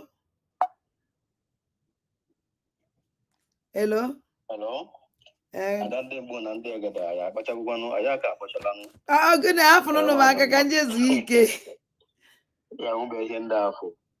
akwefere ana Igbo ana nna anyị ana ndị mbụ na ndị egede onwere ka eyi echiche ọchịchị ọjọọ banyere ana anwa free at the end of it ihe emeriri mistake yes ihe emeriri gwa Chika na ya nụgo na Chikina ka ọ nọ mee mistake wee gosi anyị ndị ọjụ nwaanyị indirect way kpọwatala anyị ndị sendere ya ndị zitere ozi ọ na-ede oyi ọ na-akọwatara anyị mana nsogbu adịghị ọ bụrụ na otu a ka ha si na underground fa wee na-apụta anyị epinyego anyị nwere ndị ọtụtụ pilot anyị epinyego the game is over ma ndị ọ na-agwa were ọjị je kpebe ekpere nenu oke aja anazi wee na-awụ ha na-eme ha expose all of them expose ha because of ị gaghị eme anything dị njọ mesara na ndị mgbu na ndị egere ọ dịrọ possible ihe nweriri ọsọkwa gị bụrụ onye n'ụwa ụmụnne anyị onye ọbụla zeelu ndị a na ndị ha eji odiyo ndị dị evil people zeelu ndị a during the time of protest unu merụ na home unu afụgo how many people nwụrụ onwebụ anybody condemn ya now abịago with another form nje were ọjị ọjị ihe ga-enye anyị our freedom and the whole community will come out for ọjị the whole community can actually wipe out ha short actually if ya nke the end onye ọbụla nọ n'ụlọ dị careful, onye ọbụla nọ na be na Igbo dị careful. The only person I know our PM bụ Simon Ekpa. Onye our leader gwara anyị gasoro and onye isa na-aga everywhere ọ na-aga. Yes. Nwa ka isa aga everywhere ọ na-aga. Unu zelu ndị a, unu afụgo since ejidere our leader, kidnapụrụ our leader ti na nwebeghị ndị HOD or DOS email. Ha na-apụta in different form. Na-ekreti ivu, na-egbu ụmụnna anyị. Unu chalụ ndị a n'ọgụgụkwa ihe mụnwa chọrọ ikwu. Onweghị ewu nwatakịrị, onweghị onye nọ na home gasị normal ife na-eme. Ọ bụrụ na onwe ancha niile mma because of ọ bụrụ na ha malụ put sit at home nwere ihe ga respect ya. Ancha niile ga na-akwụgharị but they have ear, they understand how the game play. Unu chalụ Chika na ndị a ife a na-eme anyị adịrọ mma.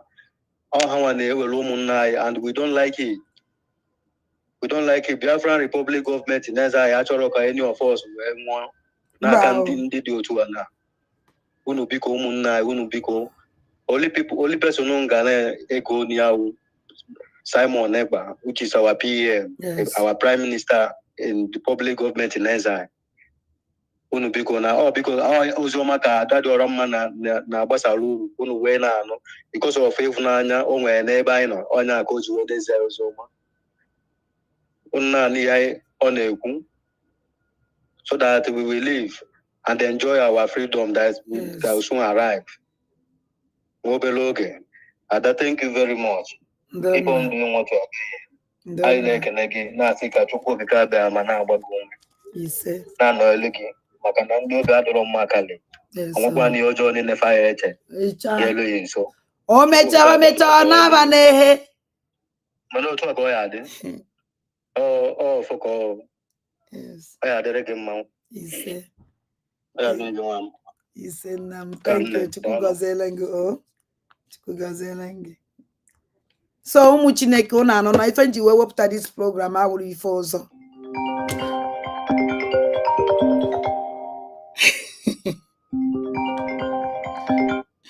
Hello. Hello, Nneke Kime. Hey, gịnị ebe ka ị nọ? Asị na mbesi anọ ka m kpọọ gị. Eriri adịrọ ọkụkọ mmadụ na-atụnye ya n'ọkpa. Gịnị asị na mbesi anọ program a ka m kpọọ ka mmanụ udo ọdụkwa ka o tene. Nwanne m nwere ihe ọzọ apasịtara ọlụ kedoro m n'onu so biko ka maka mama ndị ya nne m ịma nne m program nke anyị mechara maka Chik Dozie ịma emeche m wee gee ya oge m gere ya amụ eji wee mụba m bụ like yes like you made this analysis and exposition. That voice, when you are looking Chik Dozie, that this voice,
Chineke dị ya mmadụ Chukwu kere eke akarịrị Chukwu maka ndị na-efe ele na ike dị n'aka ha ọnwụ dị n'aka ha ọ bụfụrụ mmadụ tọgbọrọ nke ya ihe anyị na-aba mba onye ọbụla na-aba mba na-eme chee bụ bikos na Chukwu rapụrụ ume ime ego mana enwe ka esi enwe obere nsogbu mmadụ nọ na wiche tọgbọrọ n'ọya ịfụ na mmadụ enwerite mmadụ onye ọbụla kwa ile ya nga onye ọbụla ji echiche banyere onwe ya ka mmadụ na-akwa onye nwụrụ anwụ ka ọ na-akwa onwe ya ọkụfụrụ ana m akwa gị onwere ụdị ebelela gị mgbe dis Chik na-eduzie m kwuru okwu ịwa ọjị a bụ 2019 mgbe eji onye ndu mgbe a na-ekwu ya jekọt ha na-aga na dibia na-eme wee na-emefere anya mgbe ahụ a gwara ọjị a na-asị gị onye ọbụla weta ọjị gbala ya ọ bụ mgbe eji gbapụ ya anyị uche anyị bụ ndị mmadụ ọgba ka e were mkpụrụ obi anyị gbapụ anyị uche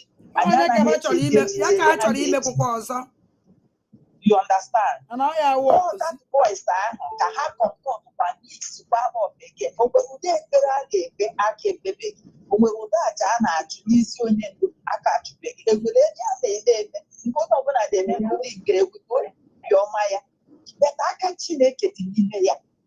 Ị na-aghọta ihe na-ekwu onye ọbụla ji edeludu.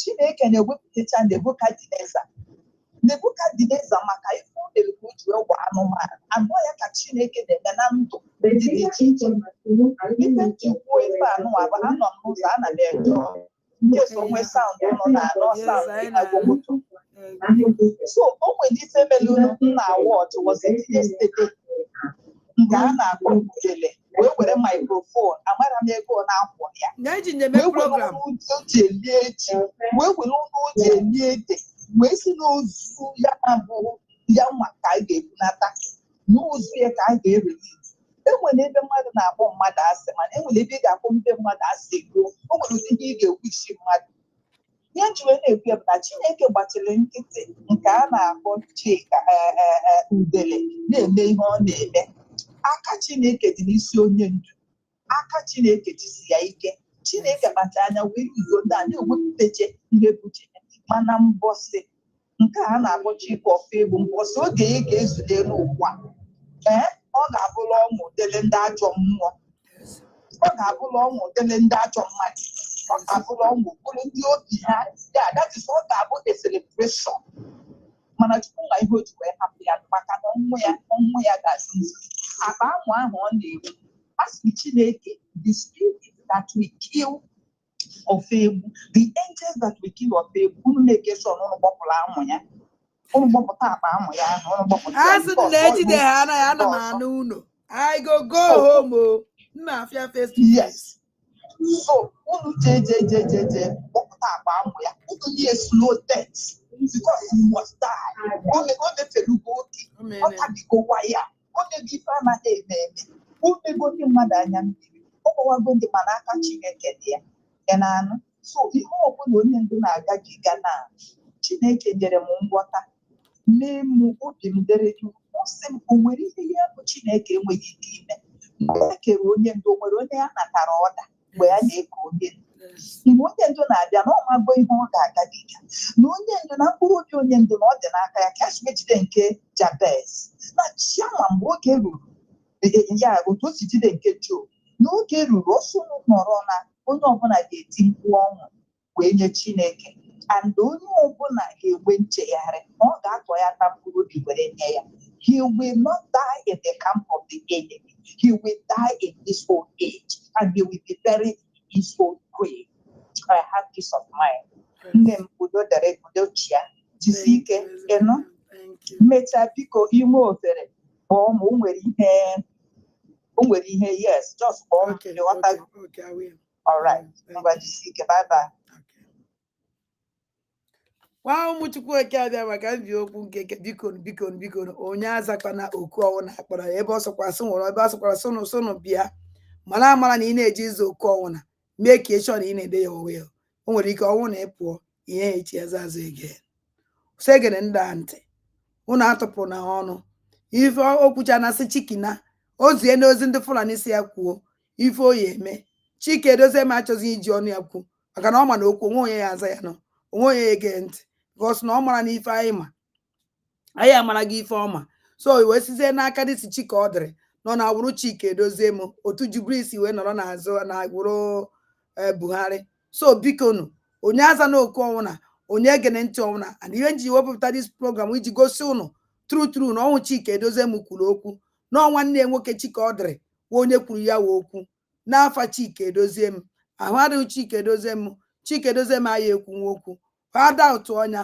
ha wepụtara anyị Chika Edoziem ha wepụtara Chika Edoziem bịa live bịa gwa anyị okwu otu anyị si nọrọ live were kwuo okwu a Chika Edoziem mara na ọya nwakwuru okwu a challenge ya bịa live otu anyị si nọrọ bịa gwa anyị okwu live na ya adịgo tired ị na-afụ ndị enwere isi ndị enwere iru ị na-agwa Biafra okwu ụmụ Chineke ekele m ụnụ wee na-asị ụnụ ka ọ dịnụ na mgbede amụ nwere meeting after that meeting mma bịa live ọzọ reason m eji wee bịa live because of ọnwụ na ụnụ watch ya o nwere one man a sị na o yuzuru nwa ya unu na-edi man anya enyara ya ọmụ n'ilu ke ya ọmụ n'ukwu mụnwa na onwe m na doubt na ibe a gwara ya sị na the man kwuru mmelu ana m doubt ya na aja ọsụrụ blackmail that man iwe nji doubt ya na mgbe a jụrụ nwa ya ajụjụ ọwụrụ ife nwa the man na-ekwu ka that